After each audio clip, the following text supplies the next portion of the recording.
Christmas with the Not-So-Awful Ex-Boyfriend, a Dos Fuentes sweet holiday romance by Heather Tullis. This series can be read in any order. Rubber soles squeaked across parquet floors as Chris watched the 12 and 13-year-old boys running down the basketball court, practicing their layups at the community center. The scent of sweat hung in the air like the summer fog hugging the coast, even though the boys hadn't been practicing long enough to smell yet. Chris had come on as assistant coach the previous week, as a favor to one of the center's administrators, but the head coach hadn't arrived yet. After another few minutes, he checked his watch and wondered what was going on. He sent a second text message asking if Clark was okay. The practice had started nearly 20 minutes ago, and while he knew what he was doing, trying to run herd on a bunch of boys was a little outside his scope of practice. He tried to remember the name of the kid with the ball and came up short. "Hey, focus on where you want the ball to go all the way through the motion," he called out in correction. Why doesn't the team roster include pictures? He looked at names on the team roster and then back to the kid, hoping he wouldn't screw up. "Brian, right?" The kid nodded and passed the ball to the next in line. "That was better. Keep your focus." "Okay." Brian got into line again with the others in his group, and Chris turned his attention toward the second group of boys who were practicing layups at the other basket. "Where's the other coach?" one of the boys called out after his ball hit the board and bounced away. Chris shrugged, but caught sight of the activities director, who was entering the room and heading his direction. Stan Reynolds smiled at him, but it looked a little forced. Stan's wife, Stacy, was one of Chris's physical therapy patients, and the reason Chris had gotten sucked into this position to begin with. "Looks good. You've got a good handle on this," Stan said when he came to stand beside Chris. "Yeah, I'm doing okay. I wish I knew where Clark was. He never showed up today." "Yeah, about that." Chris turned toward the other man, eyes narrowing. "What?" "Clark called a little while ago and said his schedule has changed and he can't coach after all. I tried to get out here to talk to you before the boys arrived, but I got caught on a phone call." "So you're saying that now I'm the head coach?" That was not great news. "Head and only, unless you can recruit some help. I'm tapped out and haven't found an assistant coach for one of the other teams either." All right then. Could he really handle the group of boys? He remembered being a kid that age and how much trouble you could get into in the blink of an eye. It didn't matter that most of them were great kids who focused in and did the work, most of the time. It was a lot to handle, and the couple of boys who were more difficult to manage took a lot of extra attention. As a case in point, "Lars, the ball is supposed to go through the hoop. This isn't dodgeball." "Sorry, coach." The boy acknowledged his rogue maneuver with a grin, though the boy he'd thrown it at glared at him. "So if that's everything, I'll let you focus on work again." Stan ducked out before Chris could formulate any response. He'd taken the volunteer spot because he'd wanted to make a difference, to maybe give the kids a reason not to head down the idiotic road he'd taken at their ages. This would give him more of a chance to step up, right? He hoped he didn't make things worse. When he ended practice and had returned the balls to the closet where the equipment was kept, Chris pulled out his phone to check the message that had buzzed in his pocket during the last few minutes of class. A new patient had been added to his list with an appointment in the morning before she was released from rehab. As a physical therapist, he mostly worked with patients from their homes, traveling around Dos Fuentes, Fort Bragg, and a few other small towns on the Northern California coast. However, he did sometimes meet with them in the hospital or rehab center the first time. He noted the time he was scheduled to meet up with her in the morning before her release and calculated he would have just enough time to see her between patients. And then he noticed the name, Linda Campbell. He'd overheard snippets about the woman after arriving in the area 3 weeks ago, though he'd only moved into his apartment the weekend before. When he heard she'd had knee surgery, he figured he would get her as a patient before too long, but it didn't make the coming meeting less awkward, or the one that would follow with her eldest daughter. He reminded himself that he'd come to town for a reason, and it was about time he started working on it. When he got into his car, he pulled out the tablet he used for work and checked the patient's file. Linda's emergency contacts were Taylor Campbell and Jill Campbell. Would he run into Taylor at one of the appointments, or would he need to orchestrate a meeting? And how would he explain why he had stopped contacting her nearly a decade earlier?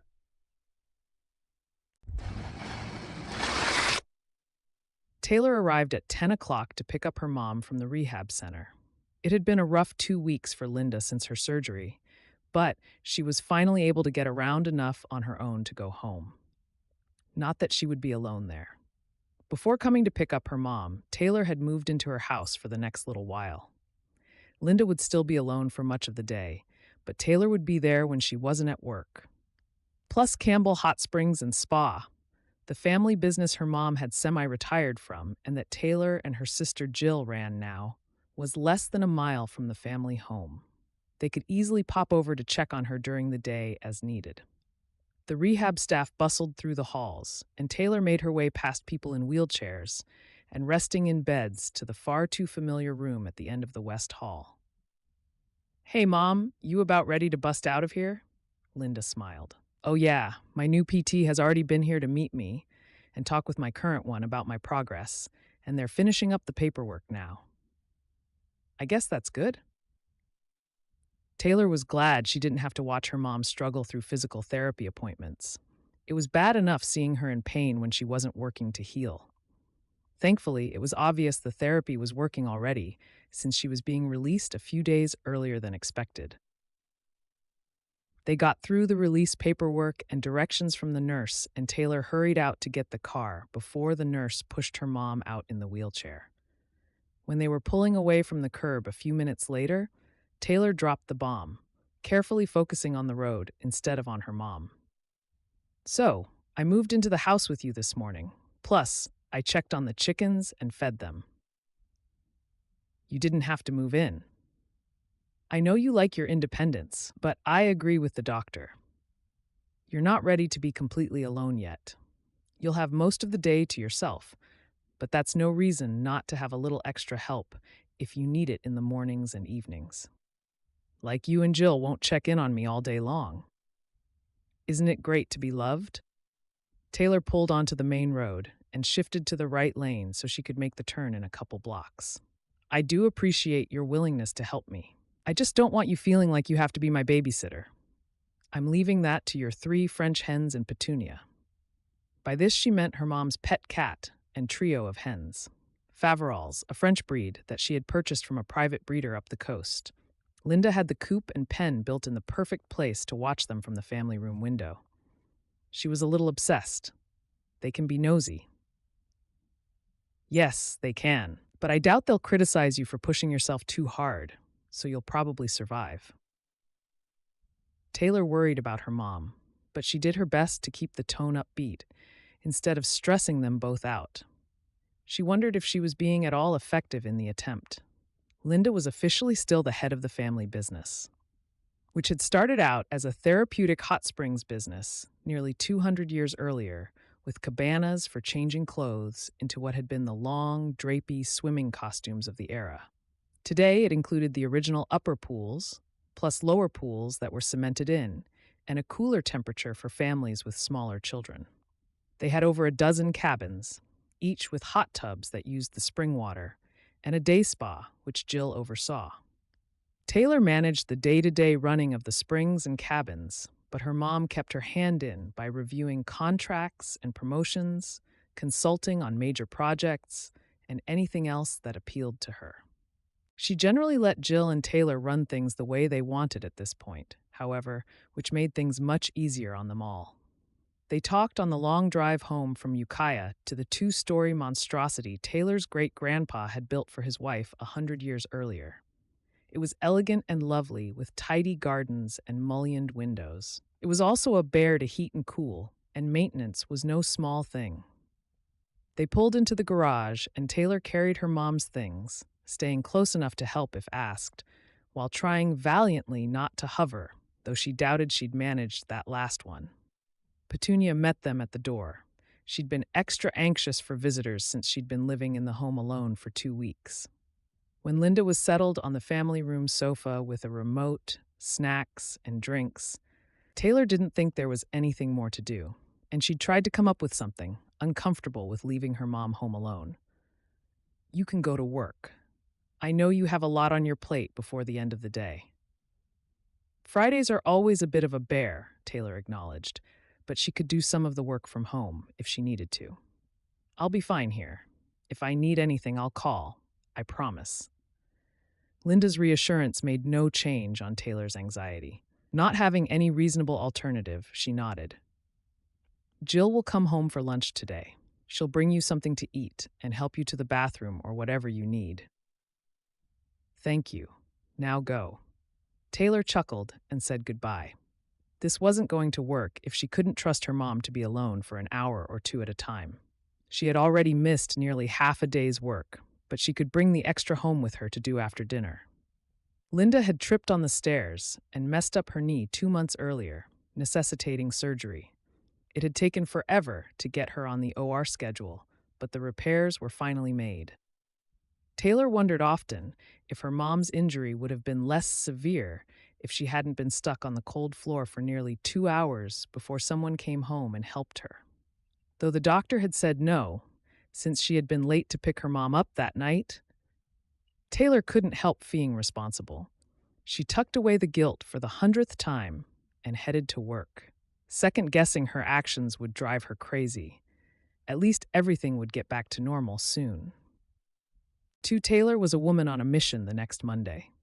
She hurried down the stairs of her mom's house with her purse in hand. Getting everything ready for her mom that morning had taken more time than she'd planned on. Petunia, Linda's calico cat, cried out for attention, and Taylor leaned over to run a hand down the feline's back as she rubbed up against Taylor's leg. She's always looking for attention, Linda said. You're sure you're ready to be left here alone? Taylor asked, though they had already canvassed this question. With the electric wheelchair they had picked up on Saturday, Linda was getting around just fine, but Taylor worried anyway. You have to get out of here before I kick you out, Linda said. I don't need to be mother-henned every minute of every day. I know. She did, but Taylor still worried. Sure, the physical therapist was due any moment, and her aunt would be by at lunchtime to hang out for a while, and Taylor's sister, Jill, would probably swing by in the afternoon. Okay, so maybe her mom did have it all under control. Fine, I'll stop buzzing around you. You know how to reach me if you need anything.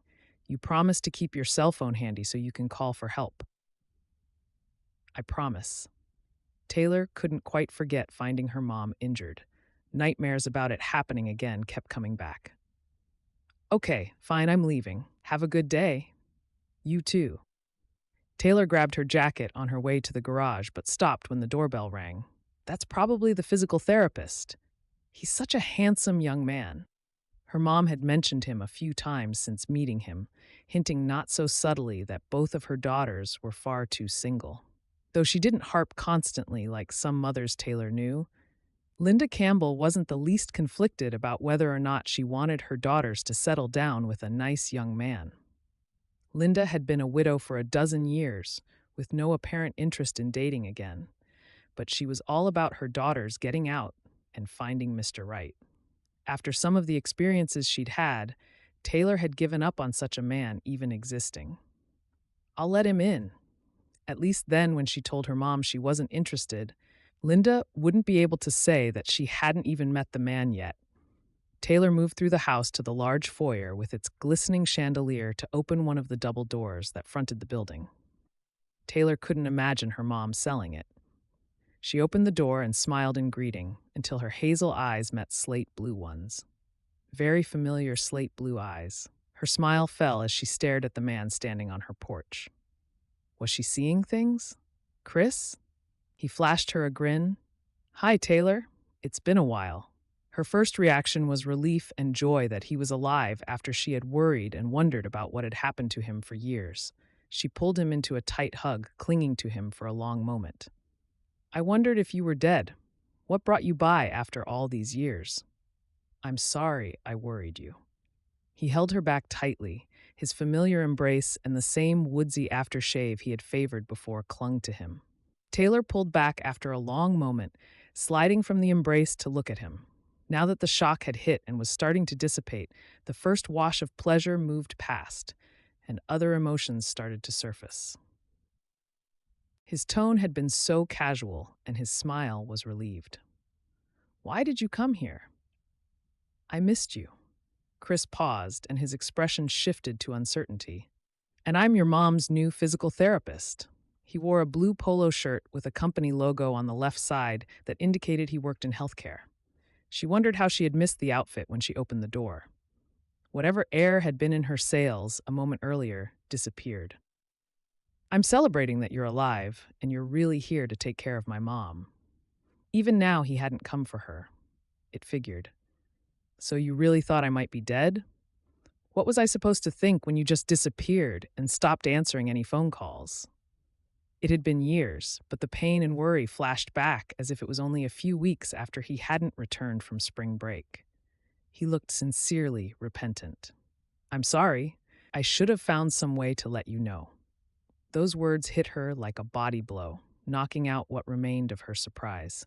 She pulled her hands away and took another step back. "Right, because I'm sure it was so hard for you to pick up the phone or shoot me an email. Obviously, it would have been too taxing for you to answer one of the dozens of text messages I sent, or to return any of my phone calls." Angry all over again, she shoved his shoulder. "I didn't even know where your grandparents lived or what their names were, so I could ask about you." He caught her hand as she moved to push him again and clasped it in his warm, gentle ones. "I'm sorry about that. Things were a little crazy, and, well, I don't have any excuse. You're right, I totally messed up, and I'm really sorry about that." She wasn't sure if she wanted to believe him or not. "What are you doing here?" For the first time, her gaze moved away from his angled face and strong jaw, and she removed her hand from his. "I'm your mom's new physical therapist." He stood with his arms hanging lamely by his sides. "I'm really sorry you had to wait and wonder." Could she believe him? This was the guy who whined incessantly about their biology homework and then pulled a Houdini days before their group project was due. "Is that Chris?" Linda came through the dining room and into the foyer. "Well, let the man in. Don't make him stand on the doorstep all day." Taylor stared at her mom in surprise. He really was here for her mom's PT. Seeing her mom's raised brow, she realized how close they were standing and took a big step back.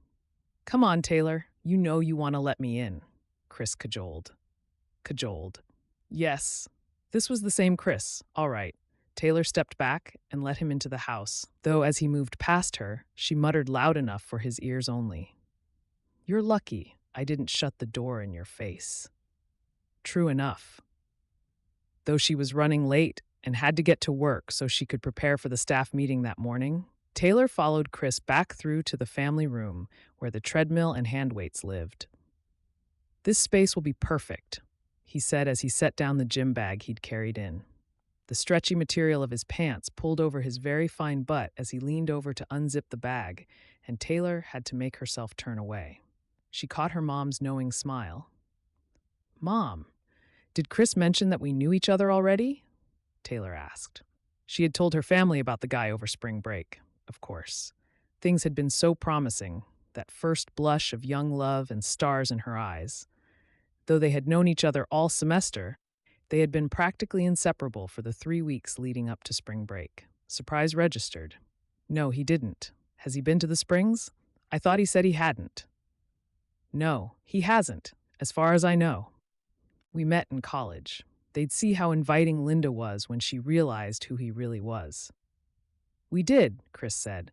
"We were study buddies in biology class." Study buddies? She had thought they were so much more than that. Linda's eyes widened as she made the connection, and she looked at Chris again with curiosity, and then back at her daughter, as if in confirmation. Taylor nodded decisively. So now they were all on the same page. Chris pulled a few things from his bag that she couldn't identify. He looked at Taylor. "I always felt bad about leaving you high and dry like that." "Sure, you did, because someone who felt bad would keep that to himself and never call or write. That was his idea of friendship, apparently. I guess I better get to work. I'm running behind." "I'll take good care of her. You can relax." "Thanks for your permission. You better take good care of her. I don't disappear so easily." She turned and stalked out of room, through the kitchen and to the garage for her car, fuming. She hadn't been this angry since the day she realized he wasn't returning to school after spring break, and they would fail their big project if they didn't pull an all-nighter. Not that the extra time had helped their grades much. Anger, pain, embarrassment, shame. It all piled on Taylor as she tried to focus on the steep, winding roads on the way to Campbell Hot Springs, the springs that Dos Fuentes had been built around and named for 200 years earlier. She passed her cousin Quinn, who was up in a boom on his landscaping truck, hanging Christmas lights, and they exchanged waves. Thanksgiving was creeping up on them in 2 weeks, and there was enough work to go around. More than. Still, she seethed her way through parking the car, greeting everyone she crossed in the offices and behind her closed door. She seethed on the way back burner as she held the weekly meeting and thought she had managed to keep it all down out of sight, until Jill followed her into her office after the meeting. "All right, what gives? Something's bothering you." Like she'd ever been able to pull one over on Jill. Taylor set down the notes she had taken in the meeting and gestured for Jill to close the door to the small but tidy space. Jill did so and took the seat across the desk from Taylor. "What is it?" "Chris Harris." She waited while Jill tried to place the name. When she didn't seem to catch the connection, Taylor continued. "College biology class." "Oh, right, the Fink you were in love with. What about him?" "He's Mom's new physical therapist. He waltzed right into her house as if everything was fine and the past was the past without so much as a mention of it." Okay, a half a mention of it. At least he had acknowledged she had a right to shut the door in his face. That was too little and far, far too late, though. Wait, I didn't think he lived around here anymore. Who knows? Just because I haven't seen him in nearly a decade doesn't mean he hasn't been living in Fort Bragg or Ukiah for most of that time. Man, Taylor let out a huff and fisted her hands on the desk. I want to strangle the man. I thought that whole situation was an annoyance, well in my past, until there he was standing on her doorstep, as if everything was perfectly normal. He didn't even seem surprised to see me. "And you left this guy with Mom?" It was that, or smash my fist into his face. She hadn't hit anyone since second grade when Vance Braun tried to kiss Catelyn behind the berm at recess. He had gotten a fat lip, and she had gotten detention. After what Chris had put her through, he would deserve a fat lip. "It has been a long time since I've seen this side of you," Jill said. True enough, Taylor had a nasty temper, and she did her best to avoid giving in to it. But today she was on the verge of losing her carefully learned control. "It's been a long time since I felt this way." "Then now would not be the day to talk to you about the festival?" The Campbell Hot Springs and Spa Resort had been holding a Christmas festival every year since long before Taylor was born. The company and other donors paid all the expenses, and all of the income went to various charities around town that helped people in need. It was the biggest project of the year, without question.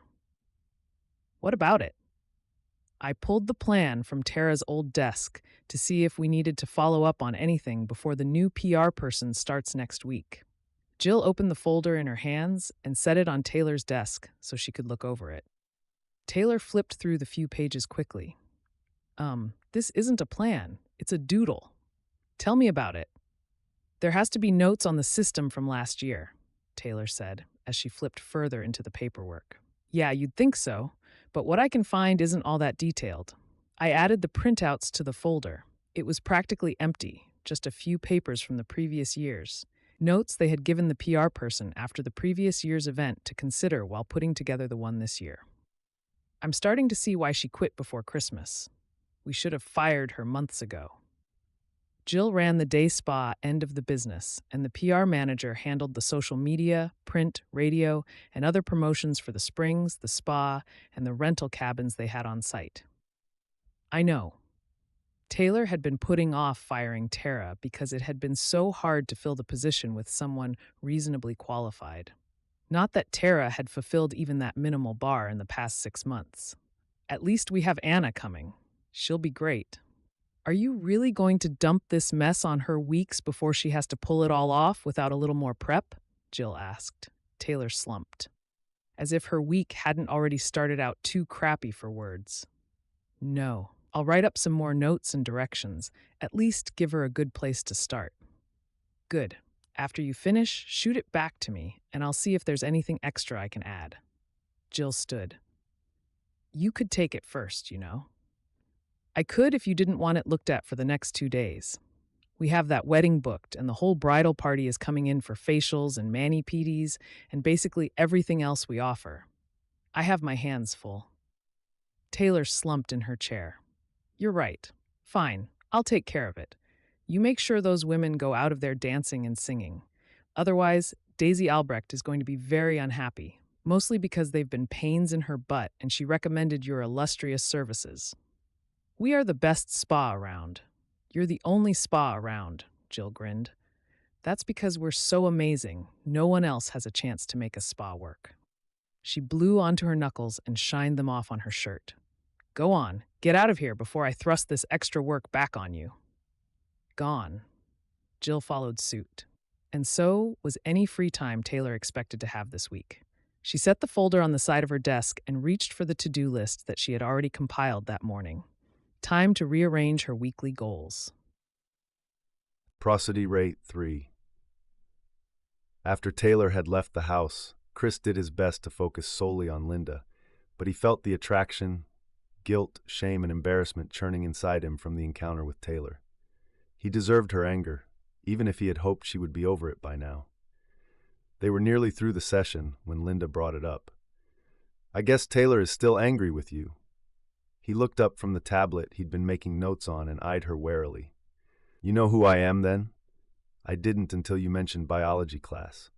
We can do stupid things when we're teens. Truer words. Yes, we can. I wish I could make it up to her, but I guess that's not possible. I had hoped she'd be less angry now. It had been almost a decade, after all. Some wounds don't completely heal without the sliver coming out first. You don't seem angry with me.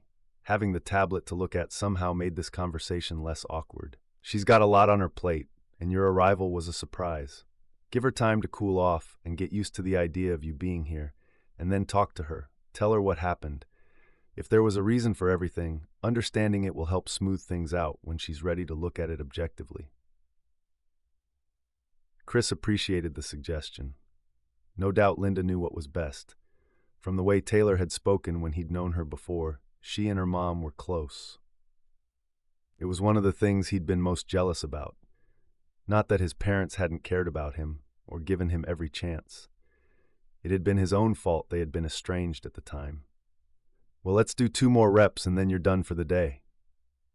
You're evil. Sweat beaded on her face, and she wiped at it with the towel he had retrieved for her from a nearby powder room as she straightened and rebent her knees slowly. All good physical therapists are. You'll thank me when you're on your feet again. Good. Last one. Chris smiled encouragement. Linda was making good progress according to her chart, and he wanted to keep her on the careful, steady road to recovery. When she had finished, he helped her back to the sofa. A white fluff ball of a cat sauntered in and jumped up on a nearby chair. He stopped to stroke a hand down the feline's back. What a sweetheart! What's her name? Petunia. She's been keeping me company since my husband died. She's been here for quite a while then. I know Taylor said he passed away when she was still in high school. Does she live here, or did she just stop in to help you out this morning? Okay, so he was being nosy, but he really wanted to know, and it wasn't prying too much. She moved back in for a few weeks when I came home after the surgery. I think she's afraid to leave me here alone, but she needs her space. I'm sure she'll be glad to get back to her own place soon. Chris began repacking his things. I bet you love having her here. Most of the time, but she does love to hover. She's always been that way since her dad's accident. Do you need anything? Water? A remote? For me to call someone for you? Chris didn't like that she was here alone after a workout like that. She looked at her phone screen. My sister-in-law will be here in half an hour. I just want to catch my breath and rest my throbbing muscles. Water? I could use a bottle from the fridge. There are several refillable ones chilling on the left. She gestured toward a doorway that led to the kitchen. It was a beautiful, spacious room, though the color scheme said it hadn't been renovated for a couple decades. He pulled a blue bottle from the row of reusable bottles and brought it back to her. She already looked a little better, her color seeping from red to her more normal peaches and cream complexion. Taylor takes after you. In looks, maybe, but in personality and determinations, she's all her father's daughter. I don't know about that. You seem pretty determined to me. She smiled weakly. I do my best. He zipped the bag and straightened back up. There's a 15-year-old in Fort Bragg who could use half your stubbornness. It's hard. Sometimes life can be so hard. It feels like nothing will ever be right again. Keep working with him. It'll be fine. Chris smiled back. You're right. I'll see you in a couple days. You're fine? I'm fine. Have a great day, Chris. He had no idea why she was being so nice to him when her daughter clearly hated him. He wanted to ask exactly what Taylor had said about him, about what had happened after he'd gone back to Texas for spring break and then never returned. He had wondered for years, but it wasn't right to expect anyone else to tell him Taylor's story. With any luck, he would be able to break through her reserve eventually. But part of him feared that on the other side of her anger was unforgiveness, not the understanding and friendship he had been craving for so long. Chris had known Linda was Taylor's mom the first time he'd seen her. The name had been clue enough, but there was just too much of Linda's face painted on Taylor's features to miss it if he had been uncertain. He did his best to let it go and focused on the next stop. He had plenty more sessions with Linda before her recovery time ended. There would be time to obsess about his broken relationship with Taylor later. It had been 4 days since Taylor had seen Chris. She had made sure to leave the house 20 minutes early on Wednesday so she would get out before he arrived. The shock had worn off and the hot flash of anger had abated. Not completely, but enough that she thought she could face him again. So, she lingered on Friday, taking her time before she went into work to test herself, to see if she was really as ready to treat him with the same cool disinterest he'd mostly treated her with on Monday. She greeted him at the door with a coolly polite smile, despite the million ants running through her stomach. She's in the family room. She led him back to the family room for the treatment. Thanks. You must have loved growing up in this home. Yes, we did. How long have you been in town? A couple weeks. I'm renting from the Nelsons. Mrs. Say, Nelson seems anxious for her son to return home. That piqued Taylor's interest. She hadn't heard Scott was coming for a visit. He and her friend Caitlin had been quite the couple in high school. I'm sure she'll enjoy that. She stopped at the wide arched door to the family room and gestured inside. Thanks. He grinned at her mom, who was waiting for him. Looks like you're anxious for another session. I'm anxious to get better, Linda said. Feeling superfluous, Taylor left with only a wave goodbye. He might have been some insurance salesman come for the annual review instead of the man she had once been fallen in love with.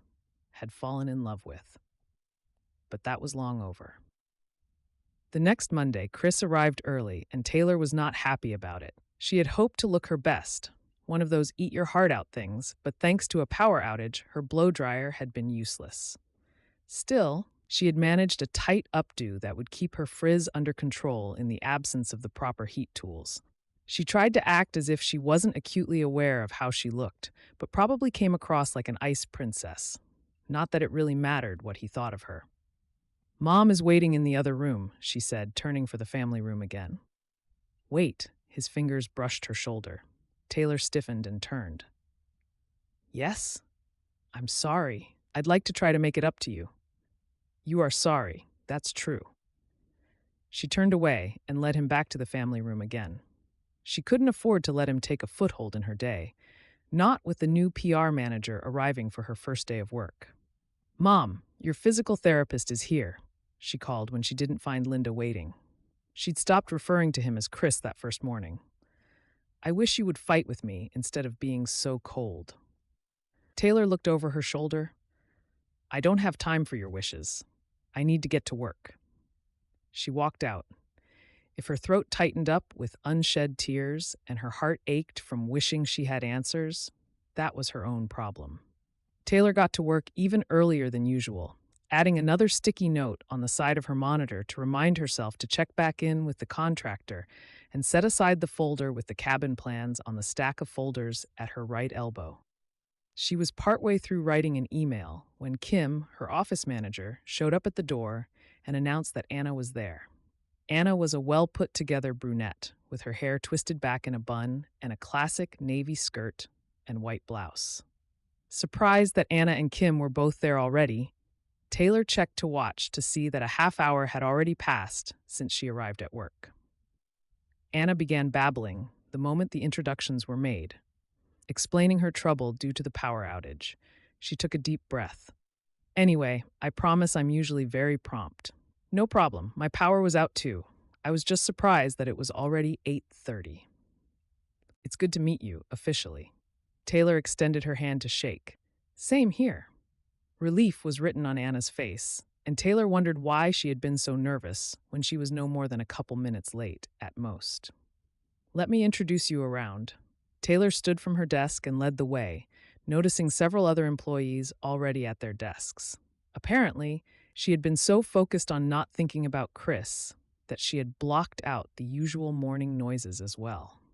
Taylor introduced her to the others and showed her the PR office and equipment before taking her out on a golf cart to drive around the grounds. The natural hot spring pools, the lower pool, which was cemented in for easier access for families and those who couldn't or didn't care for a hike, the grounds for the holiday festival, and the row of cabins with their hot spring-fed hot tubs and cozy privacy. They went inside one and looked around and discussed future ads for the cabin rentals, as well as everything else.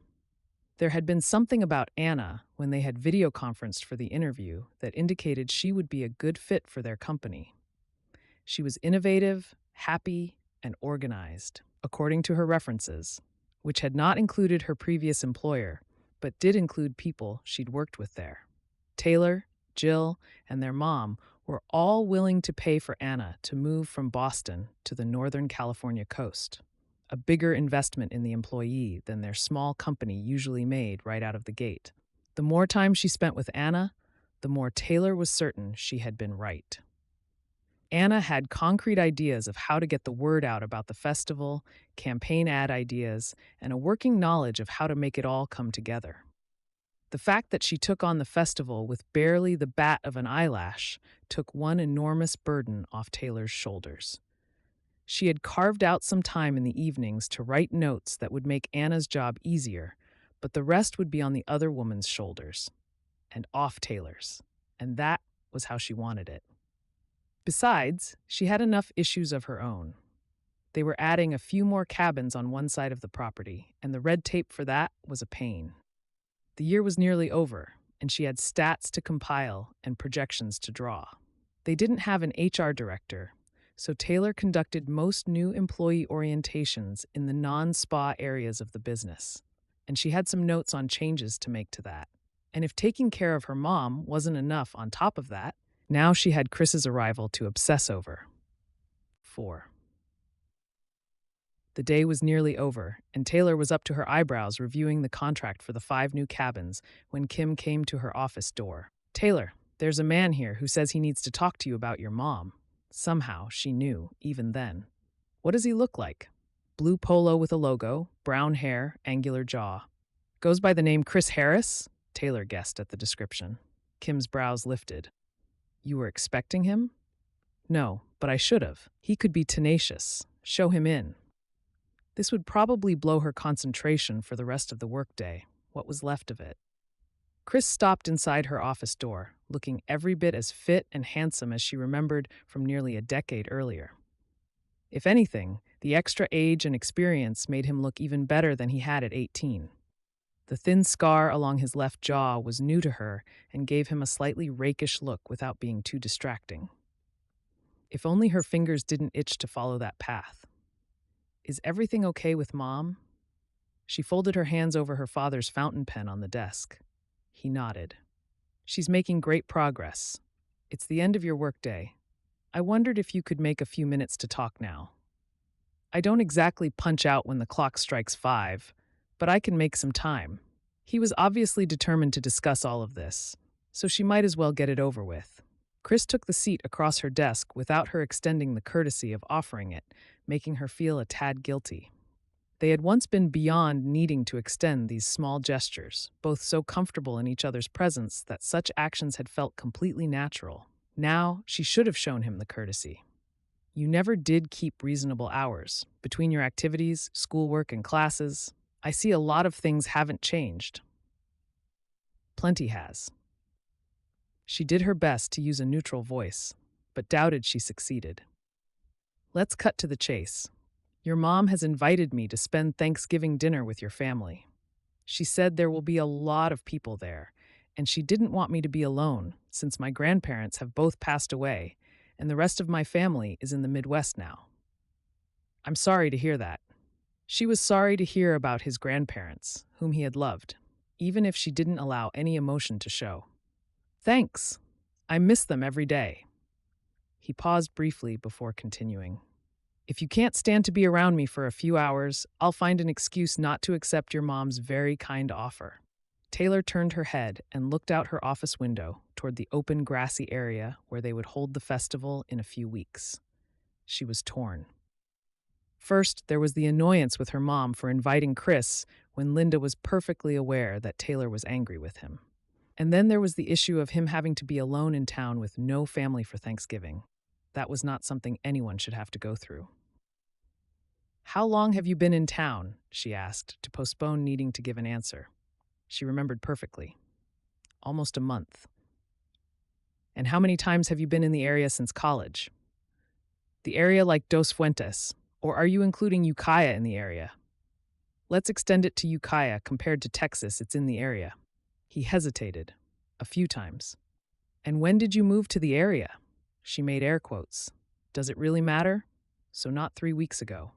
How long? Almost a year. That cut deeper than she had thought possible. Knowing he had been fairly close, that he'd known how to find her and hadn't bothered to try to catch up with her, to explain. Even worse, that he'd been in town a month and never bothered to come say hello. I see. You don't. She looked back at him, out of patience. Fine. I don't. I really don't understand why the guy I thought I knew would ghost me like that, and I don't have a right to tell my mom who she can or cannot invite to eat at her house. But she wished she did right now. I don't want to ruin your holiday. I don't want you there. She shouldn't say it, but it was true, and she couldn't stop herself from being honest with him. At least not in this. Chris's face fell, and he looked away, but he nodded. Fine. I'll come up with an excuse. I'm glad you seem to be doing so well. I'm impressed with what you and your staff have created here. He stood. I didn't build it. I'm just working to maintain it. She vowed never to take for granted the work her parents, grandparents, and great-grandparents, and beyond had put into the place to get it where it was today. That's an important stewardship. I know that was always your goal, and you seem to wear the mantle well. Taylor unbent a fraction. Thanks. Mom says you're good at your job. I'm glad you landed somewhere that seems to make you happy, even though medicine was the last place I thought you would end up. You're glad that I'm happy? He let the doubt drip and flow. I can be hurt and angry and still be glad that you're doing okay, after years of not knowing if you were alive or dead. He reached out and brushed his fingertips against her knuckles. Someday, I hope we can get into that. Yeah, that's why you tried reaching out all those times over the years. Chris pulled his hand back and stood. Obviously, I'm making this worse. Have a good life, Taylor. He left. The emptiness of the grassy space echoed with every heartbeat. She took a walk up to the upper springs to work off her mood and to breathe in the fresh air. Taylor would do nearly anything for her mom. She owed her. But inviting Chris to Thanksgiving dinner was not one of them. The walking path up to the springs had been paved with asphalt over the years, making it easier to access with steps and railings added on the steeper areas. The upper pools were warmer and far more natural than the cemented one down near the building. It had been a long time since Taylor had come up here. It always reminded her of her dad, of the times they had come up together to soak in the hot water, to clean up after messy guests, and even to work on the plumbing that piped water down the hill to the main building. A large group of guests lounged in the rock pools at the mouth of the springs, laughing and talking in the sulfur-scented air. She waved to a few and made a note of any maintenance they would need to keep an eye on. She picked up garbage on the trail and tossed it in the nearby cans and paused to look over the drop. Only a few feet, now fenced off to keep people safe, where her father had fallen when she was 16. She was supposed to come up with him that day to help, but she didn't return from her slumber party with Caitlin until late that morning, and he went without her. No one was certain how long he laid there after he fell, but he'd hit his head, and by the time they found him, his vital signs were weak. They had called the ambulance immediately, but he died before he could reach the hospital in Fort Bragg. It was her fault. If she had been there, he might not have fallen. If he had fallen, she could have gotten him help immediately. But she didn't because she was hanging out with friends and having fun, instead of being where she was supposed to be. She only paused for a moment, whispering under her breath, as if he could hear her. "I miss you every day, Dad. Be well." It didn't take her long to return to her office, and she sat at her desk, picking up her father's favorite fountain pen to work again. That lasted only a few minutes before her brain was off and running, thinking about Chris again. Why did he have to invade her brain like this? Giving up on work, Taylor grabbed the contract for her mom to look over. She wouldn't be able to focus on the legal babble anytime soon. She might as well go home. When she walked into the house, she smelled something wonderful. What's going on here? Dinner and peach cobbler. Sandra helped me with parts of it, but I've been sitting here at the counter doing the work. I thought you could take some over to Quinn. Sounds good.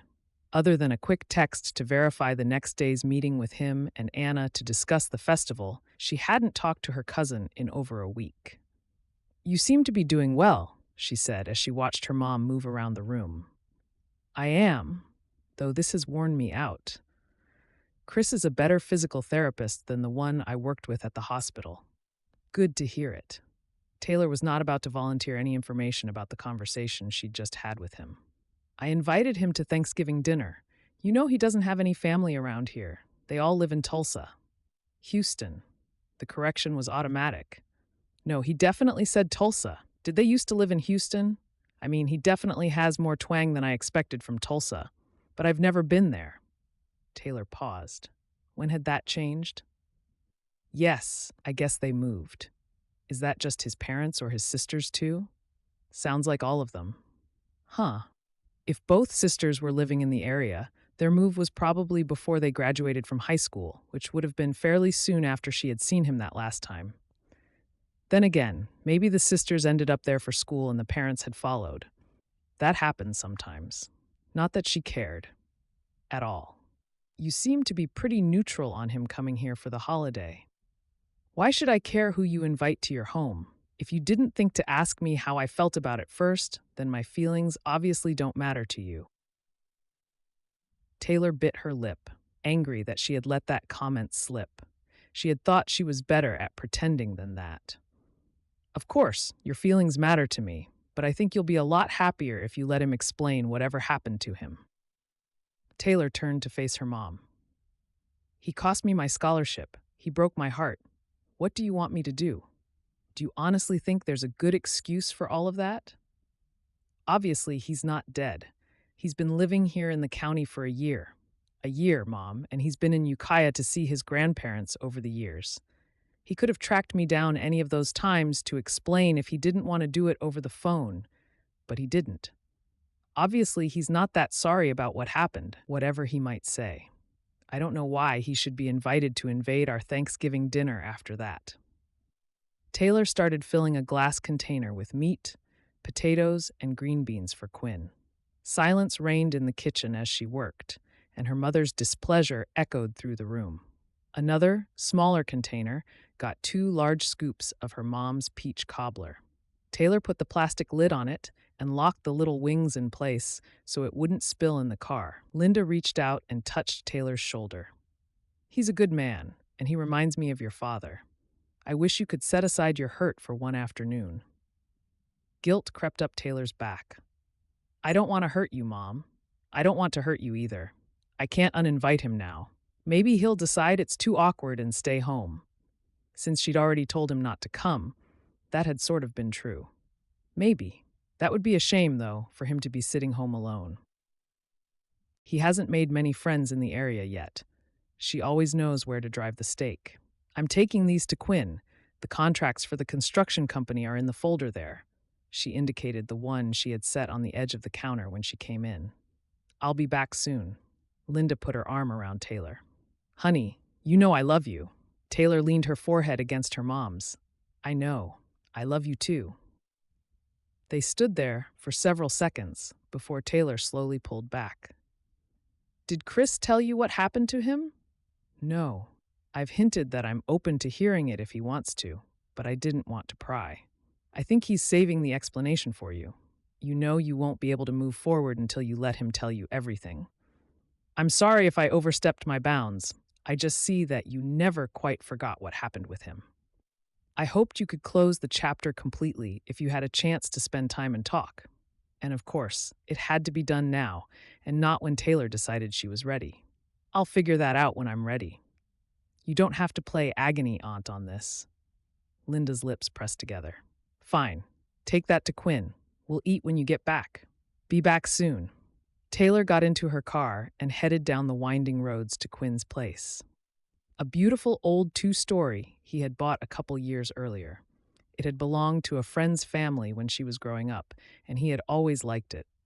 She was glad he'd bought the house, even though some people said it was too big for a bachelor. She only wished he would do something about his sparse furniture and decorating. It looked like he was still just moving in. She rang the doorbell and heard him call out, "Go away." Knowing he wasn't serious, probably just flat out on the sofa after a rough day in his landscaping business, she responded with, "I brought peach cobbler." That did the trick. A moment later, he opened the door and she held out her offerings. "I've come to feed you and to take away the clean dishes from last time. You've saved me. Come on back." He led her through the living area to the kitchen and dining table, a folding table he'd picked up secondhand 5 years ago. He wasn't a slob. The place was clean and organized, but it hurt her heart that he'd never hung up any decor, had bought little furniture, and still hadn't unpacked half his things. He had moved a lot as a kid, and she had long suspected not unpacking was connected to feeling rootless, even if that seemed counterproductive. She really needed to get out of her own head for a while, and now that Anna was taking over the festival, she would have time to shoehorn in something extra. Doing something for someone else also helped her feel better. "So, I've decided I'm coming over on Saturday to finish unpacking your things. Also, I'm going to set Jill loose on decorating your place," she said. Jill had decorated the last several cabins, the new spa space, and the remodel of the main office the previous year. He bristled. "Don't worry about it. It's fine. I like my place Spartan." She suspected that wasn't true, but after trying to wheedle him into changing his mind, she decided she wouldn't push if he refused her help. It wouldn't get her anywhere. Darn it. They talked while he dished up some food. The only hitch came when Quinn asked after her mom and Taylor had to mention Chris, which brought up the annoyance with her mother all over again. Wanting to get away before she said something she'd regret, she told him she'd see him for their meeting in the morning and returned to her car. Realizing she needed to talk to someone about her mom's crazy invite to Chris, she turned to Caitlin. She and Caitlin had grown up together, best friends since first grade when they were put in the same class. Caitlin had gone away to college after graduation, but they had kept in touch, and after Caitlin returned to town to help run her grandpa's Western wear shop, Taylor felt as close to her as ever. She called Caitlin. "Hey, you. I was thinking about calling. What's up?" Caitlin asked. "Chris Harris is back in town, and he's my mom's physical therapist. Worse, she invited him for Thanksgiving dinner." It took Caitlin a moment to respond. "College Chris, as in the guy who cost you your scholarship? That's the one. Doesn't your mom realize who he is?"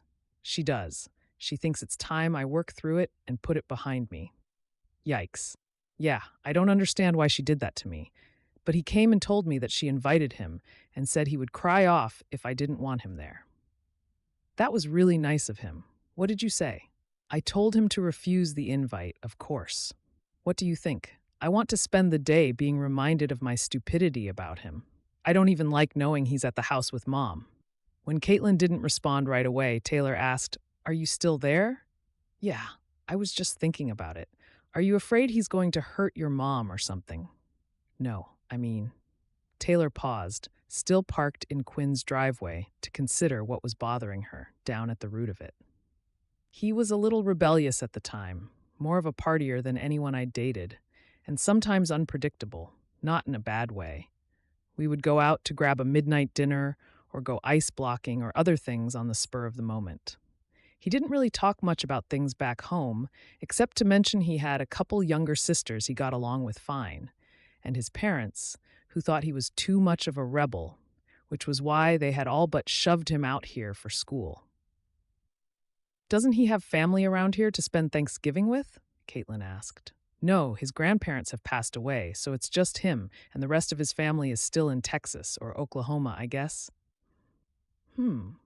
Caitlin's was not a sound of agreement. Well, if you really can't stand having him around, then you made the right choice, but why had she called Caitlin again? Oh yeah, commiseration. And maybe a touch of honesty from someone who wasn't blinded by their relationship with Chris.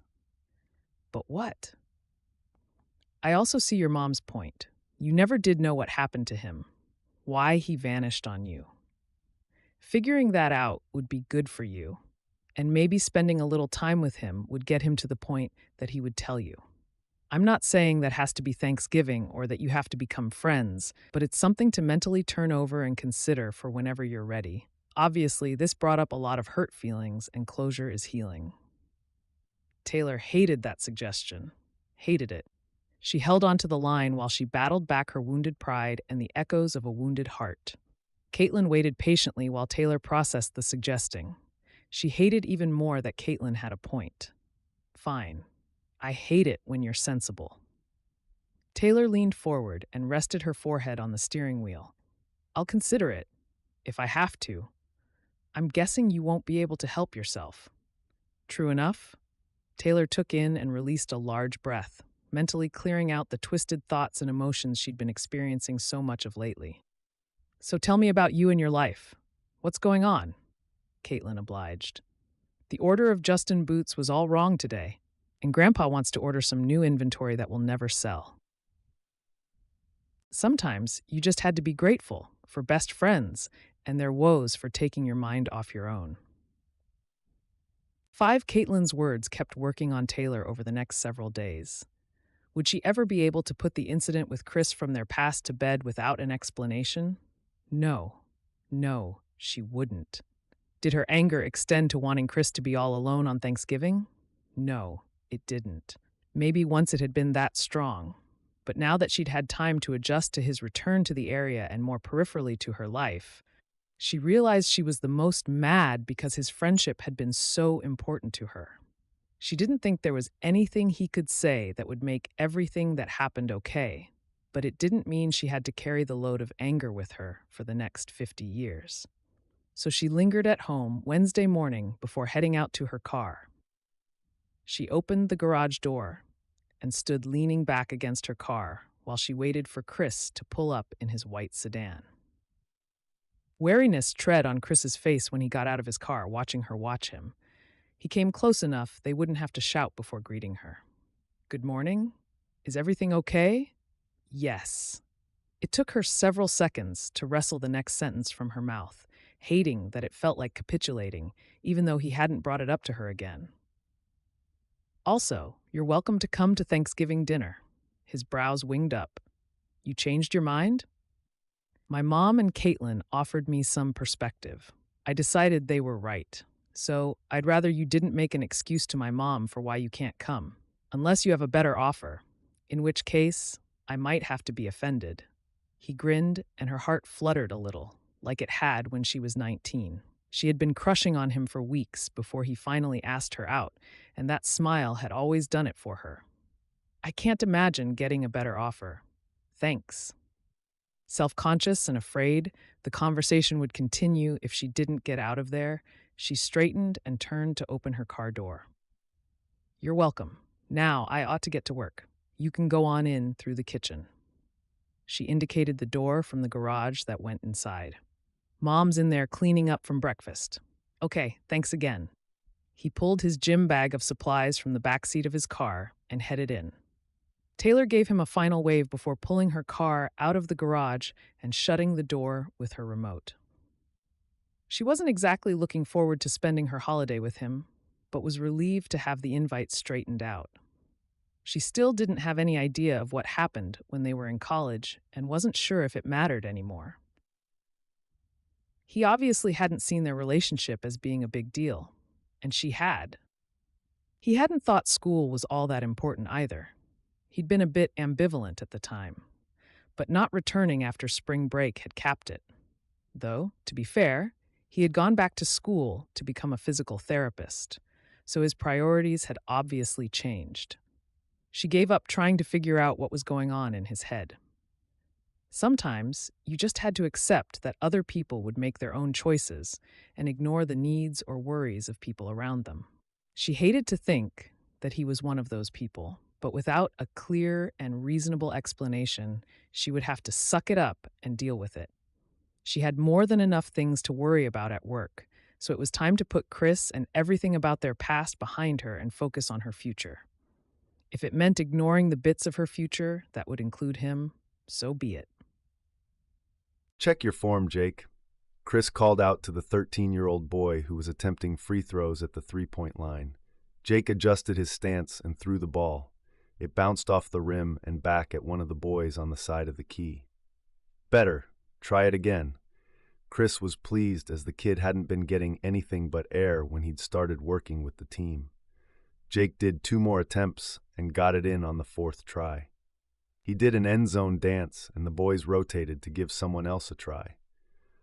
A second group of boys were doing the same thing on the other key at the community center, and Chris split his attention between them. It was only his 2nd week of working solo with this team, but he was already coming to know their quirks and tells. Tom hit the most baskets of the group, but he was unsatisfied with his progress, and Lars was only here out of boredom, or maybe because his mom made him. He put in the minimal effort required and didn't seem to care if he succeeded or not. He had some serious natural talent, but pretended not to. If this had been a school team, he would have kicked Lars to the curb by now, but it wasn't. This was a chance for the boys to do something they liked and get better at it, instead of screwing around and getting into trouble at home or on the streets. So instead of letting Lars go so he could focus on everyone who wanted to be there, Chris started considering what he could do to keep the kid engaged. Or rather, to get the kid engaged before he stopped coming and found something more entertaining to do on the streets. They finished practice 15 minutes later, and Chris gave them workout suggestions to follow before the next official practice. Some of them would follow the suggestions, and some wouldn't. But at least those who were serious would have an idea of what to do next. "Hey Lars, hang back for a minute, will you?" Chris asked after releasing the rest of the boys. Lars shot him a wary look, but he nodded his chin up to tell the others to move on. Oh yeah, Chris knew the type. He'd been the type at 13. "What do you want?" Chris studied his sullen expression. "You don't seem to love basketball." Lars's eyes narrowed. "You kicking me out?" "No way. I just wondered if there's a reason you don't want to be here. Maybe you've got something better going on somewhere else. Maybe you're more interested in planning for world domination?" The kid chuckled. "You found out my secret." "I thought I might have. Are the drills we're doing too easy for you? You don't seem to have problems with any of them." Lars dragged his toes across the floor. "Basketball's fine. I like it. I just have stuff on my mind." "Anything I can do to change that to what's in front of you?" Lars shrugged. "Okay, well think about it. You have a lot to offer the team and the other guys." Lars narrowed his eyes and looked at Chris with distrust. "Like what?" Chris had been paying attention, so the answer was easy. "You're a leader. They want to do what you do. Plus, you have a great hook shot." Lars grinned. "I know. It would be better if you put in a little more effort. I'll think about it." "All right, go ahead and go. Get in some practice, and I'll see you Friday." "Bye, Coach." "Bye." Chris gathered the last couple basketballs and locked them away in the closet.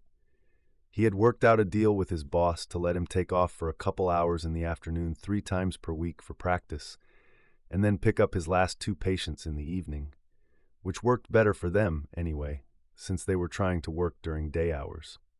Time to grab some dinner and head back to work.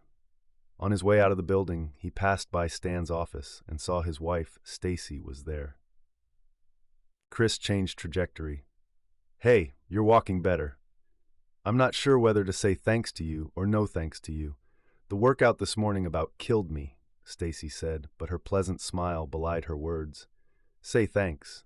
He thought of how much more difficult it was to coach the team on his own, and an idea crossed his mind. "Hey, I know exactly how you can thank me." "What can I do for you?" Stacy asked. Stan looked equally interested. Chris shut the door behind him so no one else would overhear his request. Sixth Thanksgiving at Linda Campbell's was always busy and full of family and plenty of friends. Taylor loved it.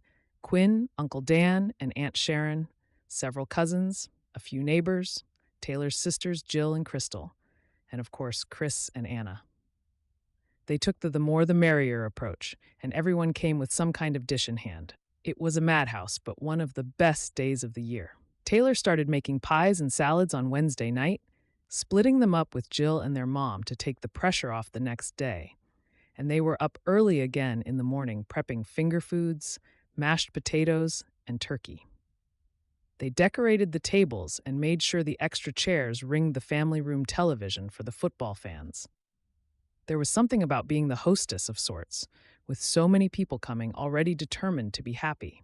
When her cell phone rang, it was Anna. "Hey, what's going on? Are you on your way?" Taylor asked. The guys cheered as their team must have made points or gained yardage or something. She understood football fine, just not the fanaticism. "I think my battery's dead. Like, dead, dead. I have a handheld charger, but it doesn't seem to be helping," Anna said. "No problem. I'll send someone to give you a jump or pick you up." As if on cue, Quinn walked in. Bonus, he already knew where Anna lived. "I know you must have your hands full, and I don't want to put anyone out," Anna said. "It's no problem. I'll send someone right out. See you in a few." Taylor ended the call. She flashed a grin at her cousin. "Quinn, my favorite guy ever." "What do you need?" Quinn asked. "Anna's car won't start. It sounds like her battery has gone bad or died or something. Could you go help her out or give her a ride?" "Anna, your PR Anna who's running the festival." "That's the one." She paused, wondering why the aggravated tone had entered his voice. "Do you have a problem with her?" He looked at her for a few seconds. "I choose not to answer that question on the grounds that it may incriminate me. Plus, I'm trying to keep an open mind. Not that it's easy. I'll go help her out, though. Since you made cherry pie. You did make cherry pie, didn't you?" "Of course. I wouldn't dare leave it out. Not unless I wanted to listen to you whine incessantly, like when you were 14. Hey, every Thanksgiving should have cherry pie. It should be a rule." He turned and headed back to the door. When Quinn and Anna came back a while later, Taylor was relieved that there didn't seem to be any friction between them, despite Quinn's earlier remarks. He announced they had returned and swaggered on through to the family room. "Hey, you made it. Did Quinn get your car started?" Taylor asked Anna. "No, he thinks the battery has gone bad, which is probably true since it's kind of old. He brought me over. How can I help?"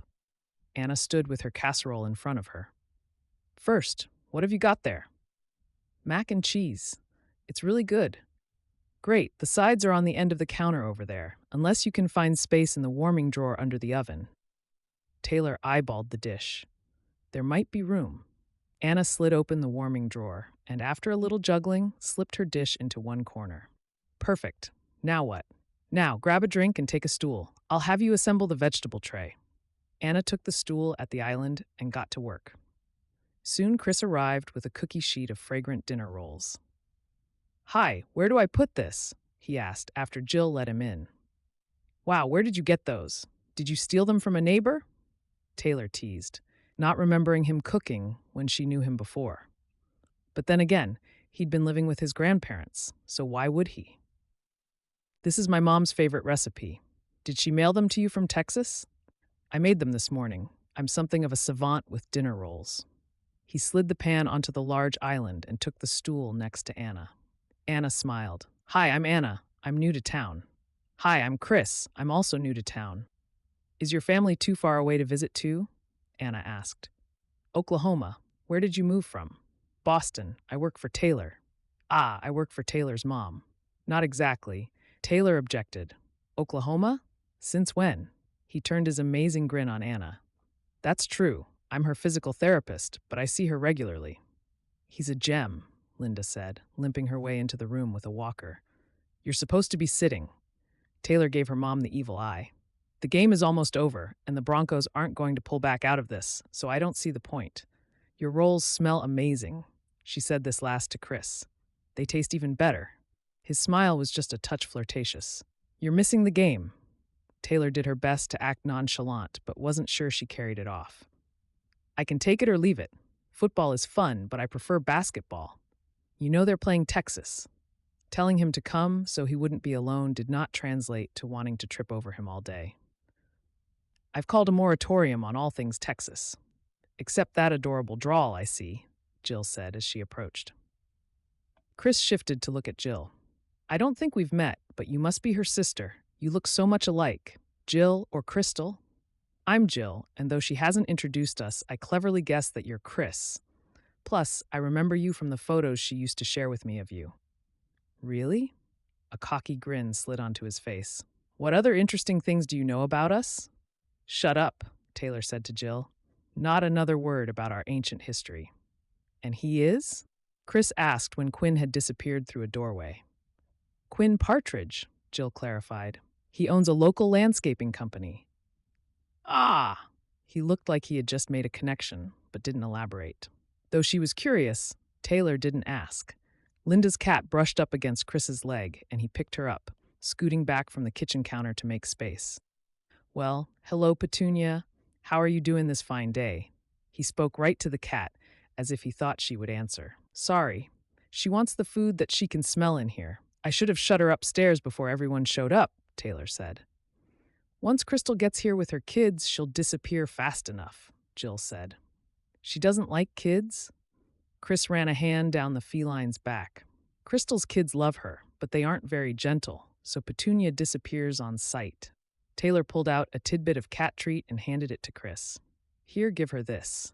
She had to admit, watching him interact with the cat made Taylor feel more charitable toward him.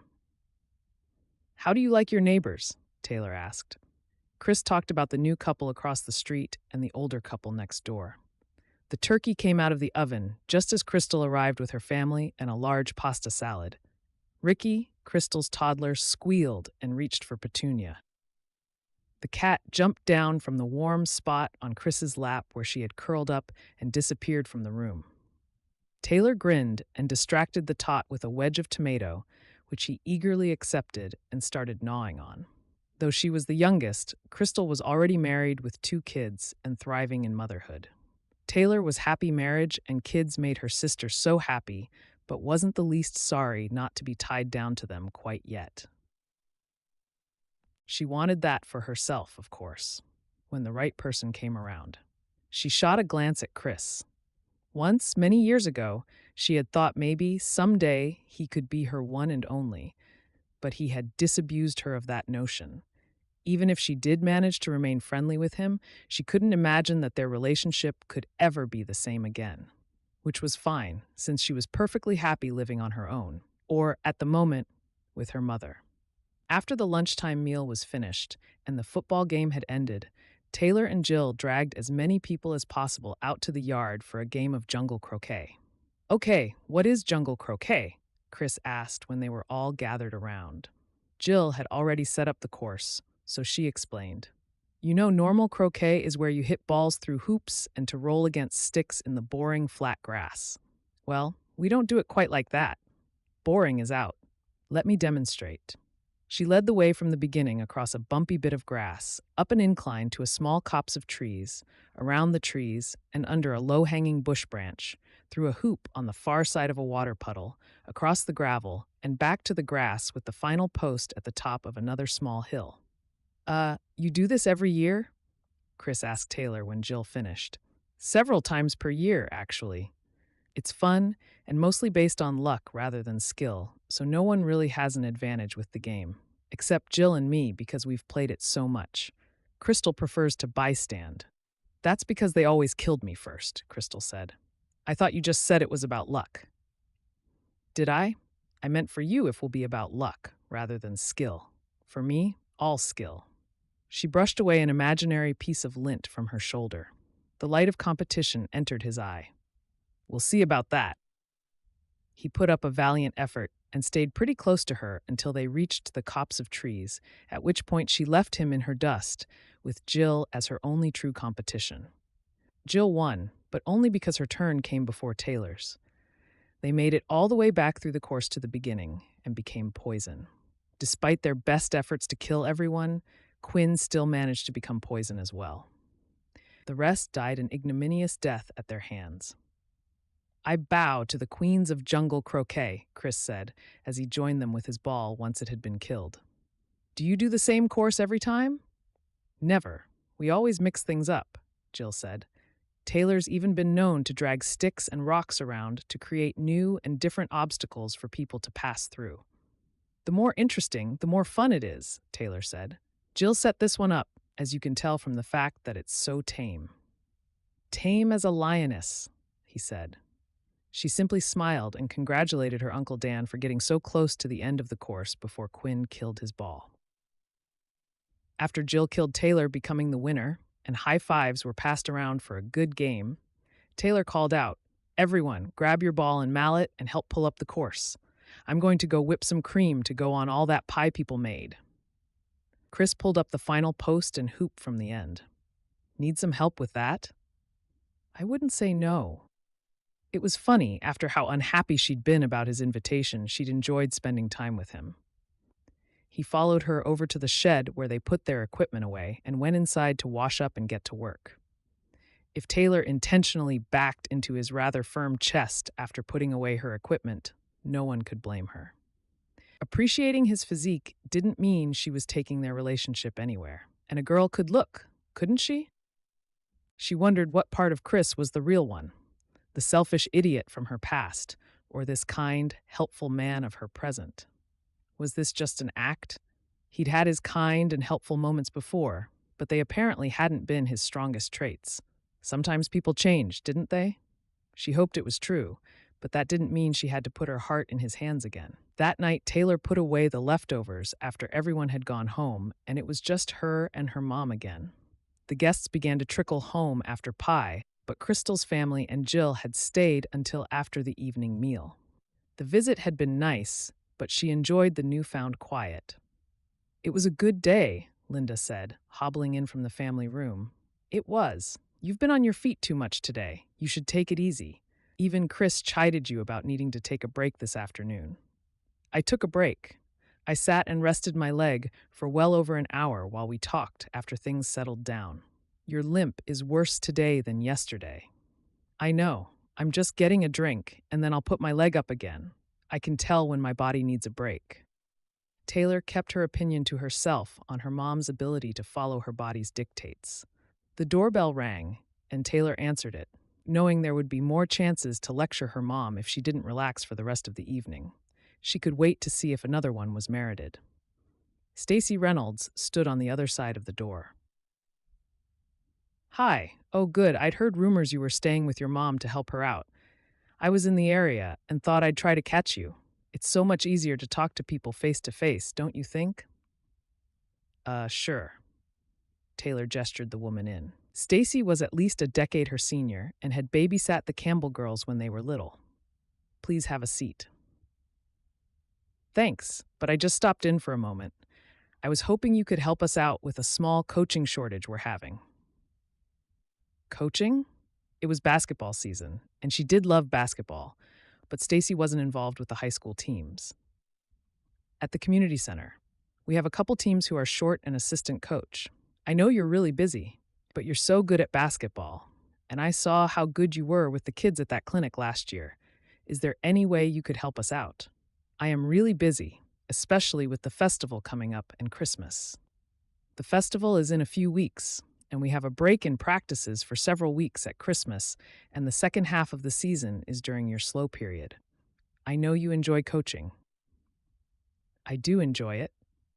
And don't you think the kids deserve the best help they can get? Of course they do, but see, I knew you would help us out. It's only a few practices a week and a weekly game, not that much. And you never have to travel out of town until after Christmas. Practice for your team is tomorrow at 3:30. You're such a lifesaver. Thanks again. Stacy made a hasty exit. What was that about? Linda asked when Taylor walked back into the kitchen area, dazed and confused about how she had agreed to be the assistant coach. Had she agreed? Was there a graceful way to back out of it now? She didn't know anything about the team except that they practiced at 3:30 on Friday. Somehow Stacy Reynolds just roped me into helping coach a basketball team at the community center, except I don't remember saying yes. She reviewed the conversation in her head, or tried to, but somehow it seemed all jumbled up now. That's terrific. I know you've been talking about doing something like that, but this is the worst time of year for taking on a commitment like that. The festival is practically at our doorstep. And you have Anna to deal with most of that. I'm very impressed with how well she's juggling the project right out of the gate. If you're not traveling, it won't be a huge commitment, will it? A few practices and a game each week. How much of the conversation did you overhear? Linda abruptly turned toward the family room and Taylor followed, determined to get an answer. I came in on the last couple exchanges. She was very determined to get you to help out, and she's never lacked the ability to outmaneuver practically everyone. You're right about that. Taylor slid into her favorite spot on the sofa and considered her new coaching job. She could get out of it if she needed to, but she had wanted to coach, and the festival was in good hands. She was only assistant coach, and how hard could it be to show up and help someone if she didn't have to do a lot of outside stuff? She loved basketball and always had, so it wasn't like she would be spending time on something she didn't like. And she got along great with kids. After some debate, she decided to give it a go. If it didn't go well, she would know not to try again another year. 7. Taylor arrived a few minutes early to practice the next day, wanting a few minutes to walk around and remember her own community league basketball games when she had been a kid. Sure, the town was small, but they still knew how to involve the kids who wanted to do sports. She got the teen at the front desk to open the closet that had the equipment her team would be using and pulled it out. "Hey, we have the court for practice for the next hour," a gutsy kid of around 13 said, tucking a battered basketball under one arm. "Good, that means you're on my team. I'm Taylor Campbell, and I'm the new assistant coach." He squinted at her and nodded. "I know who you are. You run the hot springs." He wiped at his nose with the back of his hand and sniffed. Taylor hoped it was allergies and not a cold. Either way, gross. "That's right. So, tell me about the team." I wasn't given many details. She hoped this helped build some connection with the kid instead of making her look clueless. "We suck, but Coach does his best. What do you know about basketball, anyway?" "I played on the high school team all 4 years." "The girls' team," the kid sneered. "The 2-time state championship-winning girls' team," she shot back. He tried to look unimpressed, but the quirk of his brow told a different story. Taylor pulled out the coach's whistle she had dug out of one of her dad's drawers and slid it over her head. Normally, she wondered if it was healthy that her mom still had so many of her husband's things lying around when he'd been gone for 13 years. But today she was grateful. "Who are you?" another kid asked. "I'm your new assistant coach.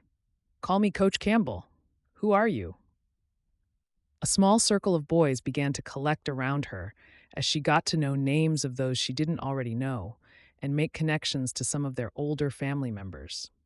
When 3:30 hit, she started practice, wondering where the main coach was, wondering who the main coach was. Admitting that she didn't know a ton about the team was one thing. Admitting to the kids that she had no clue who the main coach was, that was totally different. They were nearly through warm-ups when Chris came sauntering over.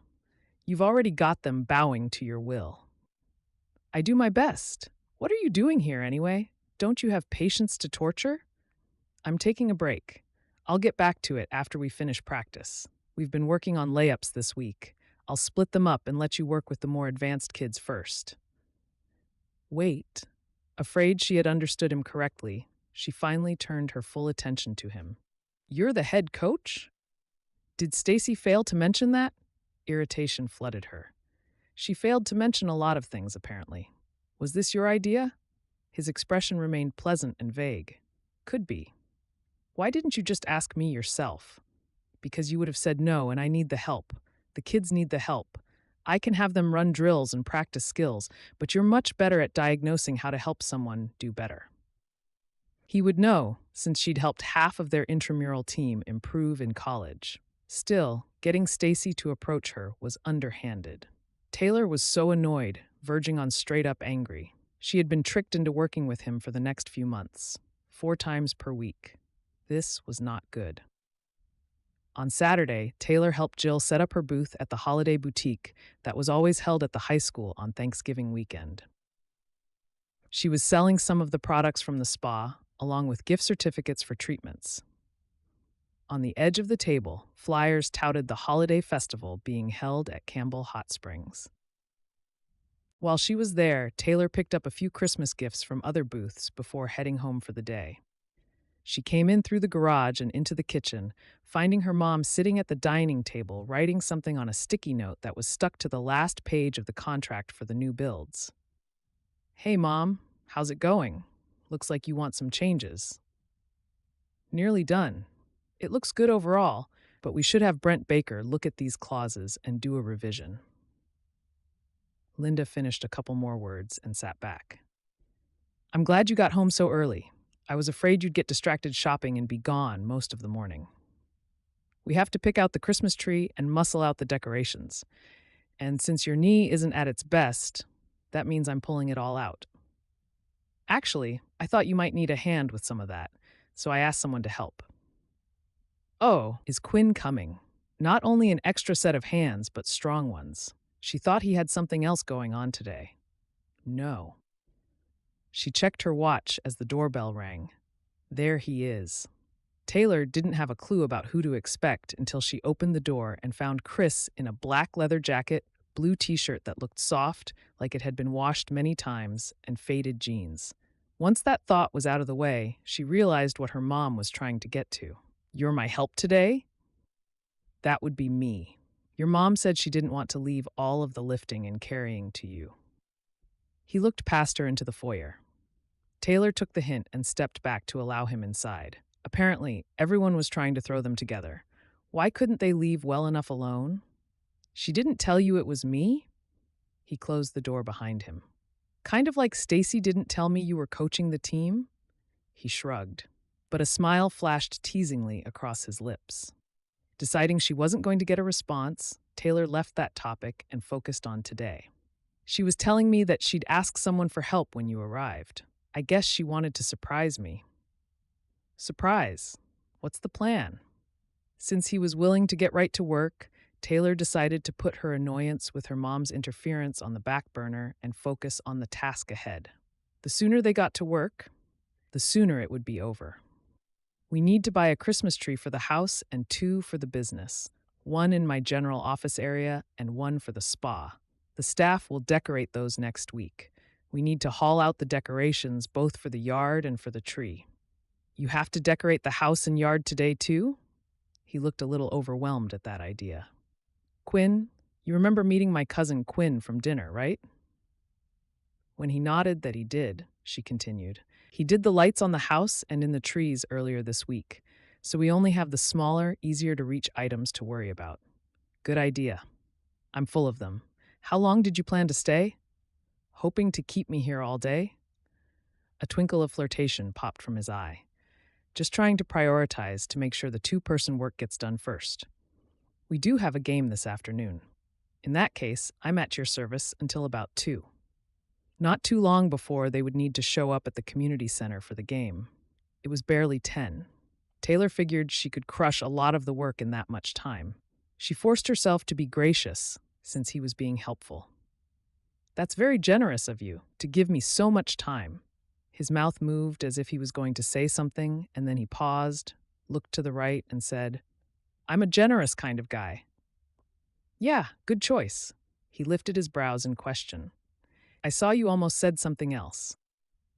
The disadvantage of spending time with someone you used to date. Or the advantage," she thought, among all the obvious disadvantages. "Let's start with picking out trees. Let me get my keys. I don't think we're going to fit 3 Christmas trees in your little sedan." "No, but we will fit them in Quinn's pickup. He said I could borrow it for a couple hours." She went back for her purse and jacket with Chris on her heels. "Oh, good.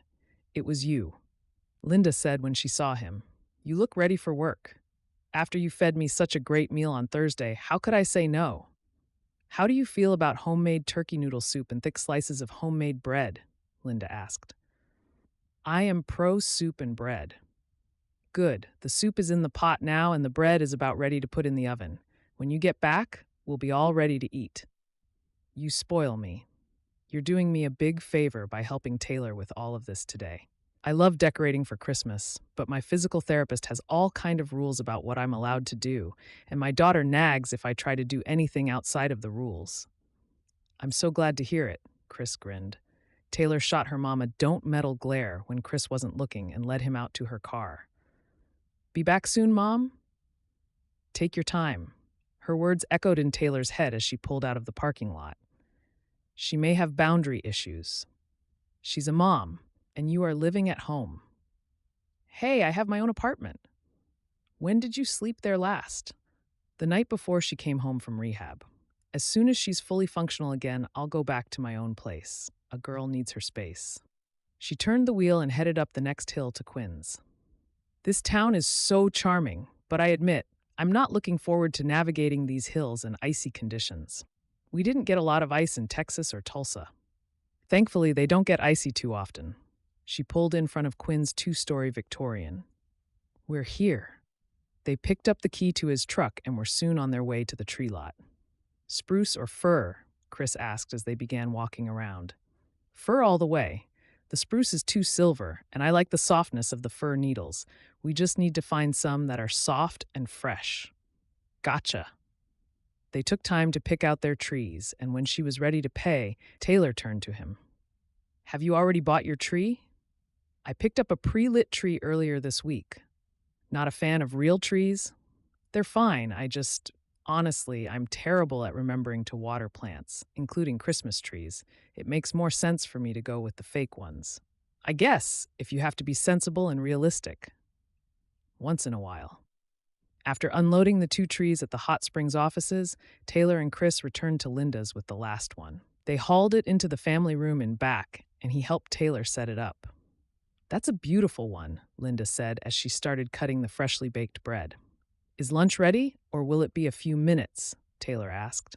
"The carrots aren't quite ready, so you have time to pull some things from storage if you want." "Perfect." Taylor led Chris down to the storage room in the basement. "Wait, you have a fake tree?" he asked when she pointed to the first box. "Yeah, we need a second tree for the front window. We go fake with that one because we don't spend a lot of time in that part of the house, and we do the fresh one in the family room where we can enjoy it more. As long as you have your reasons." Taylor grinned and followed behind him with a bin of decorations. Lunch was terrific, and they managed to haul the rest of the bins and boxes up from the basement before 2 o'clock. They also assembled a village of elves in the front yard. "What happens when you have to leave this for the basketball game? Does Jill get to finish?" Chris asked as they began assembling the village. He had his shirt sleeves rolled up, exposing his right arm. He used to have a tattoo there. She was sure of it, but it was gone now. Weird. "She'll work on it, but believe me, it's going to be several days before we finish setting up all of this. Thank goodness Quinn did the major lights." "I have to agree with that. I would not want to get on a ladder to put lights on the apex of that roof." He pointed to the roof line, which was 3 stories up if you included the attic storage, and plenty steep in places. "Right, your issue with heights. I think our roof was why Uncle Dan bought the first truck with a boom for putting up decorations. I don't have an issue with heights, and I still don't want to deal with that. You're still as smart as I remember." Smarter. He didn't argue. You decided to come back, Lars said when Taylor walked up to him and Chris before the game. You think I'm a quitter? I mean, Coach Harris doesn't need any help, but I figured you could use an extra person to cheer. For who? The other team? I gotta say, we're really not all that good. Okay, setting up negative expectations before the game even starts isn't just bad self-talk, but bad for your fans. Talk it up, dude. Tell me how awesome you all are. Taylor said, Sure, we're awesome, and we're totally going to beat the #1 team in the league. He didn't even try to sound convincing. Didn't the season just start? Yeah, but they won everything last year. They have some really good players. Then you'll have to work twice as hard to kick them to the curb.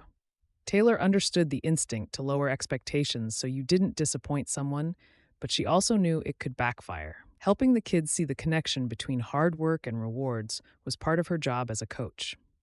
We'll do our best. He smiled, but even Taylor could tell it was faked. When the kid walked off to meet some of the other players from the team, Taylor turned to Chris. We have a problem if that's how the whole team feels. She hadn't gotten a chance to dig into the team psyche during practice. We have a problem. Their original coach stopped coming after the second practice. Officially, his explanation was that his schedule changed, but according to the rumors, he quit because he wouldn't coach a bunch of losers. If I heard it, no doubt they did too. It'll be an uphill battle getting them to see themselves as anything else. We've got our work cut out for us. They could help the kids get better, but if they didn't believe in themselves, all the skills in the world wouldn't win them games. All we can do is our best, and here they are. He smiled at the group of 7 players who had gathered and now approached them. He asked how they'd spent their day and tried pumping them up as the last few kids showed up. Taylor watched them play, making note of the players' strengths and weaknesses. After a few minutes, she pulled out her phone and started a note to keep track of things they needed to work on. Chris probably already knew about all these issues, but she was a note-taker, and she worked best with an action plan. She hadn't played basketball since college intramural sports, but she had been a top scorer for that team and the one she'd played on in high school. She hadn't loved basketball enough to pursue it seriously, but she still played a little one-on-one when she had the time. Lars's prediction about their loss had been accurate enough, and the boys seemed discouraged when they finished well behind their competitors. We sucked. What can I say? Lars said when the game was over. You were outgunned. That's not the same thing. And it doesn't have to stay that way. You just need to work on your skills a little. Or a lot. But discouraging them more wasn't her objective. Like, what can we do better? One of the other kids asked. Tom? Well, you aren't hitting the corner of the box when you do a layup, and Lars needs to work on his stance at the top of the key. Coach Harris keeps saying that too, Lars said. He's right. There are a few other things you all can do differently to help your next game go better. Sounds like picking you for assistant coach was a good idea, Chris said. She shot him a look that said, I don't think you want to get into my feelings on that. Probably not, his expression responded. What? You're too cool to coach us? Lars asked, studying her. You don't want to be here? You don't have to be. Adults never have to do anything they don't want to. Did I say I didn't want to coach you? No. And just so you know, adults have to do things they don't want to all the time. For example, driving places is such a pain. Taylor decided to lighten the conversation a little. Driving is cool. I can't wait until I get to do it, someone said from the back of the group. She smiled. I stand corrected, but that doesn't change the fact that everyone has to do things they don't want to at least some of the time. Look, I'm excited to work with all you boys, and I love basketball like I love my mama. Well, almost as much as I love my mama. I'm going to do my best to help you get better. That's code for she's going to work us until we puke, Lars said. We'll stop before you puke. It's up to you if you want to be good or just play a little ball. No one gets really good without plenty of practice, and that's up to you. Chris agreed with her and reminded them about their next practice and sent them on their way. Several of the boys shot her a speculative look, but they all headed for the doors to go home. Once the equipment was put away and the boys had left, Chris walked her out. I read through your memo. You made some really valuable insights, some of which I totally missed in the chaos of running the team. She was surprised he had already read the email she'd sent her notes in. Sometimes it's hard to pull back and evaluate when you're trying to herd cats, or in this case, kids. Still, they reached her car before she turned to talk to him as openly as she wanted to. You tricked me into becoming your assistant coach. Maybe it was the only way to get me to say yes, but that doesn't mean it wasn't underhanded. I deserved the chance to decide with all the facts. So, decide now. Do you want to stay on, or are you going to bail on us? Chris's face was carefully neutral, but his eyes said he couldn't believe she would back out. That look alone made her desperately want to throw it in his face and walk away. But the boys were great, and they did need extra help. Chris was a good player, and he could help them a lot, but it was obvious he needed extra help keeping them in line, and an extra person would mean they could get more one-on-one time. Better feedback, and she could see that several of the boys had serious potential. Not NBA potential, necessarily, but at least high school team potential, and that was only a year or two away for them. You know, I'm not doing it for you. I'm only doing it for them. Just because we had a good day today doesn't mean I've forgiven and forgotten.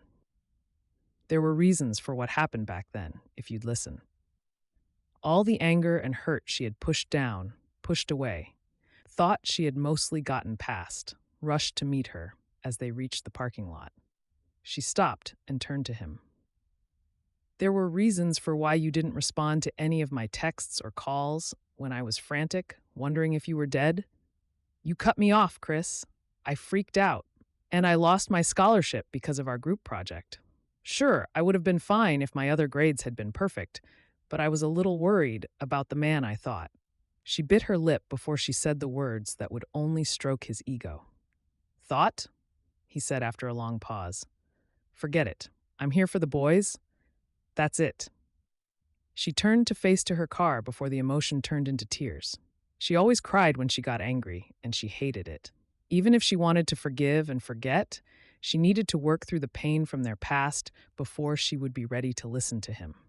And if she forgave him, that didn't mean she had to let him back in, no matter how much she might miss him and what they once had. Monday's practice was a blast. The more time Taylor spent with the boys, the more she fell for them and saw how much potential they all had. Being able to give them more specific feedback had helped some of the boys hit their layups more consistently, and she'd loved the way their faces lit up when they started hearing that swish of ball in net. When they finished the practice, Chris walked her out to the chilly parking lot. "So, what do you think?" he asked. She considered for a moment. "I think we need to identify the most important skills and focus on them this week. Some of them are really good at basic ball handling, but some are having big problems with it. You can't fix the higher skills until you get the basic ones under control." Another chilling breeze blew in from the ocean, and Chris zipped up his jacket to ward it off. "Agreed. I've been having them run drills. Even those with good basic skills can benefit from repetition, but it's harder to keep an eye on everyone at once and offer suggestions." Back to basics on Wednesday, then. We need to sit down and go over your training plan. I just need to figure out when. After work? Mom, and plenty of prep for the festival. Plus, a huge number of holiday activities in the community. You said Anna is running the festival this year? Yeah, but I still have a bunch of work to do on other aspects of it, but a plan is important. Taylor waved to Faith, who was headed inside. Her daughter's ballet class must be getting out soon. I agree. You want to grab lunch tomorrow? I'd offer to buy dinner, but I had to rearrange my patient schedule to fit in practices, so I need to get back to work. I wondered how you managed that. She considered the offered activity. Lunch sounds good, but it's not a date. It's a business meeting, and that's it. I understand. You wouldn't date me if I were the last guy on Earth. I'll call you around 11, and we'll figure out a more specific time and place depending on our schedules. Taylor saw the pain flare across his face when he agreed it wouldn't be a date, but she didn't address it. Better for him to feel a twinge of pain now than to think there was a chance for them and have her shut him down later. Good. See you then? Okay. Taylor headed back to work, thinking about that look of pain on his face all the way back to the office. She stopped to answer a question for Kim on her way through, and then paused for a moment outside Anna's office door. Anna was muttering under her breath, telling me how to run the booths. What's going on? Taylor asked. Anna looked up and winced. Did you hear that? A little bit. Who is telling you how to run the booths? Taylor closed the office door and took a seat across from Anna's desk. That might be a bit of an exaggeration, but let's just say that Quinn is not exactly on board with all of the changes I'm making to the festival. He seems very attached to the way things have been done in the past. Yeah, I noticed he's been a bit of a grouch about some of this. You're running things exactly the way I want them run, so don't worry about him. I'll take care of it. You shouldn't have to do it. Lucky me, I'm the boss. I'm also his cousin, so I've had lots of experience in discussing his stubbornness over the years. You just keep on keeping on. Taylor stood and continued to her office. Taylor would have to visit Quinn at home that night and tell him to fall in line. He was a great guy, a hard worker, and generally flexible, but for some reason he was putting up roadblocks on adjusting the festival. She would shake him out of his stubborn head long enough for him to consider what he'd been doing, and hopefully she wouldn't have to mediate between them again. As if she didn't have enough aggravation in trying to hold the line between Chris and herself. 9. Chris knew he shouldn't be so anxious about lunch with Taylor. It was just a business lunch, like she said. But how could he lie to himself and say it didn't matter when it did? A lot. The more time he spent with her, the more he remembered how they had been together, and the more he wanted to have that again. He would have to bide his time. Maybe, just maybe, if he showed her that they could be partners in this, she would let down her guard enough to listen to his explanation. Not that he was eager for that conversation, but the air would never be cleared without it, and she deserved to understand the truth, for whatever it was worth. Chris decided on Tubman's Bistro, the local French restaurant, even though it was on the higher-priced end of places to eat in town. They were more likely to have the privacy to discuss the team without being interrupted 50 times by people coming over to say hi, which was exactly what would happen if they went to Carly's Cafe or Romano's Pizza. Besides, he'd never taken her anywhere remotely nice when they dated in college, and he wanted her to know that he could do something beyond burgers and pizza. Even though he arrived almost 10 minutes early, Taylor pulled in a couple minutes after him, and he stepped to the door to let her into the bistro. I thought I was early. She checked her watch. You are. I was running ahead of schedule. Good. They followed the hostess to a table in the back, overlooking a small patio they had landscaped with rocks and a fountain. Great table, she said. The awkwardness practically radiated off her. Maybe he should have gone with the Italian place instead. Or Barb's Drive-In. Either would have screamed date less loudly. What had he been thinking? It's the off-season, so they probably give people their best tables. Plus, he'd called ahead and made a reservation, not necessary at this time of year, but it had gotten them the relaxing view. I guess we should order so we can get down to business. She picked up one of the menus the hostess had left and began perusing.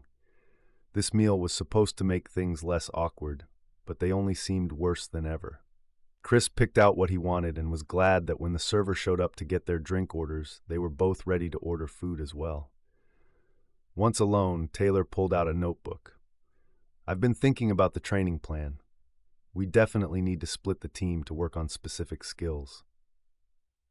Unable to help himself, Chris reached out and set his hand over hers to stop her. Look, I want to apologize.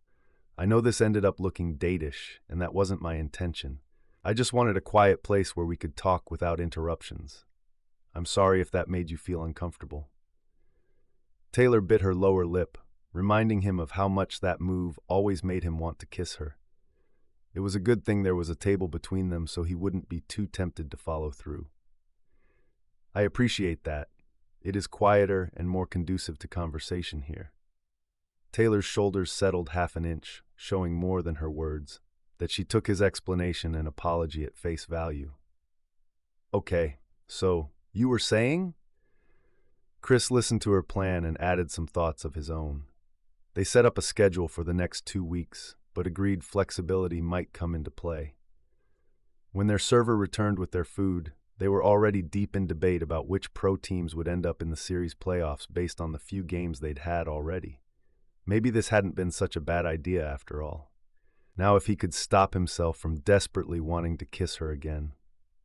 When Caitlin had called and suggested a girls' night, Taylor has been all in. She reached out to Jill and Anna. After basketball practice the previous night, she had spent several hours reviewing her notes from practice, coming up with drills and techniques with the help of YouTube to teach the boys skills they would need individually and as a team. She then emailed it to Chris, who hadn't responded. She wasn't sure if he was mad or if he simply hadn't had a chance to look it over yet. Either way, the confusion of her feelings for him was not helping her equilibrium right now. She stopped by Anna's to pick her up an hour after inviting her to come to girls' night, and then turned her car toward Paisley's Bar and Grill. Food, friends, and dancing sounded like just the thing right now. Taylor whipped her car into the parking lot and ignored the way Anna clutched at the door when they rounded the curve. Some people were such wimps when it came to riding in a car instead of being in control. Here we are. The lot was packed. The low building had music streaming out of every crack, and several people were exiting their cars and heading to the bar as well. "Come on," Taylor said when Anna hesitated just outside the car door. Taylor grabbed Anna's hand and dragged her toward the building. "We're going to have so much fun. Just wait and see." Anna followed along. Time for some dancing. The bar was big and open with space for a band on one end near the wooden tables. Pool tables lined the other side with room to dance in the middle. The place had a band on weekends, but since it was a Thursday, they had the radio on instead. Taylor caught Paisley's eye as they approached, and the brunette who had been 2 years older than her in school waved and pointed toward the corner with the tables where Heaven waved to them. She turned and headed over, and Anna trailed along. Jill, Caitlin, and Heaven had all arrived, and Taylor slid into one of the open seats, taking a sip from the water glass the waitress had already brought. Caitlin and Heaven introduced themselves to Anna before Taylor had a chance, and the inevitable talk about men began. Taylor was just starting to think she was going to get out of it on her end when Anna mentioned that Taylor had been smiling more than usual, and a guy must be behind it. Taylor turned to Anna in surprise. "What makes you think that's because of a guy?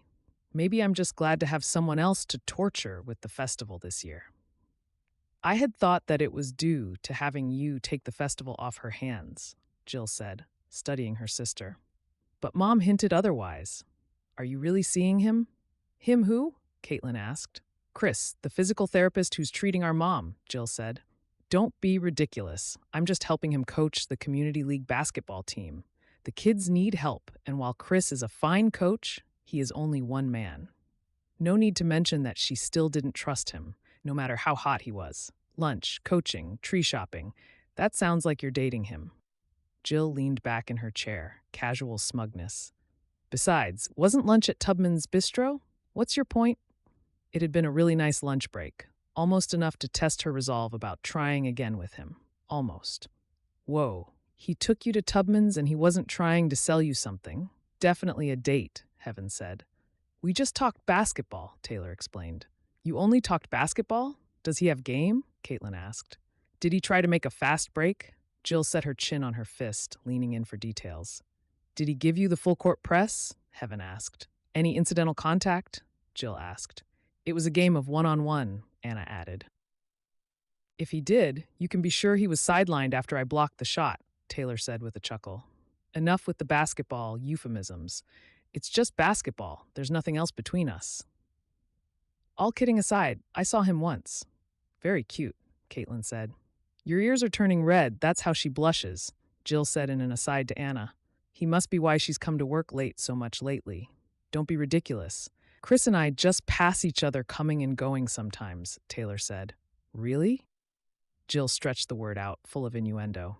"Okay, it's not like he's even explained why he left so suddenly in college, or like it matters at this point. And how is your love life going?" Taylor desperately turned the attention toward heaven. Can't say. Not sure what to think about anything right now. Men have to make things so complicated sometimes. Isn't that the truth? Jill said. You, a man? Since when? Taylor asked.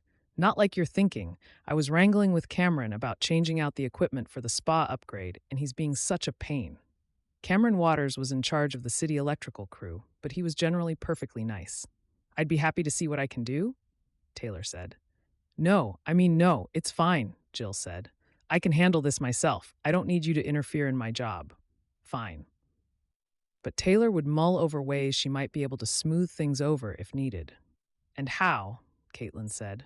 Not that they aren't nice to look at. She smiled and waved at someone on the other side of the room, and Taylor's gaze drifted to a tall drink of water, playing pool with Ben Baker. Scott Adams always had been a looker, and now he'd retired from the army and was back in town. He and Caitlin must be warming to each other again. Taylor wanted to ask, but the conversation threatened to shift back to her and Chris, so she changed the subject entirely to how everyone was doing in their contributions to the community Christmas celebrations. They ordered their dinners, enjoyed the delicious, fattening food, and then got onto the dance floor to boogie off some of the calories. They danced together, they danced with various men, and when the night came to a close, Taylor felt much better about life in general. All she needed was her girls, and definitely not Chris Harris. 10 Friday afternoon's practice went well. Chris had agreed with most of the notes she had emailed him on exercises they could try to teach technique, apparently, since he tried out several of her suggestions, and they split the group to work on different skills. All right, we're switching gears to layups. Taylor gestured for the boys to line up on one side. 2 of the 5 groaned. I hate layups. I suck at them, Lars said. That's why we're going to work on them. Brian, you go first. You do pretty well with them. We'll talk about what you're doing right and what you could do better, and then we'll go on down the line. Then, practice. Brian did well enough, hitting the backboard in the right place, but could have used a little spin on the ball. She discussed how it went with the whole group, then had him do one more with that in mind. Better. Awesome. Keep those things in mind when you're approaching the net. Soon, it will become natural.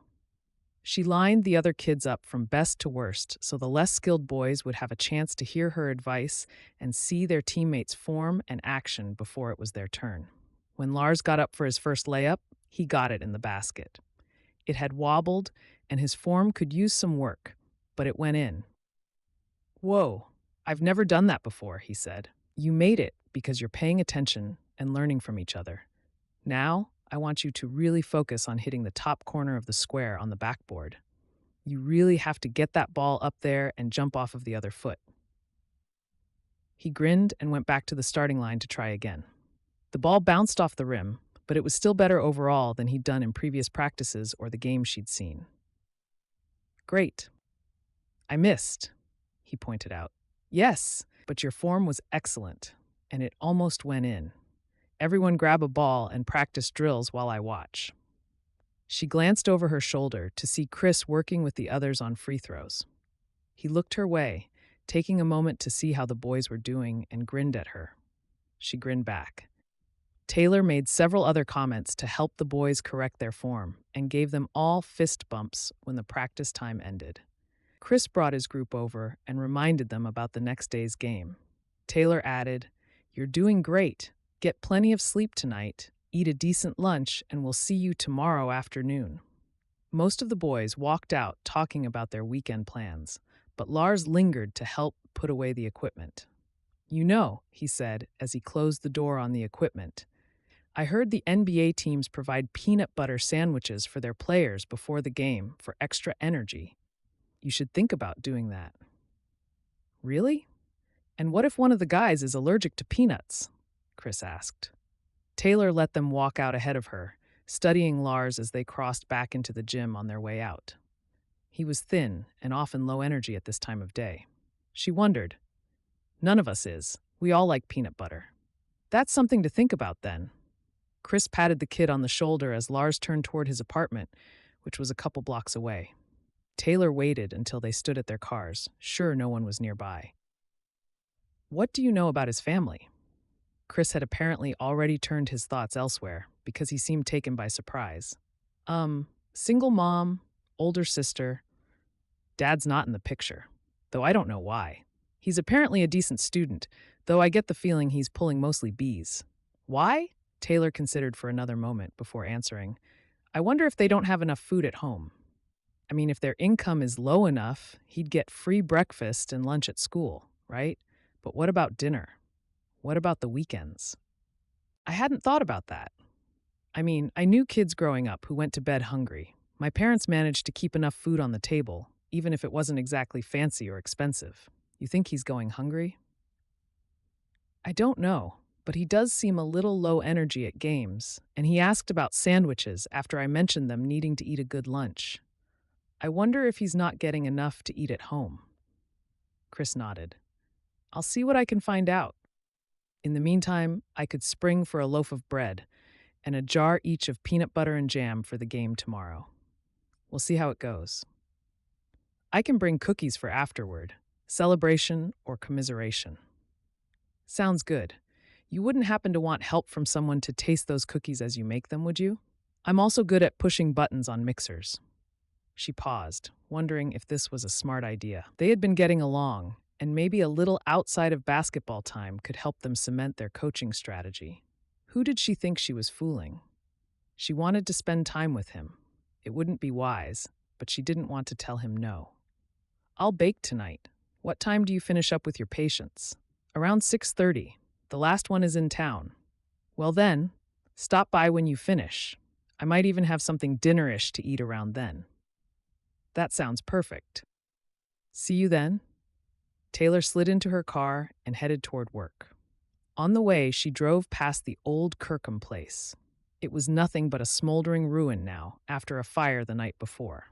The place had been a dump, and thankfully uninhabited, but there were whispers of arson floating around town, a worry Taylor could do without.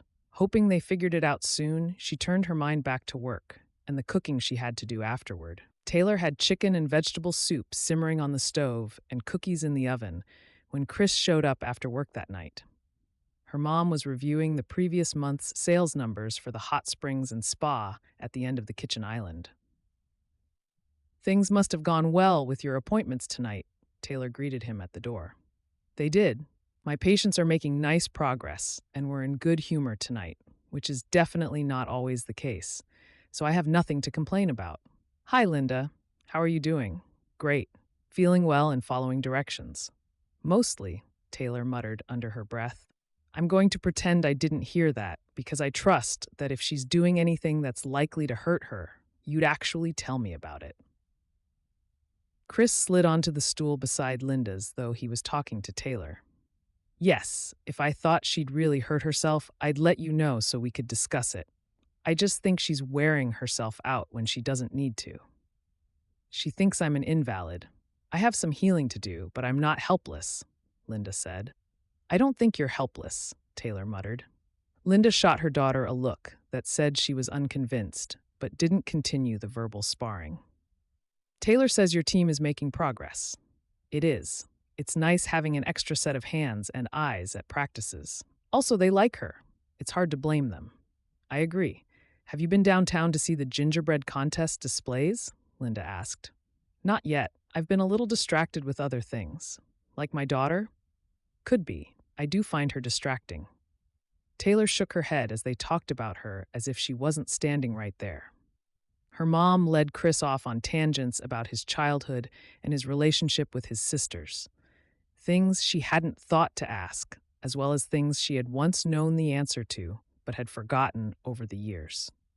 It was funny, she could have sworn she hadn't forgotten a single detail of their time together, but she knew that wasn't true, especially as she joined in and they talked about their disparate memories of the same events. She had known him once, thought she knew him well, but now she realized it had been so many years, and neither of them were the same person they had been in college. This caused a tug of war inside her as she tried to decide if the new Chris, who she found herself increasingly attracted to, was different enough from the man he once was for her to open the door to something more than coaching partners and maybe friends. She baked ginger cookies and sugar cookies, and finally, chocolate chip cookies for the game the next day, and her personal favorite, eggnog flavored cookies. Chris lent a hand, swapping trays in and out of the oven, and washed the mixing bowl and attachments twice so she could work on the next batch of dough. When Linda headed to bed, Taylor felt like she and Chris had crossed some kind of divide, and she was sure the boys would be happy with their cookie selection. There's half an hour left before they turn off the lights on the gingerbread houses if you want to check them out, Taylor said after removing the final tray from the oven to cool. I'd like that. Chris extended his hand to her. Taylor untied her apron and slipped it off before she hesitantly took his hand. Do you want to drive or should I? Hate to say it, but you don't seem to have improved your driving skills much since college, so I'll drive. She punched him in the shoulder for that, but not very hard. He wasn't the only one to comment on her driving style. She hadn't been in any accidents or caused anyone else to be in one, so she wasn't the least interested in their opinions on the subject. Ow, you're going to bruise me. Wimp. What I meant to say is that you have the same incredible driving style that I remember from college. However, just this once. I think it would be nice if I drive. Taylor grinned. That's better. When they were sauntering down the sidewalk half an hour later, pausing to look at each of the gingerbread displays, Taylor wondered if it was possible for a moment to be any more perfect than this was. What's the deal with you harassing your mom? Chris asked. Is she really overdoing it, or are you overprotective? I have never been overprotective with anyone. I have no idea what you're talking about. Come on, your protective streak is a mile wide, and I get the feeling it's worse with your mom than most. Is there something wrong with that? Taylor bristled at the suggestion that she was being overbearing. She would never do that, but her mom shouldn't have to do everything herself, and she was recovering from surgery. No, not as long as you don't take it too far. Your mom is doing great. I would even say you could probably move back to your own place soon. I'll move out when I'm sure that she's ready for it. You may see how well her knee is healing, but you don't see how easily she tires. She didn't seem overly tired tonight. If anything, I got the impression she left to her room so early because she wanted to give us some privacy. Believe that if you want to. Taylor didn't drop his hand, but she wanted to. Instead, she stopped at another window and looked at the gingerbread houses. They looked sturdy, but were so fragile, as was evident by a leaning wall of gingerbread that surrounded one of the yards around a house. Her relationship with Chris seemed to be the same. It looked fine at first glance, but when you looked closer, you saw the structure was dabbed together with nothing stronger than sugar and egg whites. Look, I don't want to fight with you. Chris tugged her hand and pulled her around to face him. Just when I think I'm really starting to understand you, that we might be able to be friends, you remind me why I had planned to keep my distance. Taylor headed back to his car, which was parked across the street. Just because we disagree about your mom's activity level, Chris asked, you picked on my driving and called me overprotective. I'm not overprotective, I'm just the right amount protective. Neither of them talked on the way back to her mom's house. When Chris parked in the driveway, he asked, Are you still coming tomorrow? Did he honestly think she would quit on the boys that easily? Of course, I told the boys I would be there. We need to talk about what happened before. Is it going to make any real difference? Suddenly exhausted, Taylor pushed back her hair and looked him in the eye. I think it will. At least, it might help you see things in a different perspective. Whether that matters to you or affects whether you would ever consider dating me again is another question. Not tonight. I'll think about it. See you tomorrow. She got out of the car and headed up the twinkle light-lined sidewalk to her mom's front door. Chris waited in the car until she was inside. As she watched his taillights disappear around the corner from the front window, she wondered if she was fooling herself by thinking they could work things out. 11. Chris arrived at the community center for the game the next day. Taylor sat on the end of the bleachers with a large plastic container of cookies on her lap. Hi, he said as he took the seat beside her. Hi, looks like Lars is already here. Great. I checked about space for the peanut butter team meeting, and they said we could use one of the rooms to talk to the boys before the game starts. And I brought power food. Good. She focused on the game of 9-year-olds that would finish shortly before theirs started. He lowered his voice, though the claps and calls of the players' parents around him probably made that unnecessary. Look, I'm sorry I pushed yesterday. Can we talk it out after the game? Sure. She appeared to thaw as a couple of the boys approached. Chris wasn't sure if her change was because of what he said or because of the boys' arrival. Hey guys, how are you doing today? She asked. Are those cookies? Lars asked. They sure are. Are they for us? Brian asked. I was thinking about giving them to the guys playing out there now, but I guess I can share a few with our team. Brian did a fist pump. Yes. Pre-game meeting, Chris said, picking up his things. Come with me. The boys and Taylor followed him out, and he motioned for a few others to join them as they passed through the gym and hall to the nearby room. What's going on? Jake asked.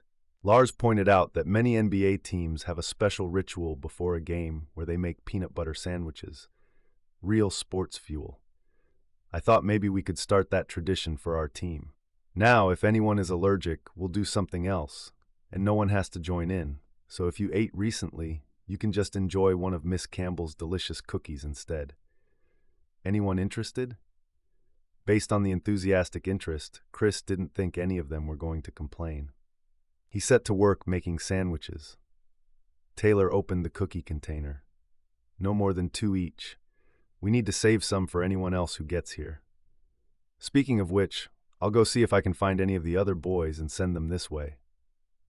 Taylor slipped out of the room, but Chris doubted any of the boys thought about it for more than half a second. Lars downed 2 sandwiches before Taylor sent the last of the stragglers in to join the group.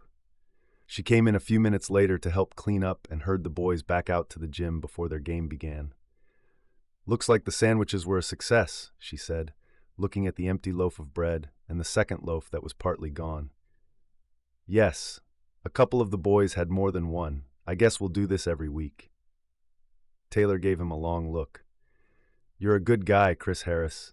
She sauntered into the gym, leaving Chris with a warm feeling of acceptance. Maybe things between them would be okay after all. That uplifting feeling continued through the game as the boys held their own and even pulled ahead by 2 points in the final minute of the game to take the win. Lars played better than he had at either of the previous games, and Chris wondered if Taylor had been right about him being hungry, or if that had more to do with the extra practice time and focused coaching he'd gotten that week. More to think about.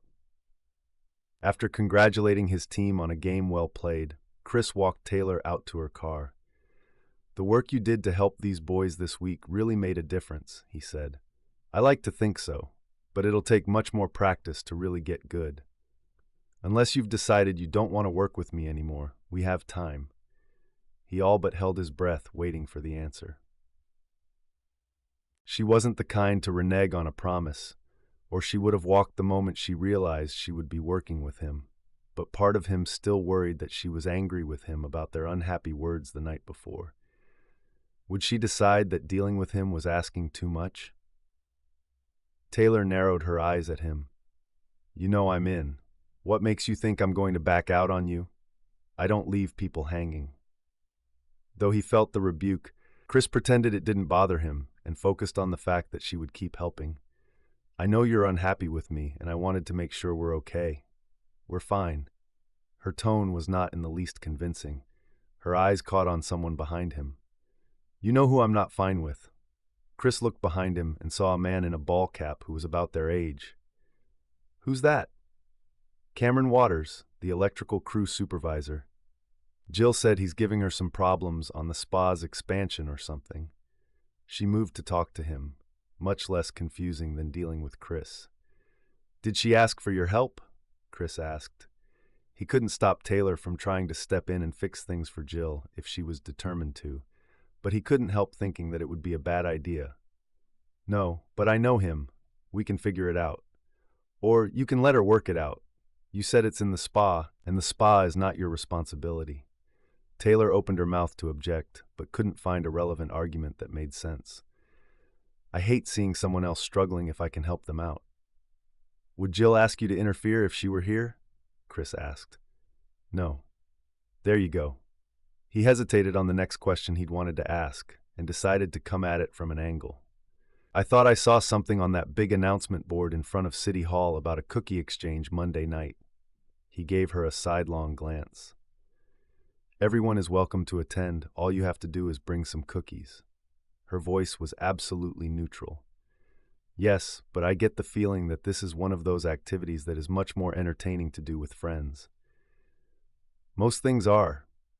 A more direct approach, then. I don't know a lot of people in town yet. Any chance you'd be willing to let me join you? You could introduce me to a few more people. They came to a stop beside Taylor's car. If I agree to that, it wouldn't be a date. Of course not. It would be more like two coworkers networking with others in a crowd. If that's all he could get, he'd take it. She pursed her lips for a moment, calling his attention to them. That would be okay. Text me your schedule that evening, and we'll work something out. After they said goodbye and he turned toward his own car, he wondered if he was fooling himself, thinking there could be a chance for them. She wouldn't agree to go if she didn't want to spend time with him, but every time he thought she was about to remove the wall between them, there it was, as strong as ever. Why, oh why, had she told Chris they could go to the cookie exchange together? Taylor checked her reflection in the mirror for the 5th time, at least, and walked back to the family room again. Pacing was never a good sign, but she couldn't settle down. She didn't want to be with him. So why did she tell him she would spend even more time with him than she already was? Settle down, you're like a caged lion, Linda asked from her spot on the sofa. I'm heading to the cookie exchange in a few minutes. Is there anything you need before I go? Linda waved her off. No, have a good time. I haven't seen you this nervous for a date since you were in high school. What date? It's not a date. Wait, how did you know? Chris mentioned that you agreed to introduce him to people tonight. Did he call it a date? Because I thought I was perfectly clear that it wouldn't be a date. Linda's eyes narrowed. He didn't use that word. No. He only said you were going with him to the cookie exchange to introduce him. Last time I checked, that sounded like a date. You're both single and available. It's not like there's some rule against dating your coaching partner or your ex-boyfriend. Though she felt better that he hadn't actually called it a date to her mom, Taylor was still uncomfortable with the fact that her mom had interpreted the way he talked about it to mean they were dating. The doorbell rang. You'll be okay for a couple hours? I was fine all day, wasn't I? Go, have fun. Stop worrying about putting a label on how you feel about Chris or what your activity tonight is and just enjoy yourself. Taylor bent over and kissed her mom on the forehead. Thanks. I'll try to do that. She shrugged into a jacket and picked up the tray of cookies she had prepared from the ones she'd frozen Friday night, getting to the front door right after the doorbell chimed again. Sorry, it took me a minute to say goodbye and everything. She paused when she saw him standing on the porch. He looked good, better than she had seen him yet, and he wore only a pair of dark blue jeans and a red and green sweater. So why did her tongue all but roll up in her mouth like that? You look terrific, he said. The cookies look good. I'm glad we made extra of the sugar cookies. He took the tray and moved out of the way so she could come out onto the porch. Me too. I added extras for you. Thanks. They moved to the car without saying anything more and had driven halfway to Albrecht's event center when Chris spoke up. This isn't going to work if we can't even talk. We can talk. Okay, how was work today? You told my mom about our outing. She hadn't meant to confront him about it, but somehow it spewed out of her mouth without her permission. Yes, she seemed surprised. Since you live with her right now, I figured you would have to tell her eventually. Maybe when she was 40. That wasn't why she was upset. Why was she upset? Sorry, I knew she would jump to the conclusion that it was a date if I told her we were doing something together. And if I told her it wasn't a date, she would ask why not, and that would devolve into a big thing when I just wanted tonight to be easy. It hadn't evolved, but only because he'd arrived, cutting the discussion short. It doesn't have to be hard. What, will everyone assume we're a couple because we show up to one event together? You haven't been in this town long, but yes, basically. It doesn't take much for people to jump to conclusions. I wouldn't be surprised if they already were just because we're coaching together. He didn't speak. So they are. Perfect. Look, if you're upset about the idea, I can take you home so you can go in your own car. I'm not trying to make your life harder. When she didn't answer him, not sure how she felt, he flipped on his turn signal as they approached the next corner. "What are you doing?" she asked. "If you don't know, then maybe you should go alone, and I'll go home." Feeling bad, she set a hand on his arm. "No, I'm confused." He turned the signal the other way and pulled off to the side of the road. "Okay." She took a moment to mull over her feelings, to sort out the jumble and put it into words. "You scare me. I enjoy spending time with you, but I don't know where we stand, or if I can trust you again.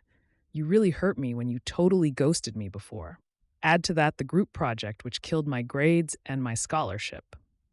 It looked like he was about to say something, but she rolled right over anything he might say. "We had something, and I thought it was special, but apparently that was my imagination. So how much of your demeanor now is real, and how much is the shell you put on for me?" Chris gaped at her for several seconds before he seemed able to get his tongue to work. "None of it is a shell, Taylor. What you see here, this is who I am now. I don't have hidden pockets or ulterior motives. Well, maybe one, but I can live without that if I have to." Her eyes narrowed on him. "What's that?" "I wanted to see if we still have chemistry. To see if you were at a place where we could try again, or at least where I could explain what happened. You have plenty of reasons to be angry with me, but I was never playing with your feelings. You were important to me, and I wondered if things had happened differently. Could we have been even more? And yet it took you how long to talk to me after getting to town? I didn't know how to approach you. So you went with, 'Hi, I'm your mom's physical therapist. Have a nice day at work?' Did I mention I can be an idiot sometimes? Besides, I didn't know where you lived until I got the assignment to do your mom's therapy. What did you want me to do? Show up at your work after 10 years away? I was working around to finding out where you lived now." Taylor stared through the windshield, focusing on the bluebird perched on the neighbor's car. Him showing up at her work would definitely not have gone well, but it couldn't have been that hard to find out where she lived. Half the town knew where she lived. How could I know that when you disappeared without an explanation? Do you want one? Will you let me tell you what happened? Chris turned to face her completely. It only took a moment for Taylor to nod. Yes, but not here in this car. Fine, my place, I have leftover manicotti. We'll miss the cookie exchange. Will you mind? It would be the first one she missed since getting out of college, but some things were more important than social gatherings. Let's go. 12. When they arrived at his apartment 5 minutes later, Taylor was second-guessing whether this had been a great idea. Was she ready to face whatever had been more important to him than the relationship that had been growing between them? Did the fact that he wanted to talk about it mean that he thought she would understand when he was done? But how could he ever explain away what happened? It was a small apartment, a one-bedroom in a building of 8 tiny apartments, one of the few apartment buildings in town. She knew several of his neighbors and wondered when this space had become available, since rentals in their small town could be hard to find. His place was tidy. One might even say sparse. Then again, he hadn't lived there long. "Where did you move from?"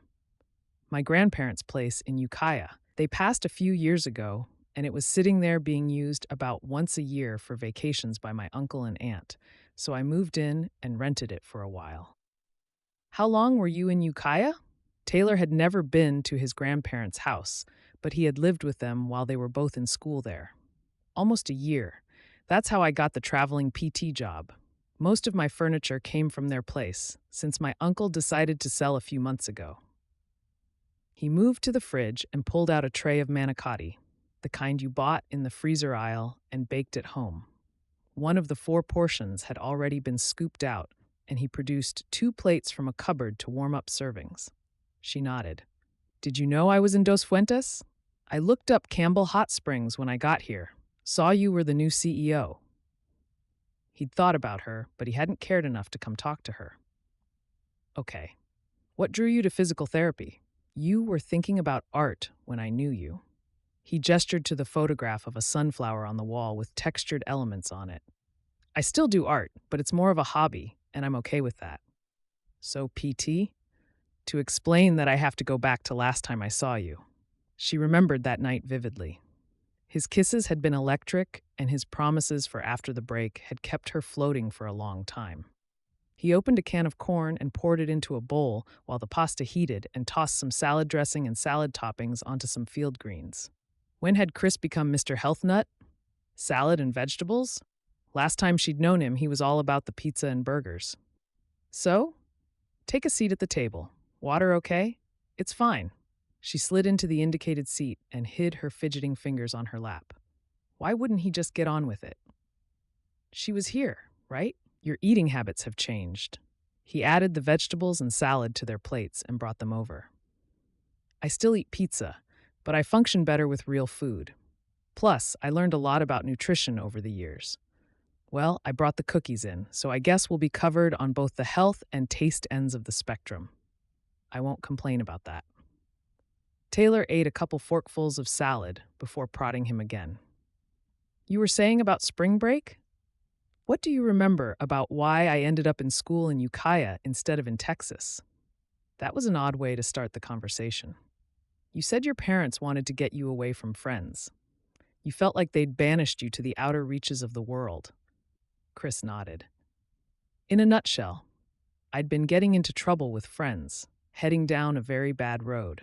I wanted to do school, but staying in town wasn't going to get me there. So Mom basically sat me down and made me fill out the application for school here. I almost refused after I was accepted. I had plans with my friends, and I thought I would be better off staying. But then my friends got involved in a really bad situation and people died. I came straight here. My family moved across the city at the same time, just packed up and moved in 2 days without telling anyone until an hour before they left. I didn't tell my friends I was going either, just took off. By friends, do you mean your gang? She had wondered from a tattoo she'd often seen on his arm, which was no longer there. Laser removal was expensive and took nearly a year, so it wasn't a quick process. She didn't love that he'd been involved with something like that, but it looked like he'd made a clean break, so she could deal with that. Yes, getting me out of the area, and my parents in a totally different neighborhood broke ties with the old gang, and I made a fresh start. When I went home for spring break, one of my old friends saw me at the airport. He followed me home, and when I came out to grab some milk from the corner market that night, a group jumped me. Taylor had been looking at her plate while he talked, needing the space to process his words since they were so close around the tiny dining table. Her stomach knotted with the image of him being beaten. Her gaze lifted when he stopped speaking, and he met her gaze. She saw pain and shame and worry in his eyes.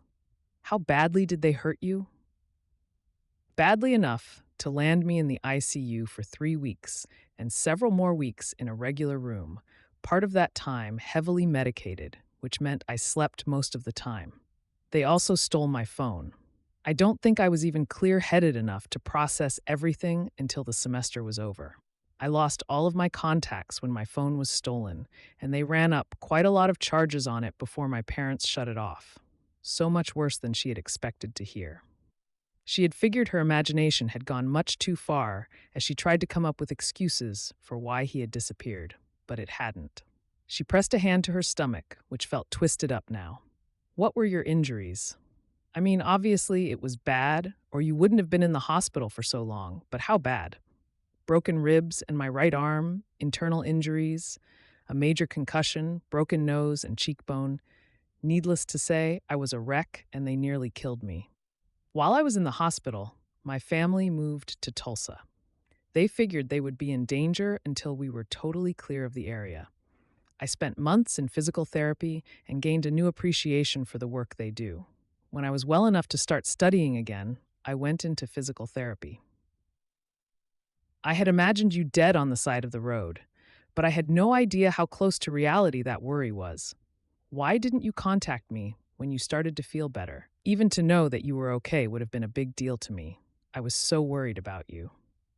Until you started to hate me?"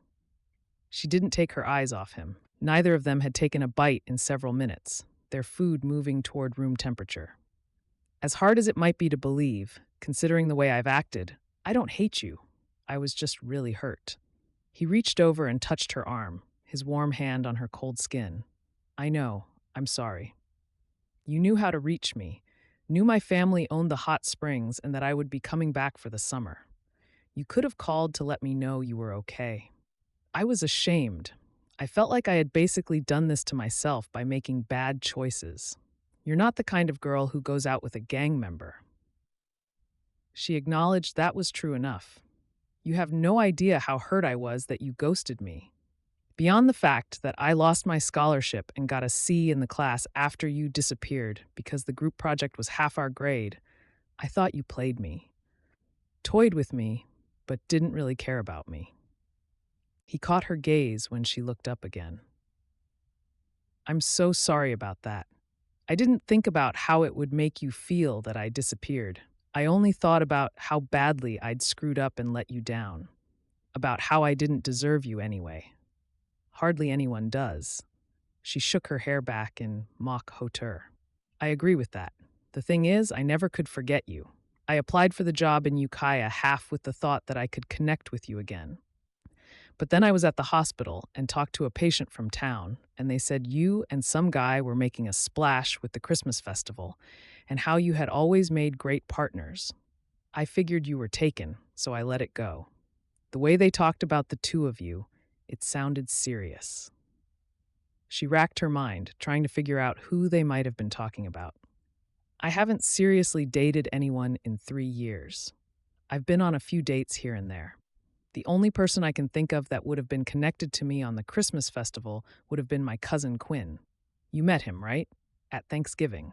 His eyes widened. "Quinn is your cousin?" "Yes." "Yeah, they left that part out of the conversation. Even at Thanksgiving, no one mentioned you were related. I figured you weren't dating anymore, but were still good friends. You really weren't dating anyone last winter?" Taylor shook her head. "So, I wasted the past year? Who knows if I would have listened if you'd shown up on my doorstep anyway. Considering how you responded to me a few weeks ago, I'm seriously doubting it would have been very friendly." "Fair enough." Taylor looked back at her plate of food, needing a moment to process everything he'd said. He'd sounded so sincere, and she wanted very much to believe him, but it would take a while to figure out how she felt about everything. "My food is cold." "Eat your salad. We can put the plates back in the microwave." They ate in silence for several minutes as they cleared the greens from their plates, and he stood to microwave the rest. "How does your family like Oklahoma?" "They like it.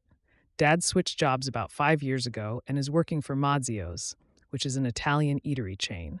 Mom went back to nursing school and is working at the burn unit. Even though having to leave Houston because they might have been in danger with my old gang was traumatic and very difficult at the time, they're both happy to be where they are. My sister Lisa is married with a kid, and Jennifer is engaged." "Was it hard moving so far away?" "So hard at first, but I'm happy with my work. My boss is good to work with, and I have great patience.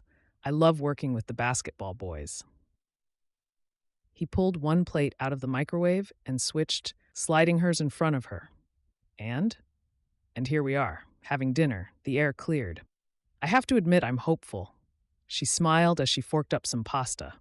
Maybe he had reason to hope. She needed a little time to process everything first. After dinner, he cleared the table, and they played a few rounds of boggle while they enjoyed sugar cookies and hot cocoa. It was too late to make it to the cookie exchange anyway. "I like your tree. It's very, slender," Taylor said when he stood to put away his game. The tree was nearly 6 feet tall, but less than 3 feet in diameter at the bottom.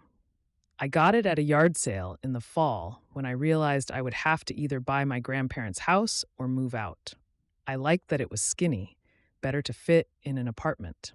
Even though I had been saving as much as possible since moving out here, buying a home here would take a much bigger down payment than I could come up with on my paycheck." It is ridiculous.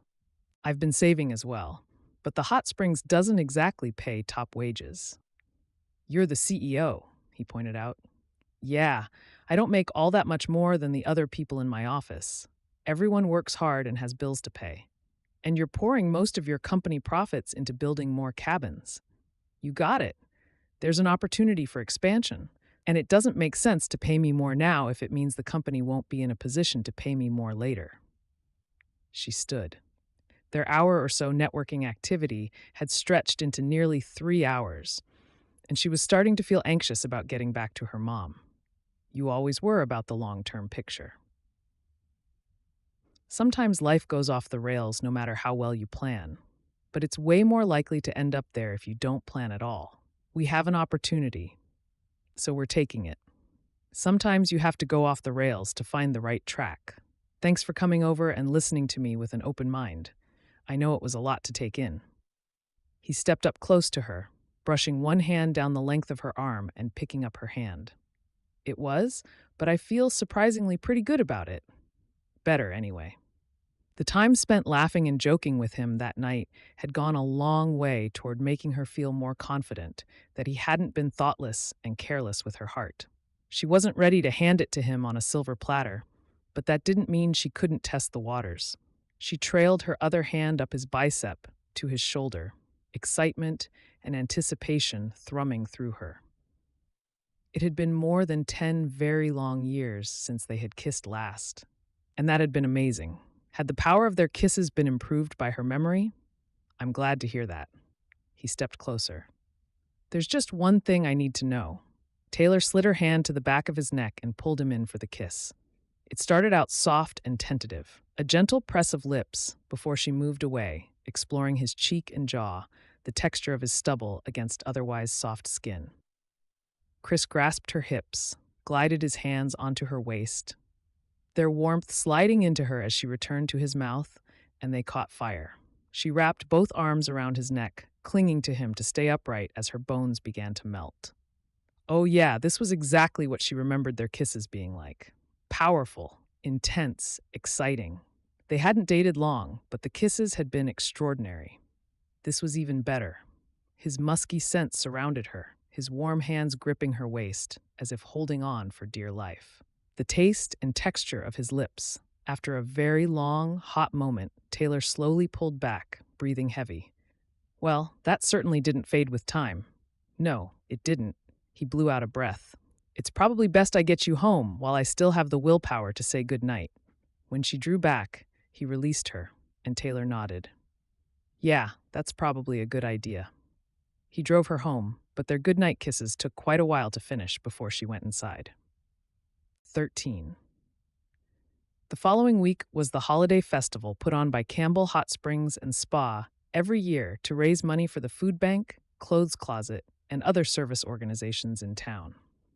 Everyone on staff, from the office to the spa to the people who cleaned the cabins, put in extra hours, helping to set up the booths and decorations in the large grassy area visible through Taylor's office window. Somehow, Taylor still managed to make it to basketball practice, but the week was intense. Chris became part of her everyday life, sharing dinner with her and her mom most nights. He even helped her decorate 2 of the 24 Christmas trees that they set up on the grass for the festival every year. He meshed well with her family and met most of her friends. He kissed her silly and never failed to love on her mom's cat, Petunia. He became more and more a part of her life, but while she loved the time she spent with him, she also held herself back. Once before, she had let herself fall for him, and he had broken her heart. Sure, there had been extenuating circumstances last time, but could she trust him to make a different choice this time? She had put her fingers on her keyboard 6 times, even pulling up the local newspaper site once, thinking that an attack as serious as the one on him was sure to have garnered press. But what if it hadn't? What if they figured it was just gang violence and didn't say anything about it at all? Would she still believe him if she looked for proof that his story had been true and couldn't find any? Things were going so well. Would the absence of corroborating facts break her heart all over again? No matter how well things seemed to be going, She was afraid that she should break things off with him before they got any more serious. By the end of the week, she realized it was already too late. She had slid into love with him as effortlessly this time as she had in college, had begun that slide well before he'd explained what had separated them before. After practice on Friday, she fist bumped most of the team as they gathered to talk. Game time tomorrow is 3 o'clock. Come early for sandwich and cookies. Chris paused when several of the boys cheered. And don't forget to remind your parents that we're meeting at the Christmas festival at the hot springs. Let me know if you need a ride, and we'll get that straightened out. Campbell Springs will provide you all with tickets to the ice rink so you can try ice skating, Taylor said. I've never done that before, Brian said. How can there be ice here? Lars asked. Ice skating is not too different from wearing rollerblades, and it's not real ice, it's plastic. But it feels just like the real thing when you're wearing skates, Taylor explained. We'll pass out the ice rink passes to you when you arrive at the festival after the game. Yay, several people cheered. Okay, now everyone get plenty of rest tonight. Drink your water. Chris was interrupted. And eat a good lunch. Yeah, Brian said. But you're having peanut butter sandwiches, Lars pointed out. True, we are building champions, and champion teams fuel up. All right, have a great night. Chris lifted his hands in a shooing motion, and the boys scattered. You might as well have said, fly my pretties, for as fast as they took off, Taylor said. Except I don't think any of them would have appreciated being called pretty. Some males are so sensitive to that. We have egos. It's hard growing up and trying to figure out where you fit in life, she said. That it is. Chris finished locking up the equipment, and they walked back out to the cars. How are things going with the festival? Well, very well, in fact. We had the best opening day on record, and things were already starting to hum when I came here today. That's great. How is your research into Lars's family life going? Single mom, I knew that already. She works a lot of hours but makes minimum wage, so just affording rent is pushing her budget most months. She gets some government assistance like school lunch and breakfast, but I couldn't verify food stamps. Minimum wage is so low, it's not surprising she can't support the family on it. Working 2 part-time jobs makes it almost impossible to have a regular schedule, and you don't get benefits, he pointed out. What does she do? Clerks at the grocery store and works the window at Barb's drive-in. It could have been worse, but there was no way the family's situation would improve if Lars' mom couldn't get better paying employment than that. Saturday turned out to be crazier than usual. Taylor and Jill spent the morning helping to wrap gifts in their offices as part of the Chamber of Commerce's Buy Local gift wrapping series, which Heaven was running.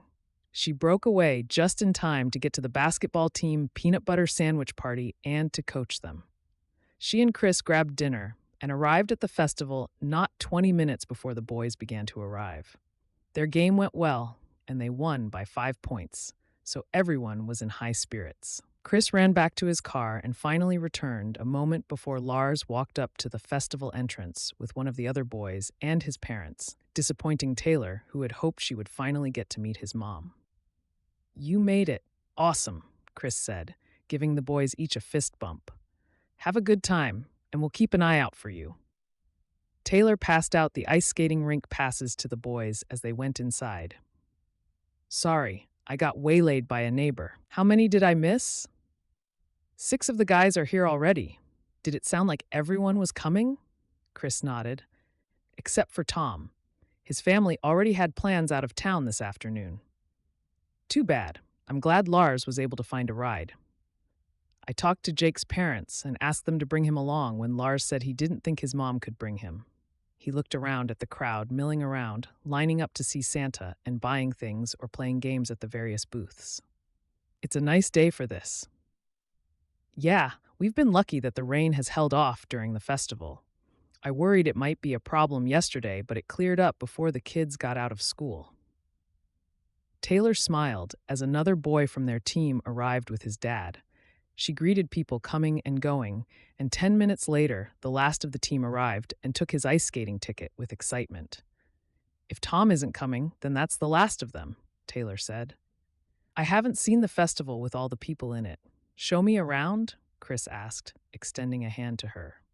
Of course, and then we'll have to go ice skating. Have you been before? Can't say I have. You?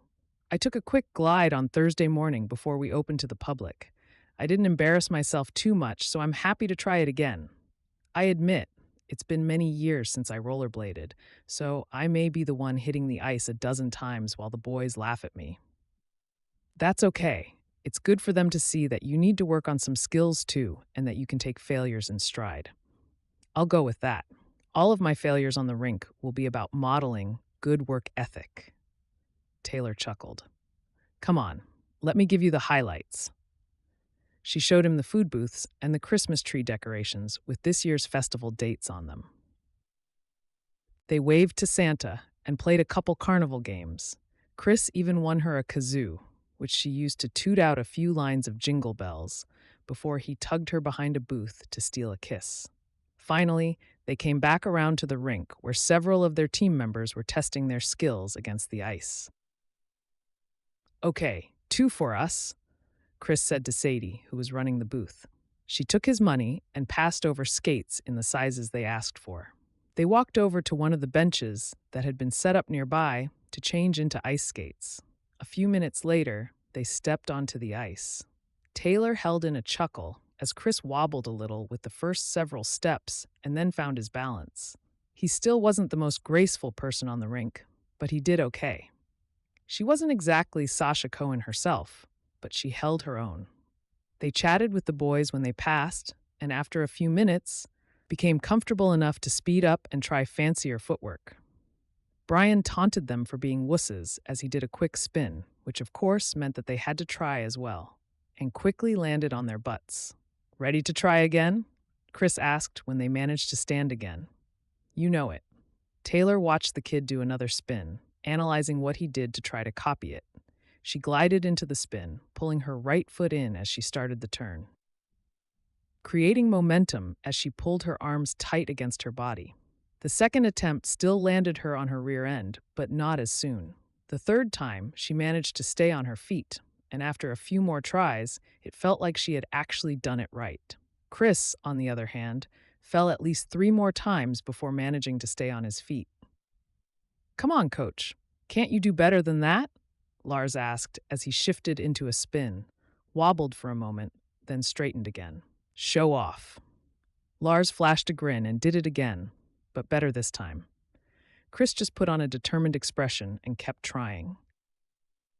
They outlasted the boys who had been on the rink when they arrived and had each nailed the basic spin a couple times before stepping off to make room for the other festival goers. That was fun, Chris said. I wish we had time to get on again before they disassembled it. It will still be here tomorrow. I mean, the festival will be closed, but we could probably sneak in for a little practice without having to dodge other people. That sounds like fun.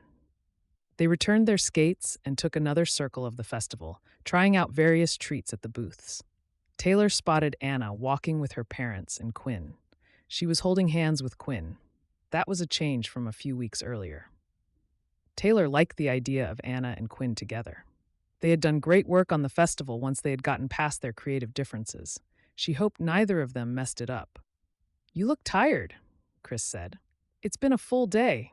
I worked for the gift wrapping station for 5 hours before meeting you all at the game. I'm about ready to drop. How does dinner and a movie sound? Curled up on the sofa? So perfect. Really. But Anna's parents showed up to surprise her from Boston this morning, and I said I would keep an eye on things here this evening so she can focus on them, and apparently on my cousin Quinn. I don't know where Jill is now, but she's supposed to bring Mom out later to walk around. So showing me around twice was really about keeping an eye on everything, he said. I feel so used. Had they done it all twice? She supposed they had. You caught me. We could get some dinner and take a break inside to eat, though, if you're still interested. You got it? Any requests? They decided on burgers from Carly's Cafe, which Chris returned with a while later, and they settled into seats in the employee break room to eat them. It was nice to get away from the noise and the crowds, and quite a bit warmer inside as well.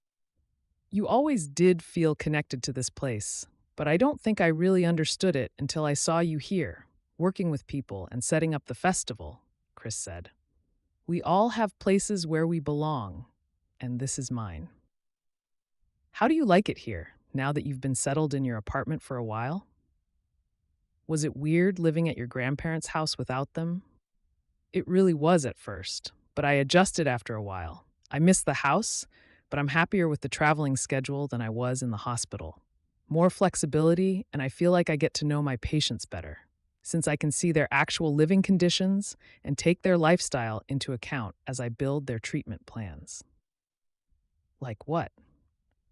One of my patients has stairs in their home, so we use them for part of their treatment. Another one doesn't, so I got something for them to step up onto during our sessions and on their own time. We shifted living arrangements for another one to make it easier for them to be independent while they heal. It's all about finding solutions that are tailored to them. Nice. You seem pretty happy with physical therapy. I am. I hardly ever worry about my patients beating me up. Glad to hear it. Taylor shot him a commiserating smile. Her cell phone rang. Hi, Jill. Are you and Mom heading over soon? I came home to pick her up, and she's injured herself again. I'm taking her to the ER for x-rays. Worry poured through Taylor, and she stood. Is she okay? Should be fine, but she's in some pain. Is Chris with you? Yes. Relief was evident in her voice. Bring him along if you can. He'll want to talk with the ER doc about whatever they find. I'm worried she's made things worse. Sure.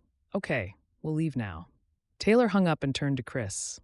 Mom injured herself again. Jill is taking her to the ER. Let's go. He stood and tossed his food wrappers as well, grabbing his drink and pulling his keys from his pocket. There was no hesitancy at all about spending time at the hospital checking on his patient, her mom. If she hadn't already found herself falling quickly toward love, this would have clinched it. We should drive separately so you don't have to bring me back here afterward, Taylor suggested. Don't worry about that. I don't want you to have to worry about staying on the road while you're worried about your mom. Let's go.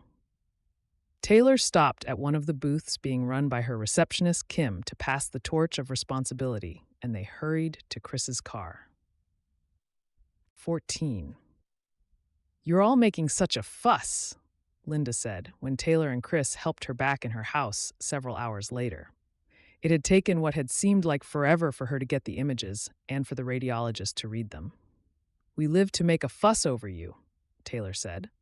I'm going to be fine. I just strained it a little, but it's not like I'm an invalid. Linda rested much of her weight on Chris's arm. And we want to keep you from becoming an invalid, so one day of pampering, and then we'll begin again with your treatment on Monday, he said. At the same level as yesterday? Linda challenged. We'll see how you're doing on Monday. Taylor shared a look of concern with Chris and figured her mom was not going to be happy about the several steps back this had probably caused in her recovery. At least this time, Jill had found their mom stretched out on her bed, trying to ignore the pain instead of lying on the cold floor. That's what he says when he means that I won't be happy with the answer he wants to give. Then you can steel yourself for the coming news. Besides, you might be feeling much better on Monday. But Taylor didn't really believe what she was saying. Fine, I'll go to bed, and you can fuss for a day or two, but then it's back to normal. Mom, you know you're the best, right? Jill asked. I raised you to, so I thought that was implied. Taylor and Jill shared a grin. They took several minutes to settle Linda in her room before returning to the living room where Chris came to wait after helping Linda upstairs. Petunia was curled in his lap, enjoying the long, soothing strokes of his hand down her body. She's being overly optimistic, isn't she? Jill asked him. Yeah, but until the initial swelling goes down, we won't know how much longer this will take to return to normal. Just be patient and keep her from overdoing it. If she's not in too much pain, getting up and moving around a little is good for her, but don't let her push it. This nightmare of seeing her mom in more pain again had brought so many issues up for Taylor, and she didn't know if she could find a balance. The festival is closed down now, Jill said. I'll stop in and talk to the security guy and take a look around before I head home. Call me if you need anything before morning. Thanks, we'll be fine, but I'll let you know. Taylor shifted her attention back to Chris after Jill left. That cat sure does like you. Better than she likes me. We're simpatico, he said. I see. He shifted the cat onto the floor, causing her to let out a meow of annoyance before she stalked out of the room in offense. Chris stood and moved toward Taylor. You and I are pretty simpatico, too. Mostly. Thanks for everything. The ice skating fun, going to the hospital with me and holding my hand, offering reassurance. You've been a gem. His brow lifted. And now you're kicking me out? It's what I do when I'm too tired to stand. Call me in the morning? Yeah, your car is still at work. I'll take you back to grab it tomorrow. He kissed her softly, then turned toward the front door. Taylor waited until he closed the door to double-check the door locks and shut things down for the night.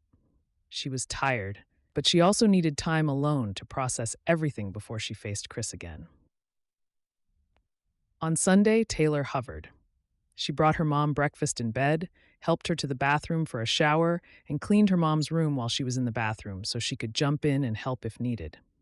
It was cloudy, but the rain held off, and she wasn't sure if Chris would call to see if she wanted to skate more or not, but she had decided not.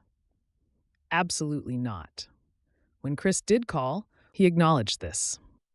I figured you would want to stay at home today after your mom's injury. You thought right. I'm sorry. No problem. Is there anything I can do for you? No, thanks. I'm just going to hang out here and chill with Mom. I'll see you in the morning when you come to work with Mom. What about your car? She had forgotten about that. I can get Jill to pick me up for work. Or I can come out now and take you to pick it up. It's really fine. Worst case scenario, I take my mom's car to work and get Jill to follow me back at lunch. I'd rather not leave right now. It was a lame excuse, and she knew it, but she couldn't help feeling responsible for her mom's injury. If she had been home instead of with Chris, she might have been able to prevent the accident. Okay, I'll see you Monday then.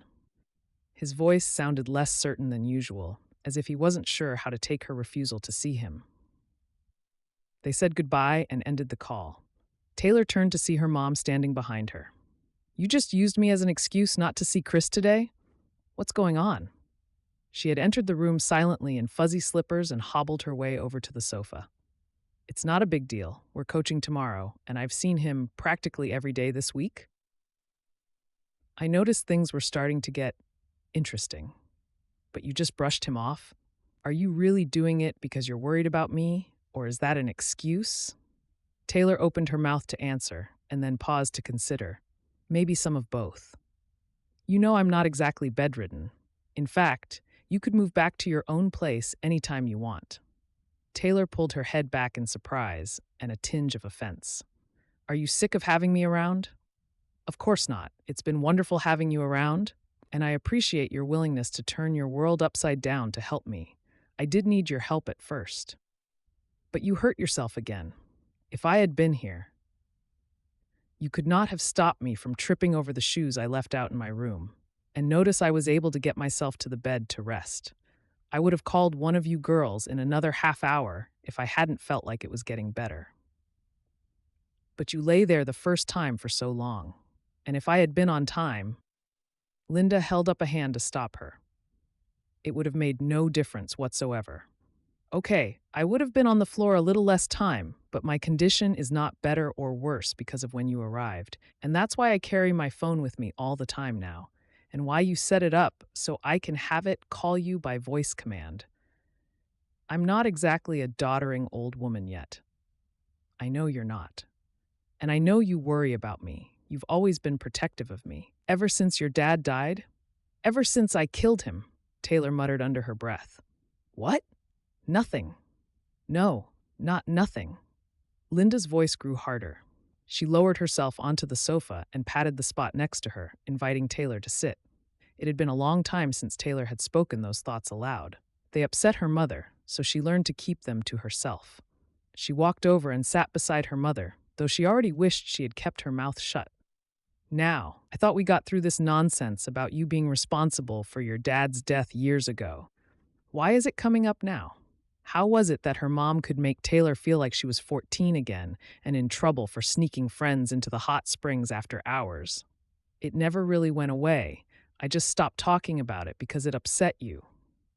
Silence for at least 5 seconds. It was amazing how long a few seconds could last. Honey, you are not responsible for your father's death, and you're not responsible for my injury, and it's not your job to take care of me. It never was. And I'm starting to realize that you always thought it was, didn't you? Taking care of us was a lot of work, and you didn't have Dad to help you anymore. I stepped up and did what he would have done. Was that soft, thready voice really hers? Linda sighed. Is that why you went to school in Ukiah and came home for so many weekends instead of going further away like your sisters? Maybe, partly. Honey, if I'd realized, you're wonderful and you've been such a help and support to me, but I never expected you to take your father's place in the house, in the family. I want you to make the choices that are right for you, even if they aren't always what I would want. You really are sick of having me here, Taylor joked. But her throat closed on the words, and tears stung her eyes. Linda's arm came around Taylor's shoulders, pulling her close. I know you said it wasn't my fault that Dad died, but I felt so responsible. I was supposed to be there with him. I would have been able to get help for him so much sooner, and maybe he wouldn't have even slipped if I had been there with him. Linda's brow furrowed, and she tipped her head in confusion. Honey, you didn't know about the stroke? Stroke? What was she talking about? Yes, he had a stroke. We think that's why he stumbled and fell. Maybe, if you had been there, you might have caught on that something was off before he stumbled. But the head injury just added to the damage already done by the stroke. It was quite severe, and he probably would have died anyway. I know we didn't talk about it much, but I didn't realize you never heard that he had the stroke. Taylor paused to process the words. She had been so devastated and guilty and filled with shame about the accident that she had closed down for months. Her grades suffered, her friendships suffered, and her relationships with her family suffered. She helped her mom more, but withdrew from personal relationships. Had she pulled back so far that she didn't listen to people talking about what happened? I had no idea. Now you know. It's time to put away the guilt. You could not have stopped him from dying, no matter what you did. Despite the strong words, Linda's voice was full of compassion. I know, easier said than done, but you've carried this with you long enough, and then some. Maybe you need to take some time to work through this. Taylor wiped at the single tear trickling from her eye. Maybe I do. She turned and hugged her mother back. And meanwhile, what's really going on with you and Chris? Did you push him away because of me, or was it something else? Taylor gave herself a moment to consider the emotions whooshing through her. Linda waited while Taylor worked through the emotions and finally came up with an answer. I'm scared. We finally sat down last week and talked about what happened when we were in college and worked through it. I noticed things were going much better between you. He's been here a lot. Yeah, well, the chemistry is definitely there, and working with the kids has been a good chance for us to learn how to work together. I think things are going a little too well. I'm afraid we are getting too serious too fast. Even though I accept his reasons for what happened before and see that he has changed a lot, I'm still kind of freaked about where things are going. Linda squeezed Taylor's shoulder. You haven't let yourself get serious with anyone since college. You've dated here and there, but you always sabotage the relationship. Don't you think it's time to consider why and to start working through that? You won't learn to trust him and yourself if you don't give it time instead of pushing him away. You have no idea how annoying it is when you're right. Still, Taylor wasn't sure if she was ready to risk her heart that way. You must be annoyed a lot then. You hide it well. Taylor chuckled and hugged Linda tight, grateful for the chance to talk through her feelings. Now she just had to figure out if she could let the past go and give them a real chance. 15. Though her mother had said she was fine to live alone, Taylor decided to stay at least a few more days until they knew if the strain Linda had put on her knee was going to set her back, or if she would be able to keep moving forward. She lingered at home Monday morning, waiting for Chris to arrive. She had totally brushed him off the previous day, and she owed him an explanation. Not that they would have enough time to get into details before they both got to work for the day, but at least she could try to clear the air before heading to work. She saw his car pull up in front of the house and put her coffee cup in the dishwasher before heading to the door to let him in. "Oh, hey, I didn't expect to see you this morning," he said when she opened the door. "I know. I want to apologize. Seeing my mom get hurt wigged me out. And I know we don't have time to really get into it, but I think I've worked through it now. Mostly. I was hoping we could talk about it later, maybe after practice." Chris slid his fingers into hers. "I'd really like that. Sometimes we all need a little time to regroup and gain perspective. And have our moms kick our butts when we aren't thinking clearly. And that too. Good." She squeezed his hand and released it. "I'll let you get to work and head out myself. Mom's in the family room. I think she hit a nice balance of rest and movement yesterday, but you'll have to be the judge of that. I know you're anxious to know she's going to be all right. Always am." Chris slid his hands onto her waist and reeled her in, pressing a lingering kiss on her mouth. "You have a good day," he said when he pulled back. She grinned. Pretty sure you guaranteed that." He grinned and picked up his bag again. "Talk to you later?" "Yep." Taylor's head cleared enough to pivot toward the garage, stopping to grab her jacket and purse on her way out the door. It was a start, anyway. Taylor spent her day helping to clean up and put away everything from the festival. When it was time to head to the community center, she was tired and ready for a change of venue. Practice went forward without a hitch or an awkward pause. Taylor was grateful when the boys headed home for the night so she could have a chance to talk to Chris alone. Really talk. At least, she hoped real talk was in their future. He walked her out to her car as usual, and they lingered beside it. "I have only one patient this evening, and then I can come over," he said. "I'd like that, but maybe we should go somewhere a little less crowded than my mom's home." "Suggestions?" he asked. "Chinese at my place." "Are you moving back?" "In a few days, if Mom is healing well enough. I think that's doable. Text me your address and I'll see you at." He pulled up his schedule on his phone. 6 o'clock? I'll bring the Chinese. Sweet and sour pork, right? You got it."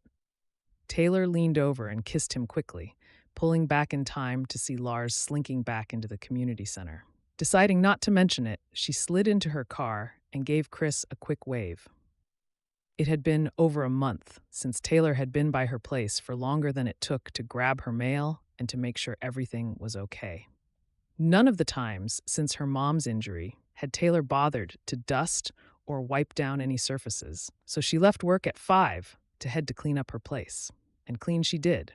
There was plenty of dust, dead flies in the windowsill, and apparently, she hadn't taken the time to scrub down the bathroom in her haste to move her things over to her mother's house. She was just rolling up the cord on the vacuum when she heard someone knocking at the door. "Just a minute." She finished securing the cord and slid it into the nearby closet, closing it out of sight before going to the door. Chris stood outside with a fragrant bag of Chinese food. "Come in." Taylor shut the door behind them and happily moved closer when Chris slid an arm around her waist and reeled her in for a kiss. Taylor moved to the table and pulled out plates, silverware, and a couple sets of chopsticks. He began pulling out and opening containers, setting them on the table. "Your place is nice. It's small, but it's quiet. The neighbors are friendly, and the rent is reasonable, for the California coast. Plus, it's only a mile from your mom's, so it's easy to check in on her," Chris pointed out. Taylor shrugged. "That was a consideration, but not the main reason I picked this one. I looked at another rental that was closer, but I liked this one better. The fact that I saw cockroaches at the other place when I walked through was a significant factor." Yeah, I can understand that. As protective as you are of your mom, I'm kind of surprised you decided to get your own place. You get along great with her, and she has plenty of room." Taylor could tell he was picking his words carefully, trying to avoid implying that she was overprotective, which she could admit, if only to herself, that maybe she was. A little. It wasn't like her mom wasn't perfectly capable of taking care of herself. She started loading her plate with a little of everything he'd bought. There comes a point in everyone's life when they need to strike out and have their own space. No matter how great mom is to live with, I needed my own space. I was tired of having to check in with her every time I wanted to step out for a drink with my friends. And I knew she worried if I didn't get in before she went to bed. It's not like I live a wild life or like she was controlling, but it was starting to constrict. And I worried that she was taking me into consideration when she made her own plans. Jill and my cousins encouraged me to find a place of my own for nearly a year before I finally did. Did you try living with Jill when you moved out? No, she has a studio apartment, and honestly, we get along better when we each have our own space. Was it hard to adjust, being alone? I thought it would be, and in some ways it was, but in others, it was a relief. She poked at her noodles, picking up some chicken. Mom finally confronted me about my hovering last night. Confronted? He used that neutral tone to repeat her word choice. It both annoyed her and pushed her to look inside herself for an explanation. What did I tell you about how my dad died? Taylor asked after a moment. Just that he hit his head on some rocks and died when you were 15. I think. Good memory. I left out a few details. I figured I did because I always do. Plus, there were a few details I didn't know about until last night. She focused her gaze on her food, needing something to look at besides him. It was a Saturday morning. I was supposed to go to the upper pools with Dad to help him gather samples for some labs we have to run on the water. We test certain chemical levels, temperatures, and other things to ensure it's safe for our guests. I was supposed to be there at 9 to help, but I slept over at a friend's the night before, and we stayed up really late talking and giggling about boys. I was lazy, and when my dad called to see if I was coming, I was still snuggled in my sleeping bag on the sofa, fast asleep. He went alone. Not a big deal usually, he'd done the labs thousands of times without help, but I was supposed to be there. I learned last night that he had a stroke at some point that morning, which probably caused him to slip.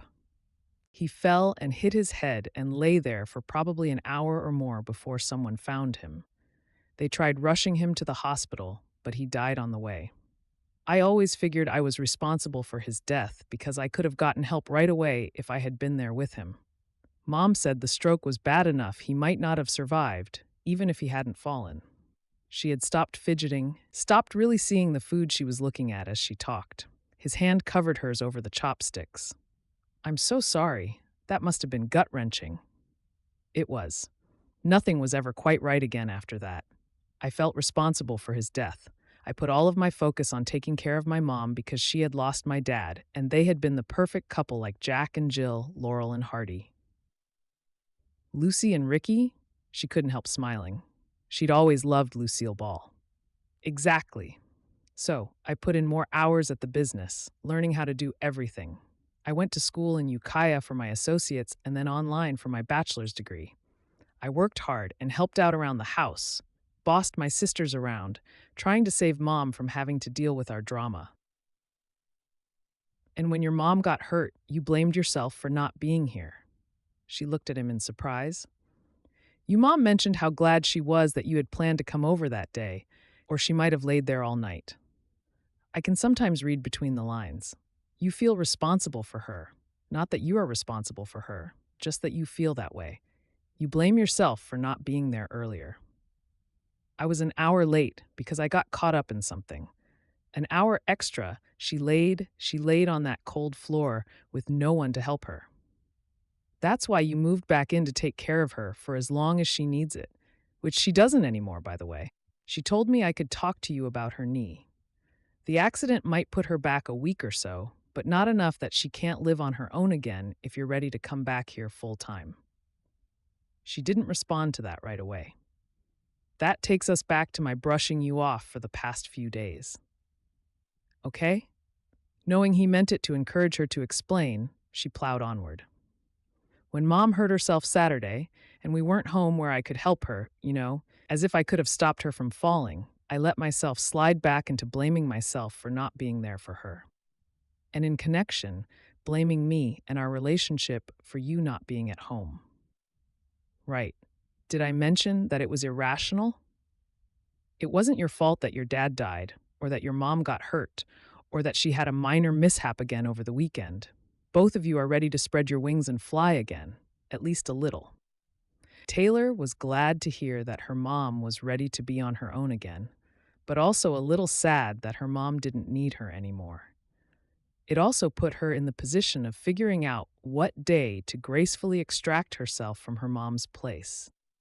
As if reading her mind, he said, "You know, I could come over after work tomorrow and help you move your things back here. Though it doesn't look like you took all that much with you.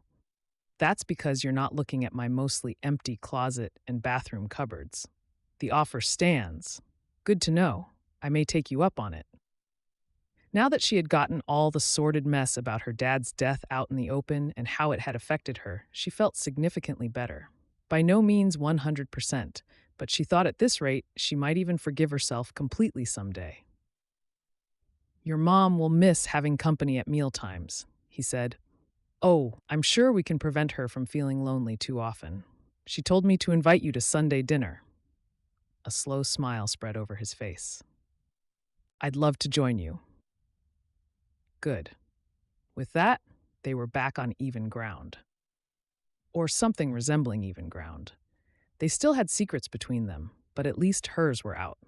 Taylor started eating instead of just playing with her dinner. As she realized how good the food was that she had been pushing around on her plate, she realized the food wasn't the only thing in the room that looked a whole lot better now than it did a while ago. 16. After Chris walked her out to her car, Taylor had driven home and begun to pack. She took a load of laundry down and got it started so she wouldn't have to pay in her building's laundry room.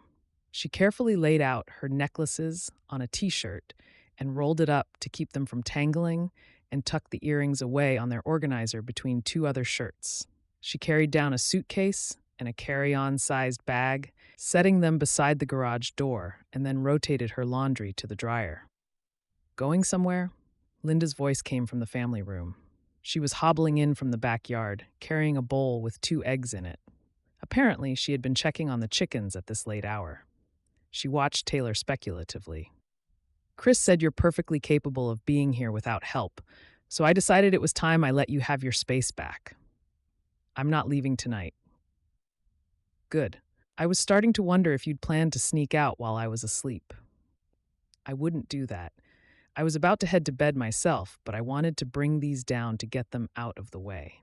How was it that her mom could have her squirming even at this age with only a look? "Are you loading up before work then?" "After. Chris is going to help me heft everything. Plus, I'm not sure if it will all fit in my car. I didn't exactly bring it all over in one trip." "True. Come sit down." Linda gestured toward the family room. Taylor joined her on one of the sofas. "I'm sorry if I've been acting like you couldn't take care of yourself." "No, you're a caretaker. You want to make sure that people are okay.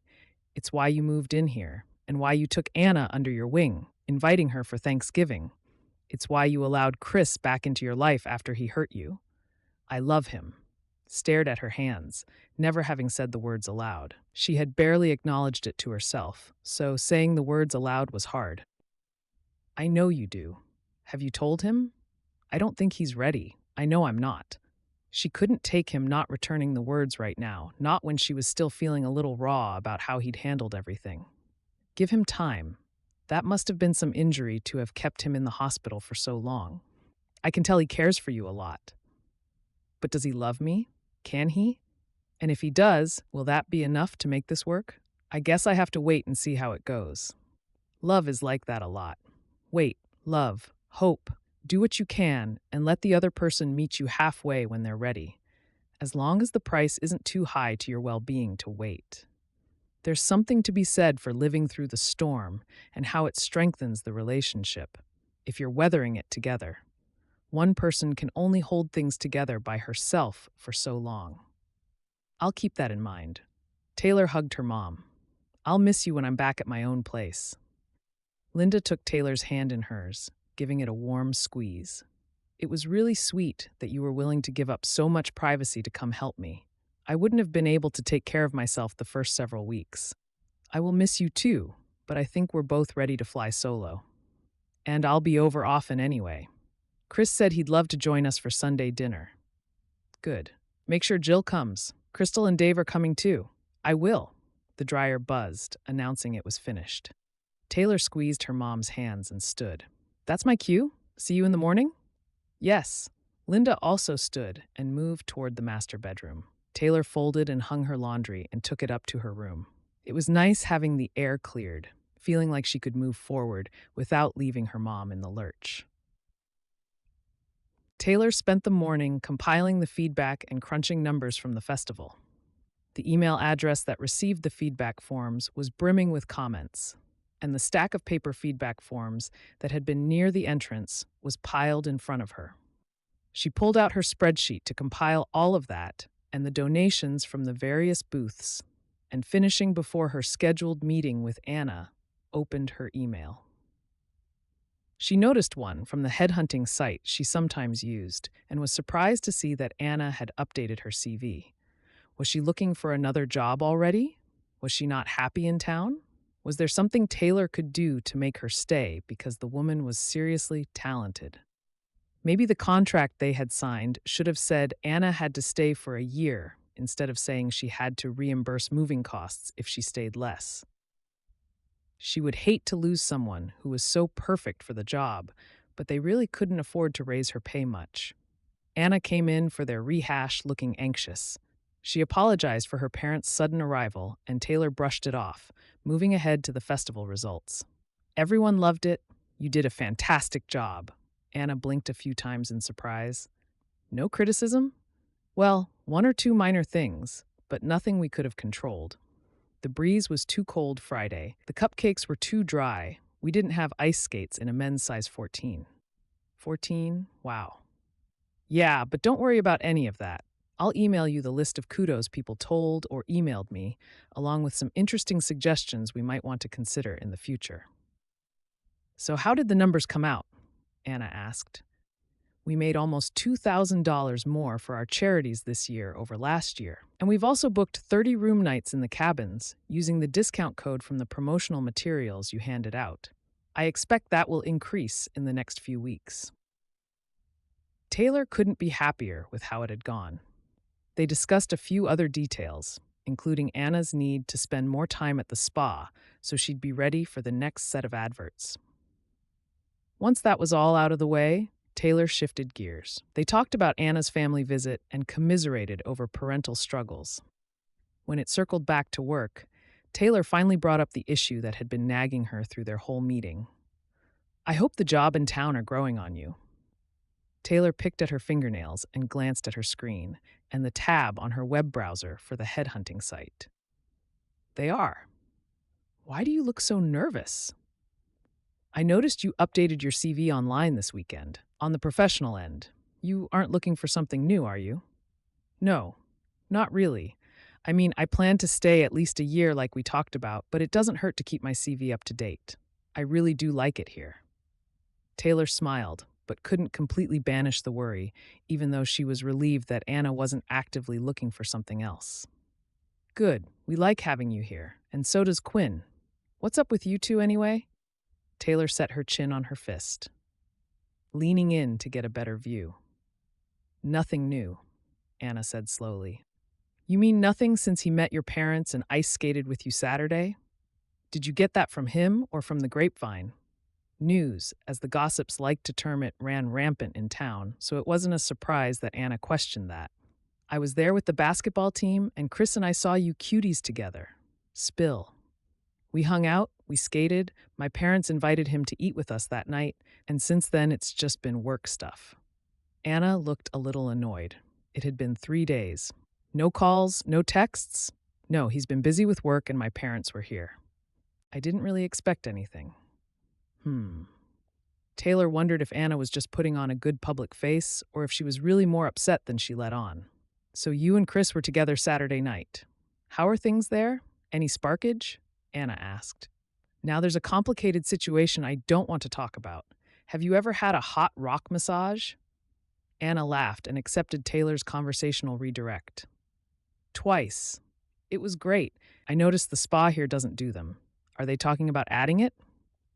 Jill has been discussing it. Tell me how it went for you. Grateful for the change of topic and still a little unsettled about Anna's resume changes, Taylor focused on their discussion. Chris was right on time that night, and Taylor ushered him into her mom's house. "Hi, come on in." He paused to kiss her lightly on his way through the door. "How did the packing go?" "Everything's ready." Petunia brushed up against Chris's leg, meowing to him. He bent over and picked her up, cradling her against his chest. "Hello to you too, sweetie." The man needed his own cat. "Almost everything's ready. You haven't eaten yet, have you?" "No, I figured we would get something together." "Mom made lasagna." "Score." Chris grinned. "You have no idea. Come on back." Chris rubbed his cheek against the cat's and set her on the ground before following Taylor into the kitchen. Linda moved around the room with only a little limp. "Hey, did you do your exercises today?" "Why do you think I'm gimping around here?" Linda asked. "The stretches are helping, though." "Good. Keep it up. And that dinner smells amazing. Can I help with something?" Linda nodded. "Set the table?" Chris washed his hands, and Taylor didn't even have to point to the cupboards where the dishes were kept. He went straight for them. She was glad he felt at home there as she sliced the French bread she'd picked up from the bakery to turn it into garlic bread. After dinner, they gathered the rest of Taylor's things and loaded everything into their cars. "Is that everything then?" Chris asked as she shut her back door. "That's it." And didn't it feel weird to be moving out of her mom's house again? "Go let your mom know we're leaving." It was already coming up on 8 p.m. and had been dark for hours. Linda sat on the sofa in front of the Christmas tree, watching the lights blink while she enjoyed a cup of cocoa. "I guess that's it." Taylor felt a bittersweet tug at seeing her mom like that. Knowing Linda would be alone again, and that while she didn't mind it, there was still a slight touch of loneliness with her husband gone. Linda set the cup aside and rose to meet her daughter, pulling her into a hug. "Thanks again for coming to stay with me. You're a good daughter." "I try. You succeed. Now you better get your stuff moved back home so you can settle in before it's too late." "I love you, Mom." "I love you too, sweetie." Linda kissed her cheek and released her from the hug. Taylor glanced back at her before disappearing into the kitchen and saw her mom watching her walk away. Well, that was fun. Taylor blinked back the tears that threatened to fall, pausing for a second at the door to the garage to take a deep breath and get a hold of her emotions before stepping out to meet Chris. It wasn't like she would be far away or wouldn't be over regularly, but this move, even more than the previous one, came with an acknowledgement that she wasn't needed here, not on the level that she had trained herself to believe she was needed. Maybe that would be a relief, though. Maybe they were both ready to fly. Taylor was more than grateful that Chris had offered to help by the time they finished hauling all her things to the second-floor apartment. She wished she had a bell cart to carry things so they could have made fewer trips, but considering she didn't have room for or regular need of a bell cart, it was probably just as well. "You have a lot of clothes." Chris set down the suitcase and duffel bag he had been carrying. "It's not all clothes. Some of it's toiletries and makeup and books and electronics. And I get the picture. You were there for a long time and needed some of your stuff to survive. That I did." She slid her arms up around his neck and he slid his around her waist, pulling her even closer. "I think that deserves a reward." "I'm happy to take rewards."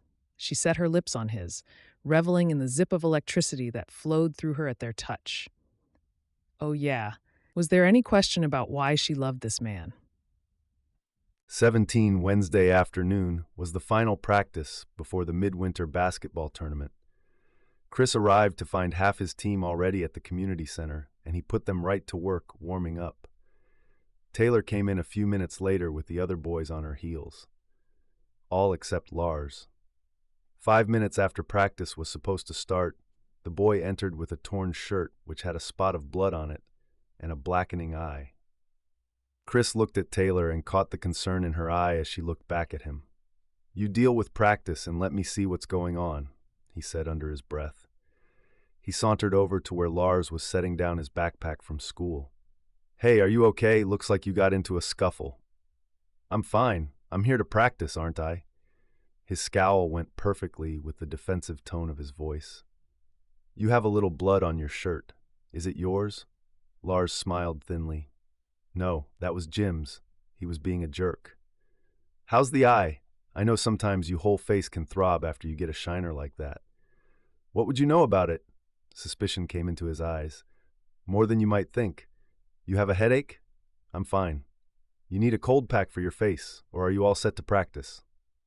Chris could see from the boy's defensive posture that showing too much concern would make the kids squirm away, and he remembered feeling that way well enough himself. I'm fine. Lars's mouth set in a firm line. He wasn't going to talk about it or accept what he probably saw as babying. Chris doubted it, but since there didn't seem to be any open wounds and the kid was clearly not willing to talk, he didn't argue. You change your mind about that?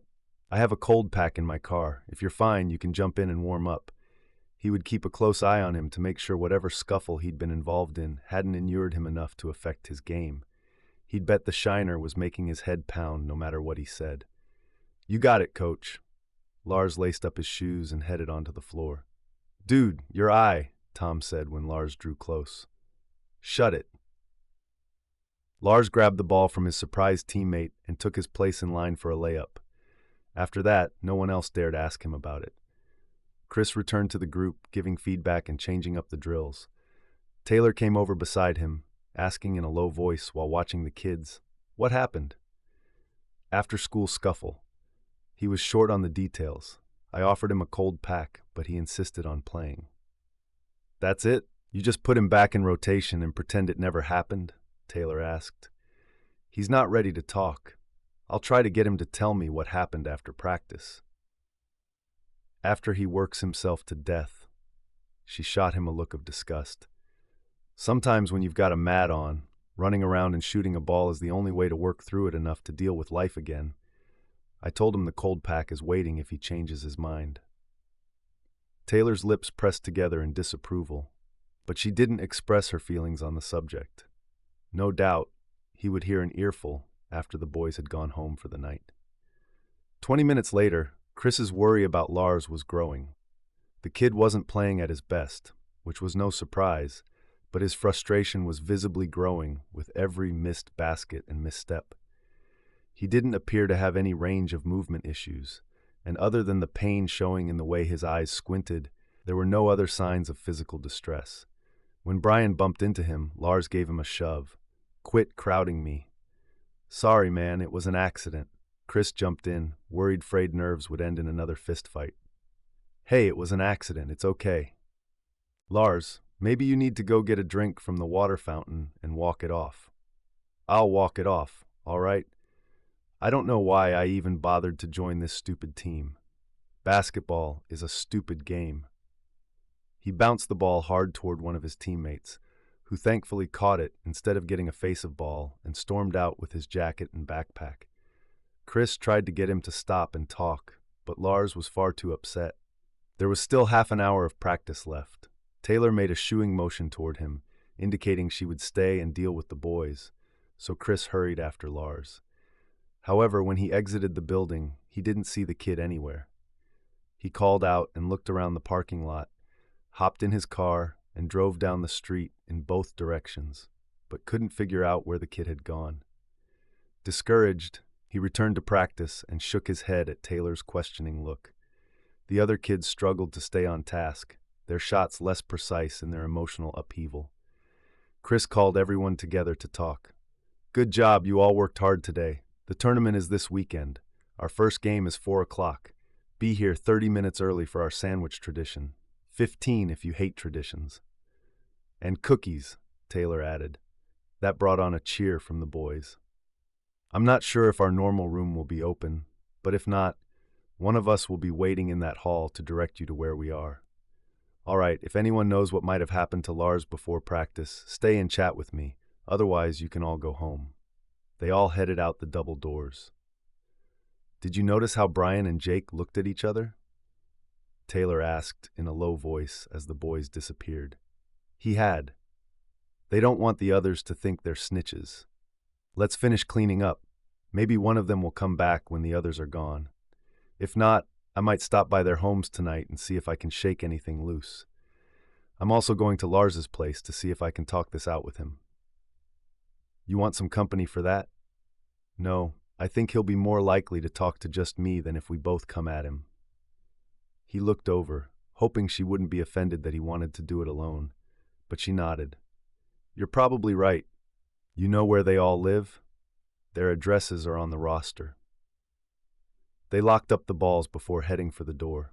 Chris hesitated, torn between wanting to see if one of the boys doubled back and getting out to look for Lars.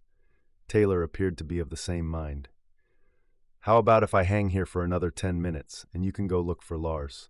I'll call if one of the boys comes back here. Thanks. He kissed her cheek and hurried out the door.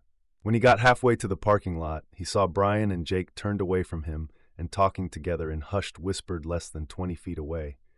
Chris sauntered over and placed a hand on each of their shoulders. Anything you'd like to share?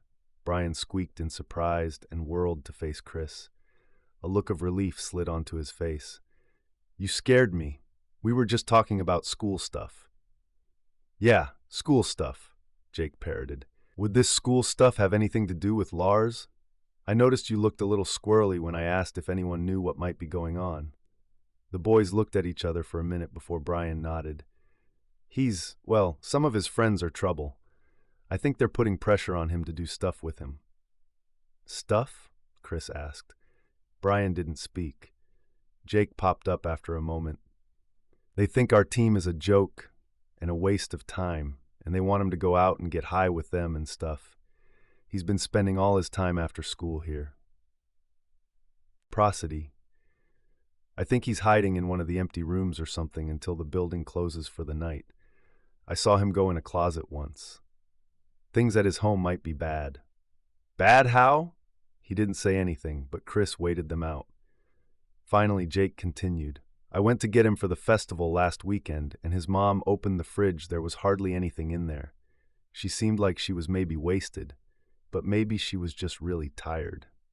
He tacked on the ending quickly, as if afraid he would get Lars or his mom in trouble.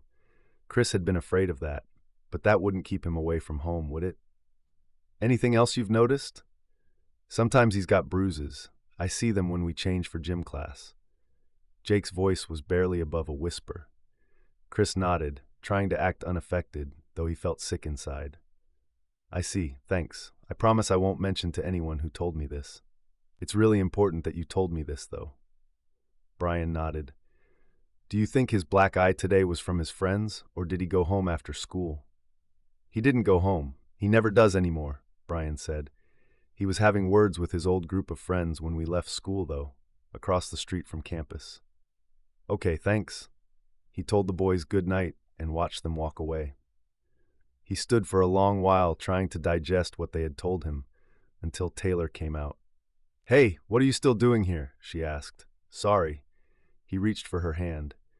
Brian and Jake were standing here, probably debating about whether or not to come back inside. He related the conversation to her as her forehead wrinkled in concern and she bit her lip. So you probably won't find him at home. I'm guessing no, not for a while anyway. Maybe he's still here. If he's been coming back and finding a quiet place to sit every evening, maybe he went there after he left practice instead of leaving the building. Chris nodded. Maybe. That would explain why I didn't see him when I came out. Let's see if we can find him. They went back inside and checked every door as they went down the hall. Weight rooms and dance studios, closets and locker rooms. They finally hit pay dirt when they were 3/4 of the way through the building. Lars sat with his math book open in the corner of a custodial closet. He looked up, his posture defensive. What are you doing here? Chris decided not to ask him the same question. Normalizing his behavior might help diffuse the kid's embarrassment. Looking for you. I was worried about you. How did you find me here? I heard you spent a lot of time at the center when you weren't practicing. We'd hit pretty much all of the other spaces in the building, so I decided to take a shot. Lars' eyes narrowed. Who's we? Coach Campbell's here. Lars didn't say anything, but he looked uneasy. Hold on. Chris shifted away from the door and gestured to Taylor, who had been checking a room across the hall until she realized he was speaking to Lars. You can head back to work. You sure? Yeah, I'll catch you later. Definitely. He watched her turn and leave, taking just a second to appreciate not only her willingness to let him handle it, but the way her jeans hugged her butt. "You done checking her out?" Lars asked, breaking Chris's focus. "Oh yeah, sorry." Chris allowed a sheepish grin. It was embarrassing getting caught. "Can't blame you for noticing." Lars tapped his pencil against the math book in his lap. The comment and Chris's admission brought a smile to Lars' face, making it slightly less closed off and distrustful than it had been a moment earlier. Chris pulled up a bucket and sat on it.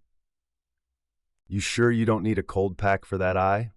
Lars reached up and touched his sore face, wincing. "Well, maybe." "If I go grab one from my car, will you still be here when I get back?" Lars smiled. "Yeah." It only took a few minutes for Chris to retrieve his first aid kit from the trunk of the car and get back to Lars. He was relieved to see the teen hadn't been making an excuse to get rid of him for a few minutes. He pulled out a cold pack and popped the membrane between the salts and liquid, giving it a good shake to mix the two, and handed it to Lars. Lars let out a sigh when the cold pack touched his face. "I'm sorry I jumped all over everyone at practice. I'll make up with Brian." "What happened?" "It doesn't matter." "Really?" "Because it seemed like it mattered a lot earlier. It injured you, made you late for practice, and almost caused a second fight." "This wasn't a fight." He pointed to his face. "Or it wasn't supposed to be." "Did your old buddies jump you?" Lars studied him with his one exposed eye. "It was a misunderstanding." "If it were a misunderstanding, you'd have been in one of the other rooms where someone might find you studying." "I don't want anyone thinking I'm some brain." He winced and pulled the pack away from his eye and then repositioned it. Chris was due at a patient's house soon and didn't have much time if he wasn't going to be late. "You having problems at home?" Lars jerked one shoulder in a shrug and his eyes grew wary. "Nothing major." "They hit you at home?" "No." The total shock and confusion were believable. "You have bruises that came from someone else." "I get 'em at school, kids screwing around. No way my mom hits me. No way." He was surprisingly believable. "Someone else? She have a boyfriend?" "When does she have time for a boyfriend? She works too much for that." "No, I'm not getting hurt at home." "So why do you hang out here every afternoon until the place closes instead of going home?" Lars didn't look pleased that anyone knew. "Who told you that?" "I was asking around to see if anyone knew where you went. Someone mentioned you spend a lot of time in the building." "It's not because there's anything wrong at home." His denial was emphatic. Chris lifted his brows in question and waited. "Really?" Lars stared back at the textbook on his lap. When he spoke again, his voice was quieter. "It's just cold in my apartment." Keeping his voice casual took some incredible self-control. "You don't have heat?" Lars huffed. "We have heat. Enough to keep it bearable anyway. It's expensive and Mom's paycheck doesn't go very far. She does her best, but we keep the apartment kind of cold so it costs less. It's warmer here." Chris was relieved that was the problem, and as much as a little voice kept trying to tell him kids lie to make things look better at home, he was willing to keep an open mind about it. "I heard you might not have a lot of food at home. Is that why you wanted me to make sandwiches?" "Geez, what's your problem?" "It was just a funny tradition, and I thought it would be cool. You always bring good jelly, and I love Coach Campbell's cookies." "So, you have plenty of food at home?" Chris strove to make the question offhand, "Because there's programs to make sure you don't go hungry." "We have food stamps, all right, but Mom lost the card a couple weeks ago, and it took a while to get it replaced, so we didn't have much, but it came in the mail a few days ago. We didn't starve or anything. We have food." Chris nodded, studying the kid's face, what he could see of it. "Okay, I'm really glad to hear that. I just started to worry between one thing and the next, and then the black eye. Sometimes we get in with the wrong crowd at school, and then when we try to break off, they don't like it." Lars snorted. "What would you know about it?" "Plenty." Surprised, Lars looked back at Chris, distrust in his eyes. "Sure you do." "Yeah, I had friends who were up to no good. We got into some trouble. When I went off to college, they didn't like that. They let me know it when I came home for break." He pointed to the scar on his chin, though he wasn't about to burden the kid with the whole story. "Not now, anyway." Lars nodded. "You have somewhere to go?" he asked after a moment. You keep looking at your watch. Busted. He'd only looked a couple times. I shifted my schedule around to coach, so I have a couple patients I need to work with tonight. I'm fine here. I'm sure you are. Chris considered for a moment, but he really did have to go, and if Lars was telling the truth, he really was okay for now. You let me know if you need anything. I'll do what I can to help. You don't have to worry, and I'm sorry about practice. I'll put in some more time at the hoop after I finish my homework. He seemed much calmer than when Chris had come in, enough that he felt safe leaving him there. He'd much rather shoot some balls with Lars, but his patient would be waiting. Chris stood and fished out a protein bar and a water bottle from the first aid kit. Here, have a snack. Call me if you need anything tonight, even a ride home from here. I'll be done in a couple hours. I live nearby so I can pop over and get you whenever. I'll be fine, but thanks. He looked at the protein bar as if it was enticing instead of a gritty approximation of food. You're welcome. Chris headed out. He couldn't force Lars to talk, but he sure wished he knew if what Lars had said was true. Was there a way to get him away from his bad news friends? Chris had needed to get out of town to make a break with his, and that had only worked until he'd come home for spring break. Chris did his best to focus on his patients for the time he was at their homes before heading back to his own place to grab dinner. His phone rang as he pulled into the parking lot. One glance told him it was Taylor. You home yet? She asked. Just barely.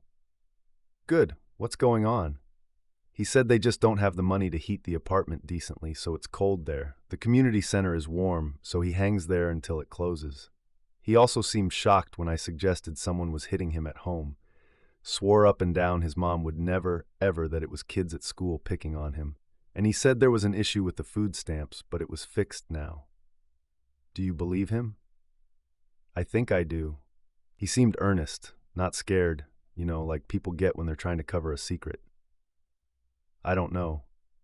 Trust me, I'll keep an eye on the situation, but Brian was drawing conclusions. He didn't know anything for sure either. I am going to try to catch up with his mom, though, see if we can help her qualify for help on her utilities. It'll give me a chance to feel out the situation more. If you're sure, you seem tired and hungry. He wondered if that was her way of telling him he was being short-tempered with her. Maybe so, but she was the one who called at the end of a long day when he hadn't had time to eat yet, which did sometimes lead to him being hangry. Sorry if I was a little short with you. I'm really glad you called. I'll talk to you tomorrow? Sure. Have a good night. You too. He ended the call and headed for the kitchen. If Lars's ongoing problems wasn't at home, that meant his friend's situation was a problem, and that wasn't much easier to fix. In a small town, it wasn't as easy as switching neighborhoods. 18 Friday afternoon, Taylor clocked out early, headed to the tournament for the team's first game. It was double elimination, so the first 2 games had been scheduled, one for that evening and one first thing the next day. She and Chris were fully prepared for 5 games of sandwiches and cookies, even though it was unlikely they would make it that far. The team had made a lot of improvements, but they were still far from the best in the tournament.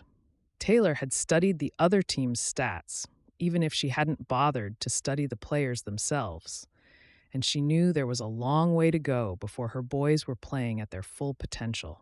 She kept this insight to herself and was fully committed to getting them to do their best and have fun. They managed to snag their usual room for team tradition time and headed out to the basketball court. Taylor was pleased. Her boys were still lagging a little at halftime, but they were playing well. As the boys came in for the break, she saw Lars brighten and wave at someone in the stands. She turned to see a woman a row behind the team holding a small poster with his name and jersey number. A glance told her the woman was related. There was a definite resemblance. After several weeks without meeting the boy's mom, Taylor was curious about her. Chris's conversation with Lars in the closet had piqued her interest even more. There weren't all that many people in town that Taylor didn't know, and she had seen the woman a few times. Now she wished she had taken the time to get to know her a little. Once the boys were out on the floor again, Lars doing great as point guard, Taylor settled on the bench to let Chris do the coaching. He did great with the smaller group, and she wanted to meet this woman. She settled almost in front of her, though still on the edge of the team, and turned, offering a hand. "Hi, you must be Lars's mom. I'm so pleased to meet you. I'm Taylor Campbell. I know who you are. Lars speaks very highly of you and Coach Harris. He's a pleasure to work with." The woman's brows lifted as if she wasn't sure if Taylor was serious or if she had an angle. "I'm Rita. I don't often hear that from other adults, especially considering he came into practice late with a shiner the other day." "Do you read minds, or do you have a spy?" Taylor asked. "Lars tells me most things. I suspect he kept back a few details about the encounter that ended in the black eye, but I got the gist of it. I usually have to work during his games, so it's nice this one is a Friday night instead." Her gaze stayed on the game as they spoke, and Taylor didn't blame her. "I hear you work at Barb's and Miller's." "Yeah, both just cut my hours because it's the off-season. Hopefully it'll get better soon." She paused in the conversation to call out directions to Lars and do a war whoop when he hit the layup perfectly. Taylor joined in the screaming in support. "That boy of mine has some skills on the court, but the junior high coach basically had his team picked out before the tryouts even took place. He'll be in ninth grade with a new coach next year. He's definitely got potential, and he's getting better fast. He just needs to work hard until the fall. He'll surprise them." Taylor believed it. His friends trying to pull him away from the team didn't see what he could be. "What kinds of jobs have you had before?" She called out encouragement and support to the kids as they rotated on and off the floor, but continued her conversation with Rita. She was an interesting woman who obviously worked hard and was doing the best she could. Taylor was inclined to agree with Chris about the home situation. When the game ended, Taylor congratulated the boys on a hard-fought win. "You were all awesome. You worked so hard, and it paid off. We'll see you again tomorrow at 9 a.m. for our new pre-game tradition. We're eating sandwiches at breakfast time. Actually, I'm bringing peanut butter and jelly breakfast cookies. You'll love them, and they're easy to scarf at halftime if you need a pick-me-up." "Cookies for breakfast? This I gotta see," Brian said. Before everyone dispersed, Taylor snagged Rita's arm. "Hey, I don't have anything to do with hiring at the spa, but they are looking for a full-time spa attendant. It pays much better than you're probably getting at your current jobs and has benefits. You would probably have to work some weekends, but you could work that out with Jill if she hires you.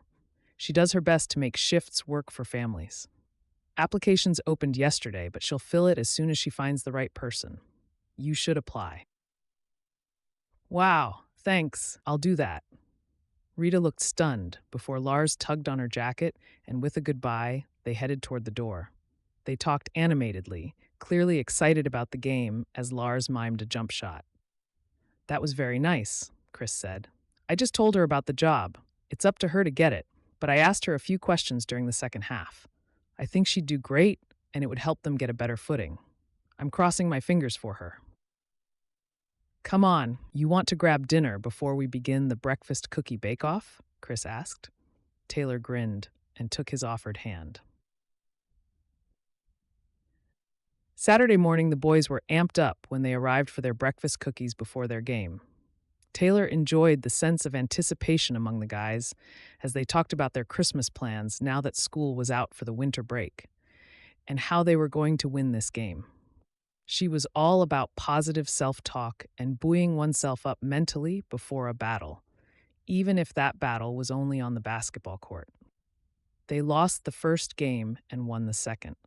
She had seen the third team play earlier in the day and knew there was little chance the boys would win, but she wasn't about to discourage them before they went out to play. When all the boys had arrived, she calmed them. "All right, it's been a good tournament. You've won 2 games, and you can win more." "Come on," Jake said. "They're way better than we are. They kicked our butts last month." "They're good," Chris acknowledged, "but every team has an off game. If we work hard, we can surprise everyone with how much you've improved the past month. Wouldn't it just kill them if you won? Wouldn't it feel like the best thing ever? Do your very best and have a good time." The boys cheered. When the game is over, don't head out.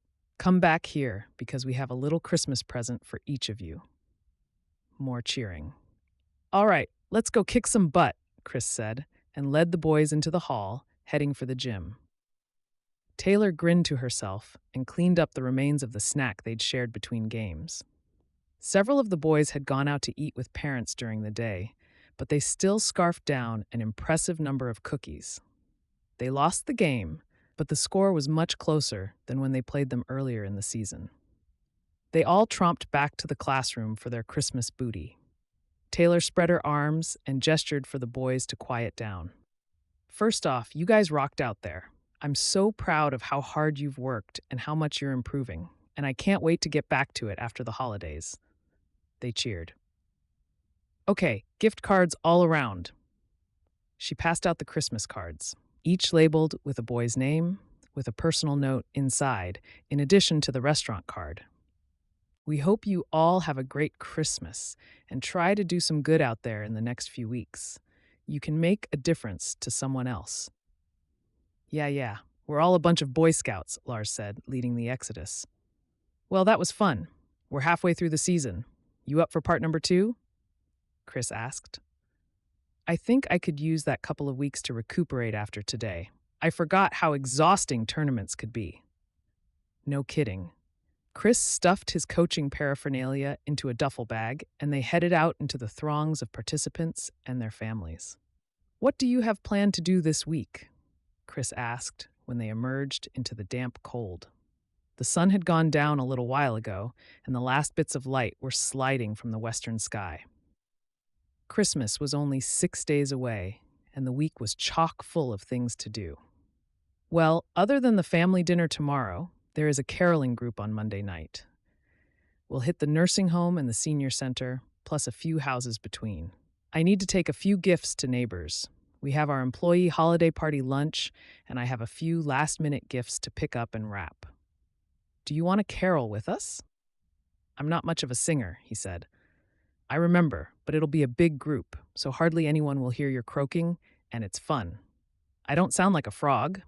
Well, I didn't think so, but maybe you've gotten worse since I heard you last. When she tried to slide away from him, he snagged her around the waist and slowly pushed her back against her car. I did think about a little tickle torture in response to that spurious accusation, but I think I'll try this instead. He lowered his head to kiss her, his lips teasing hers, the gentle friction warming her and causing her to snuggle closer against the frigid breeze. When someone let out a wolf whistle and another person called out to get a room, Chris slowly pulled back. How about some dinner and cocoa at Carly's Cafe? That sounds about perfect. After the family dinner went well, Taylor felt more than ever that she and Chris were on the right track. All their time together was fun and interesting. They talked about practically everything there was. It didn't hurt that he got along well with her family. There was still a small voice in the back of her head that said she couldn't trust him to stay, to be there for her, because he hadn't stayed the first time. But she refused to listen to that voice. This time, they were going to make it work. Monday night, Chris picked her up to go caroling with the community group. Jill and Linda would meet them there. You know, I'm sure we could come up with other things to do instead of singing, he said after collecting his hello kiss. I'm sure we could find any number of things to do, but we're not going to. She took his hand and led him to the car. Fine, we'll sing, be merry, and have some eggnog. He shut her into the car and came around to the driver's side. Or possibly wassail. I'm a fan. Taylor turned up the radio to sing along with the Christmas songs when he turned on the car. You sure do dig Christmas. What's not to love? Twinkle lights, Ben dressed as Santa all over town, the festival, wassail, and Christmas music, not to mention goodwill toward men and women. You have me there. He pulled into the community center parking lot, and they met with the other singers on the steps. I think we're about ready to roll, her mom said, barely hobbling anymore. Just a few more minutes, Vinnie Wood said, pushing her long blonde hair away from her face as the wind tossed the strands around. Vinnie's dad had run the caroling event for as long as Taylor could remember. But after his death, the previous February, Vinnie had taken over the dairy. and the leadership for the night. They sang as they rounded the street corner, heading for the local nursing home. The inhabitants would be brought into a gathering room to enjoy the music, and as she always did, Taylor felt good about the way so many of them smiled as they enjoyed the offering. When they had sung 7 or 8 carols there, the group moved on, hitting several houses on their way to the senior center, where far more able-bodied elderly gathered to hear music, join in, and enjoy a cup or two of wassail with their visitors. "How are you doing, Mr. Gordon?" Taylor greeted. "Can't complain. Didn't see my name in the obits today, so I guess I get another one to live." Roger Gordon had recently sold his mechanics shop and seemed to be enjoying retirement. "Is your daughter coming for Christmas?" "Yes, her family loves it in Dos Fuentes for Christmas." "Who wouldn't?" she asked. "Have you met Chris Harris yet? He's the new physical therapist in town." "Mr. Gordon is a wonderful mechanic."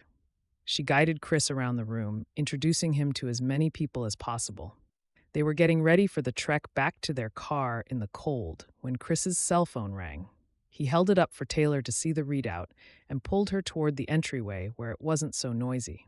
Why was Lars's mom calling?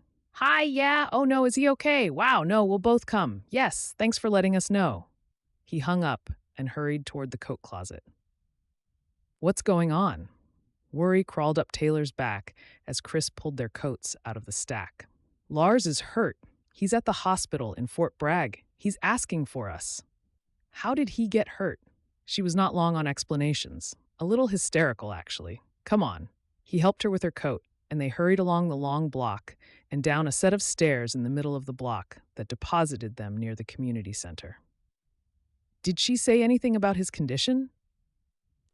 Taylor asked when they were only steps from the car. "She didn't. I guess we'll have to wait until we get there to find out what's going on." Chris helped her inside and rushed to get in. The Christmas music had a much less cheery tone while they took the drive to Fort Bragg, or maybe that was just her imagination. Taylor tried starting a conversation a few times, but Chris's monosyllabic responses discouraged that. They pulled into the visitor parking lot around 8 o'clock as a light mist began to fall. It took 10 minutes for Rita to get her text message and come get them from the waiting room. "I'm glad you could come. He asked for you." Rita led them back to the ER room. One glance was enough for them to realize it hadn't been an accident. Lars looked up and smiled through a split lip. "Hey, coaches, glad you could make it. Of course, we would come," Taylor said. "What happened? You tangle with a backboard?" Chris asked. "Nah, a few tough guys. I saw them breaking into the hardware store. I called the cops, but the kids saw me before the deputy got there and scared them off. The doc thinks I'll be good to play again in a few weeks." Lars said it as if wanting to reassure them that he wasn't out, that he still wanted to play. He looked Taylor right in the eye. "I did the right thing and called the cops. They had gas cans." "How could it be the right thing if he got beat up? You did what you thought was right, and I'm very proud of you for that. I'm so sorry you got hurt." "Do you know who it was?" "I'm a little fuzzy. The deputy said she thought there would be cameras, though." "Coach, I did the right thing." His eyes slid closed. Rita spoke in a low tone. "He keeps saying that. The doctor put him on painkillers, so he probably doesn't remember what he's saying from one moment to the next." Taylor looked up at Chris, who appeared devastated. The words repeated in her head. Lars did the right thing. He tried to do something good by calling for help when he saw the business being broken into. He probably saved the hardware store, but was the right thing the wrong thing when it put you in the hospital? Chris swallowed. "Thanks for calling us. I would have been so upset if I'd heard about it from someone else who didn't have any details. How long does the doctor think he'll have to stay?" "At least overnight. I don't have insurance. I don't know what to do." Rita turned to Taylor. "Your sister offered me the job today, but I won't have insurance for a while. I don't know if I can leave him to go to work." Taylor took her hands, which were balled tightly in front of her. "I understand. You focus on getting him better. We'll find a way to deal with the medical bills when they come. Just worry about Lars for now, and congratulations on the job. I'm so pleased to work for such a great company. This is going to make things so much easier for us, if we can stop him from getting hurt." I'm sure they'll work hard to stop this from happening again. Who was the deputy who responded to the scene? A woman, Butler, I think. Taylor nodded, knowing her well. Faith Butler, red hair, mid-20s? Yes, she will definitely do everything possible to get these punks. She, the sister of one of my good friends. Rita wiped tears from her eyes. Lars is a good boy. He doesn't always make the right choices, but tonight he was just trying to make the right choice. Help someone, you know. He didn't deserve this. No, he didn't, Chris agreed. They stayed only a few more minutes, but since the nurse arrived, announcing that they would be moving him to a regular room in a little bit, Chris and Taylor told Lars goodbye and returned to their car. The mist had grown in strength to what Taylor considered more of a spitting storm. Chris was stiff, not even looking at her as he drove them back to Dos Fuentes. It must bring back some bad memories for you, Taylor said after a while. Do you want to talk about it?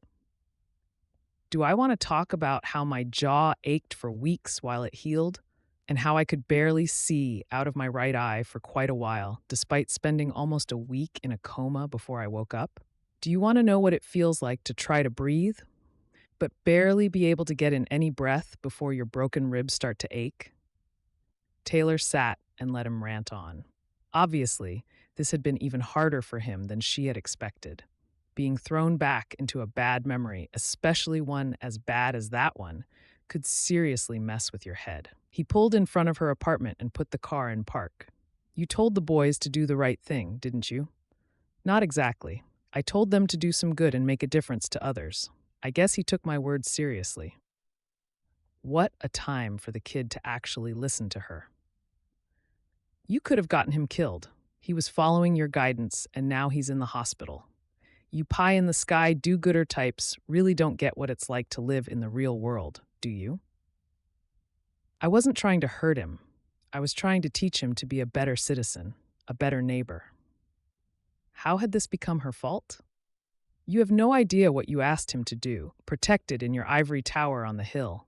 Kids like him are at risk. Snitchers can end up dead. I wasn't trying to get him hurt, just instill some civic responsibility. Don't you think that's important? It's not like we live in the inner city.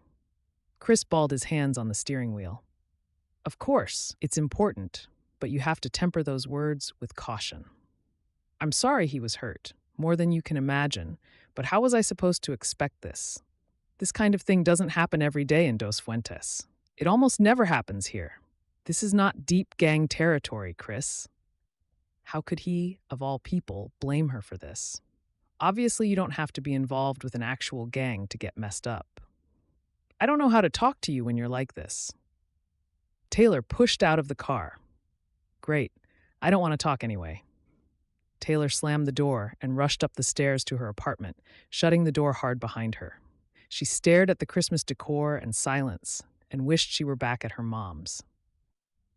20 Chris woke several times with nightmares about being beaten, about Lars being beaten, about Taylor being beaten. The remembered pain ached in his muscles and bones, despite him knowing it was all in his head. He finally dragged himself out of bed at 5:30, much earlier than usual, and put on clothes for a jog. Maybe some fresh air would clear his brain and help him put his tangled emotions into order. 3 more days of work, 2.5 really, as most of his patients wanted Christmas Eve off. He regretted not taking a couple more days so he could fly back to Oklahoma to be with his family. But it was such a short break, and he hadn't wanted to leave any of his patients hanging when the substitute physical therapists would want to spend time with their families, too. He just couldn't believe that Taylor had encouraged the boys to be so reckless.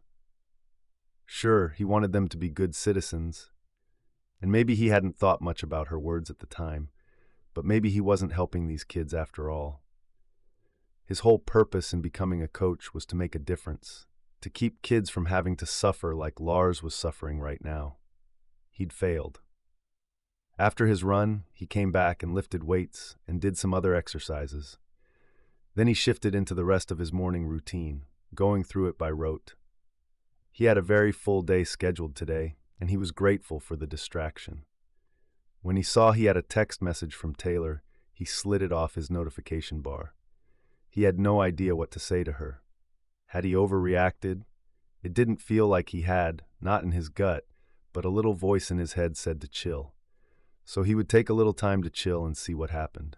It was Christmas Eve, almost 3 days since Taylor had last seen Chris, and she had no idea why he wouldn't call her back. When he had come to work on her mom the previous morning, she had already been at work. He needed a little breather. Fine, he could have it. She didn't want their next discussion to happen while either of them was on the clock.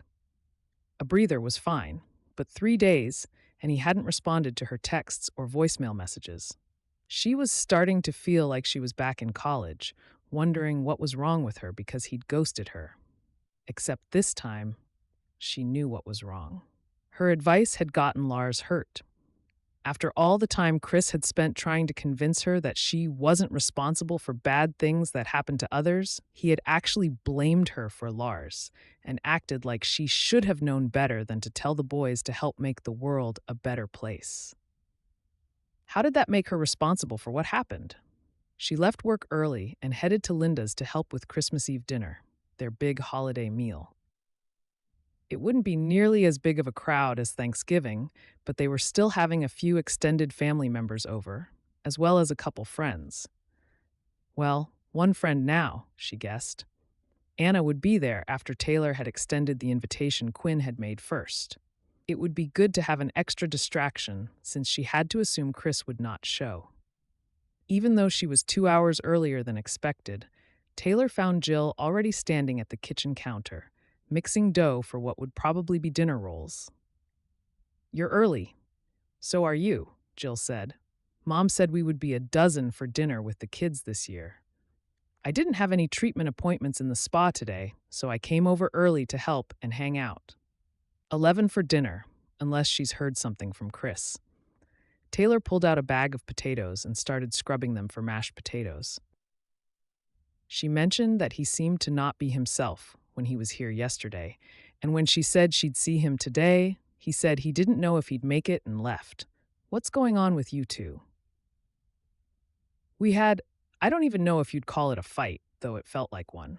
He's ghosted me since Monday night, so I have no idea what's going on, but I wouldn't count on seeing him this weekend. The ache that feeling caused was far stronger than she had expected. "I'm sorry, I know you were starting to get really close again." It was more than just basic closeness. I don't think I ever got completely over him. I thought I was, but I think my feelings just shifted to anger because it was easier to deal with. Now they've shifted back. But I can't be with someone who cuts me off every time he gets in a snit. Isn't this just the one snit? You weren't fighting last time, right? What happened Monday night anyway? You two just took off without saying goodbye." Though she hadn't planned to discuss it with anyone, she really needed to talk it through with someone to process everything. So she looked toward the stairs that led up the bedrooms. Mom's not here. Aunt Sharon took her out to pick up some last-minute groceries and table decorations. We should be good for an hour or so.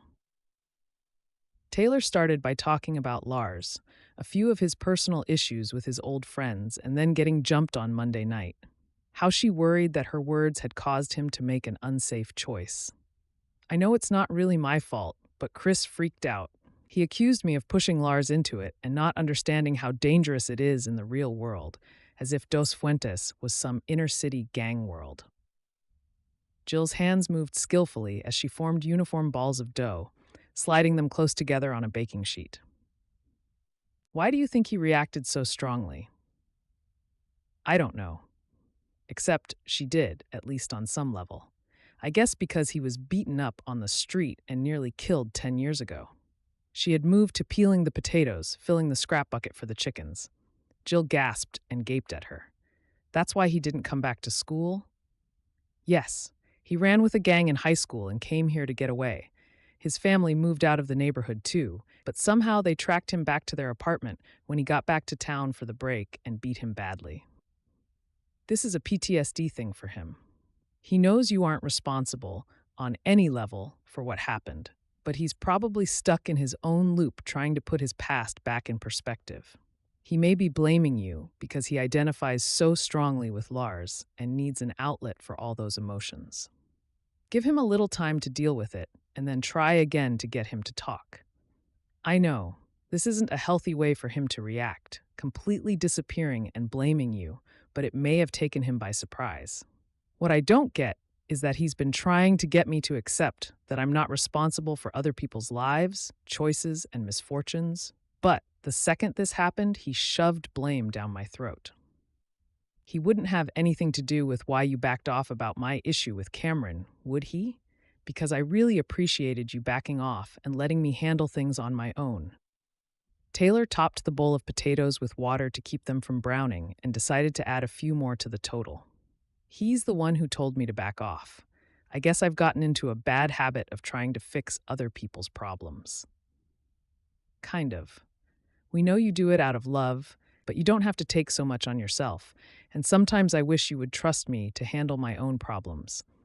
I do love knowing that I can call you if I need help, and you'll drop everything and come running, though. That's something, anyway. Do you love Chris? A whole lot. I haven't told him, and I have no idea how I'm going to get through all of this if I lose him again. She'd felt half like a zombie for the past few days, doing her best not to feel anything at all, and half like her heart was being ripped out. Then give him time. I don't know if he's in love, but I know he cares a lot about you. I'm sorry this happened now. I know you were looking forward to your first Christmas together. I guess I'll have to be happy to see Quinn and Anna together for their first Christmas instead. Taylor turned away to put the bowl on the other counter so she could brush away a tear without Jill seeing it. That will be fun. They're adorable together. I'm so glad we hired her. Me too. Chris managed to wait until after his 1 p.m. patient on Thursday, his last for the week, before trying again to reach Deputy Butler to see what progress had been made on Lars's case. He had tried not to push, but he hadn't gotten an update, and it was weighing on him. He left another message for the deputy and then headed back to his quiet apartment. Having a breather had helped him realize how much he'd messed up with Taylor. He had no idea how to fix things or how to explain what had been going through his head. Though he knew she wasn't the one who had beaten up Lars, and it wasn't really her fault, he couldn't quite get past her words, encouraging Lars to do something dangerous.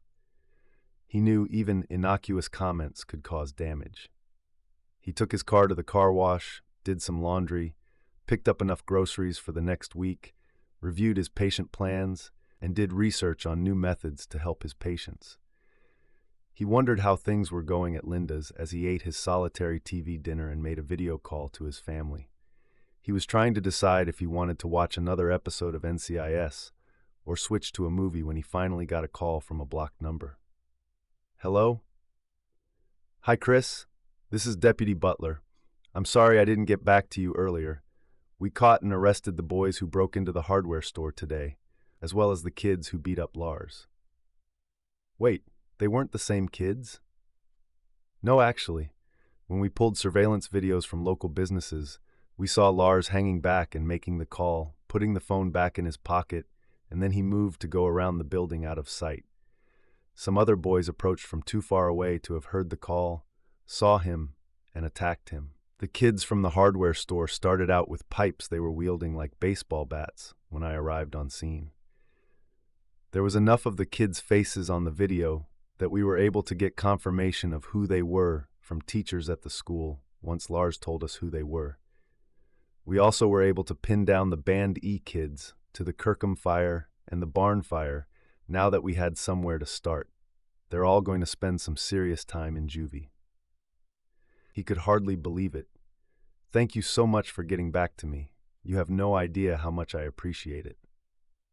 You're welcome. I understand Lars was supposed to be released from the hospital today. He'd probably like hearing from you. I'll reach out again. Thanks. He texted Lars's number for an update, and a moment later the kid called. Hey, Coach. How are you doing? Good. Did you get to go home today? Yeah, I know it's late, but if you wanted to come over, we'd like that. He seemed uncertain, like he expected Chris to say no. I'd like that too. I'll be there in a few minutes. Chris hopped into his car and drove through the empty, winding streets to a fourplex where Rita and Lars lived. A bright Christmas wreath adorned their door. Hey, Chris greeted when they opened the door for him. A 6-foot fake tree sat in one corner, covered in colored lights and homemade decorations. The room had basic furniture, including the sofa Chris was lying on, and a comfy chair nearby, but not much else. It was neat and clean with popcorn garlands strung around the room, making it all very festive. Great decorations. It feels very Christmassy here, Rita smiled. We do our best. It looks good to me. And what are you still doing lying around? He asked Lars. You look ready to get up and run a few miles. Lars grinned. The doctor says no, that I have to take it easy a little longer. He can barely make it to the bathroom without help, Rita admonished. Good thing she's here to wait on you then, Chris said. Mom quit at the drive-in, so she gets to be home for Christmas with me. They hired her at the spa, and she starts Saturday. That's great. Chris hoped it would help them become more financially stable. If he's feeling well enough, Jill said she could push the date back a little if I need to. I've never worked anywhere that was so understanding. Rita seemed a little befuddled by the fact. Jill was raised by a single mom. I'm sure there were times her mom had to figure out how to juggle the business and family. I'm glad the job worked out for you. Me too. How are you feeling? Chris took the chair Rita motioned him to and focused on Lars. Like crap. Mom says I can't go back to basketball until I'm totally better. Well, see, this is where it's handy to have a physical therapist as your basketball coach. When you start feeling like you can do more than sit up in bed and hobble to the bathroom, I'll come over and we'll see what you can safely do to get you back in top form. Lars's eyes brightened. Really? That's great. Not too fast, though, Rita said. Absolutely not too fast. Safe and steady is my motto. Some of the exercises will seem lame and pointless at first, but they'll keep your muscles limber while you're letting yourself heal. Physical therapy is supposed to help you get better faster, but safely. Lars picked at the blanket on his lap. Did Coach Campbell come with you to the hospital? I thought she had, but everything is fuzzy from that day. Yeah, she was there. You kept saying that you did the right thing. Lars chuckled. You know, I went out to get groceries for my mom because I knew she would be tired when she got home from work, and she would go out early to get milk and stuff. We live near the grocery store, so I figured I would save her the trip, and I had the time. But then I saw those guys trying to break into the hardware store. I almost just walked away. But I knew those kids would burn the place, and that's someone's business. Their jobs, right? I couldn't let them get away with it. But you might not have gotten beaten up if you hadn't stayed. Chris wasn't sure how Lars could be so upbeat about everything. It had taken way longer to become emotionally comfortable with his own beating. Then again, bravado was kind of Lars's middle name, so this was probably him putting on a good front. I thought about that, but after a while I realized those guys were probably headed to Josh's, and he lives up on the next street. They would have seen me and beat me up anyway, and the deputy wouldn't have interrupted so soon. Plus, Old Man Braun's grandson, Aaron, he came to visit me in the hospital. He said he could use a hand around his store, so I have a job now with my own money, and he'll work around practice and school stuff. That's awesome. It was hard for a kid his age to get a job, so this was incredible. Yeah, it is, Rita said. I'm going to pop next door to see if Sarah has some butter for tomorrow morning. Okay, Lars watched her go, and as soon as the door closed behind her, he looked at Chris. You said you knew what this is like. He focused down on his hands and paused, as if contemplating his next words. Finally, did you ever wake up from nightmares that it was happening again? Yeah, pretty often at first. Sometimes I still do. Lars's eyes flashed back to him. Really? Yeah, I spent way longer in the hospital than you after my old friends beat me up. It was awful. Most of the time it's fine. But once in a while I wake up in cold sweats and can't go back to sleep. You may never get 100% past it, but it will get better. Much, much better. Give it some time. My mom worries about me so much. She's a mom. That's her job. She knows she has a great kid, but she has to worry because life sometimes brings surprises. I noticed that. They shared a smile as Rita came back in with a stick of butter. It's so nice to have friendly neighbors. It makes all the difference, Chris agreed as he stood. It was getting late, and he didn't want to wear out his welcome. Take care of yourself, and I'll check back next week so we can get you on the mend. Have a Merry Christmas. Thanks for stopping by, Coach, Lars said. Yes, thanks for coming by. Lars really thinks a lot of you. Rita pulled him into a hug, her tiny frame much stronger than it appeared. The feeling's mutual. Chris said goodnight and headed for his car. Once he was out in the cold winter air, his thoughts trailed back to Taylor. Her words hadn't, in fact, caused Lars to do something that got him hurt. And they had been intended to get the boys to think of others more than themselves, which they did. By the time he wended his way back to his apartment, Chris realized the anger had really been all about his own fear, about his own shame, and about not wanting to trust her with what he saw as his weaknesses, exactly the way he hadn't trusted her with them a decade earlier. She hadn't done anything wrong. He was the one who had screwed up. He sat in his car for a long moment before turning on the ignition again. He didn't want to start Christmas morning with words unsaid. Anna, Dan, and Sharon had already gone home, and Taylor turned off the outside lights. A pair of headlights flashed across the window as another car pulled into the drive behind Quinn's truck. Taylor froze. That was Chris's car. Chris, who hadn't bothered to respond to any of her calls of text messages in 3 days. She had no idea what to expect. Was he here to apologize or to tell her it was over? They were over? Did she still want to be with someone who could cut her off like that? A cold wind blew leaves in the trees and made the strings of twinkle lights dance in the darkness. She stood at the door, watching him get out of the car. He turned toward the house and their eyes met. He stopped and looked at her for a long moment, then started forward. Taylor opened the door and he walked in. "Hey!" Chris stuffed his hands in his pockets when she had closed the door. "Hi, I didn't know if I would see you tonight. I didn't know if you would let me in or punch me out. So far, I'm willing to keep my fists to myself, but the two aren't mutually exclusive." True enough. First, I owe you a big apology. It wasn't your fault that Lars got hurt, and even if it had been a direct result of his calling in the break-in, which it wasn't, it still wouldn't have been your fault. Me being upset wasn't at all about you. It was about me. I didn't trust you or our relationship enough to tell you what happened 10 years ago, and I didn't trust you enough on Monday to talk through my emotions. My personal shame that my actions led to what happened to me, and the little voice that said I should have kept Lars from getting hurt. Now, who's taking on responsibility for things that aren't their fault? She wrapped her arms across her stomach, happy with the beginning, but anxious about what was to come. I did catch the irony. Why were you ashamed about being beaten up? She still hadn't come into touching range, but she started to relax. My parents raised me to make better choices. I knew the kids were trouble, but I was feeling rebellious and hung out with them anyway.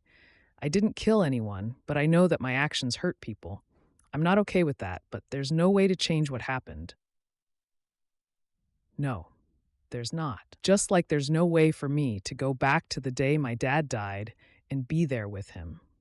Even if I couldn't help him, even if it had made no difference in the outcome, I wish I'd been there. And I can't change any of that. I wish you had trusted our relationship enough to tell me what was going on with you. Maybe if we had dated longer before spring break, I would have known you well enough to risk that. I certainly know you better than that now, so I have no excuse this time. I promise to do better, if you'll give me a chance. I can hardly condemn you for not trusting me when I haven't been all that great at trusting other people.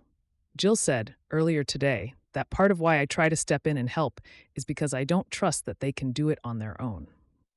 I hadn't realized that's how it came across, and to some degree, how it actually is.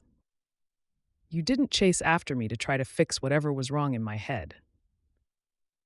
He reached out and took her hand, intertwining their hands. Is that because you trusted me to take care of my own garbage, or because you didn't care enough to push me down the path you wanted me to be on? Well, I definitely care enough to be bossy, so let's go with door number 1. Really? His brows lifted. Maybe it's more accurate to say that I was hurt, and I could see you were hurt and upset, and I didn't think pushing would be useful. I would have pushed eventually. I'm really sorry I hurt you. I had no right to say any of that, and very little of it was even true. Which parts were true? She stepped a little closer. The bit about living in an ivory tower, or not understanding what it's like to live in the inner city? He took on a pained look. I'm really sorry I said any of that. Except that part was mostly true. The application was off, but the point was accurate enough. I don't understand what it was like for you growing up, partly because you haven't told me. I'd like to change that. He stepped closer. Me too. Taylor felt that sweet aching in her chest, the rushing of her heartbeat as his musky cologne swirled around her, as his eyes seemed to drill into her soul. She moistened her suddenly dry lips. I have something to say to you. I've never said it to anyone, and it's not easy, especially after all of this craziness. Oh, yeah? The smile spread across her mouth as he stepped closer. So close, he could feel the heat of her body radiating across the narrowing space between them. He dropped his head until his lips hovered millimeters above hers. She closed the gap, and their lips met. Chris pulled her tight, tipping his head to get a better fit as he felt her answer vibrating through him to the thing he hadn't even said yet. Her hands slid up into his hair, and he wrapped his around her, his arms wrapping tight around her back. When he finally pulled back, just enough that air could slide between their faces, he finally whispered the words, I love you. I was more than half in love with you all those years ago, and I can't imagine losing you now. I missed you so much this week, but I didn't know if you could accept me as I am. You're an idiot. I accepted you long ago. I love you too. And she kissed him again. Thanks for listening to Christmas with the Not-So-Awful Ex-Boyfriend, a Dos Fuentes sweet small-town Christmas romance. Please like this story to help others find it, and subscribe to be notified when I post other sweet romance or romantic suspense stories. Hope to see you soon.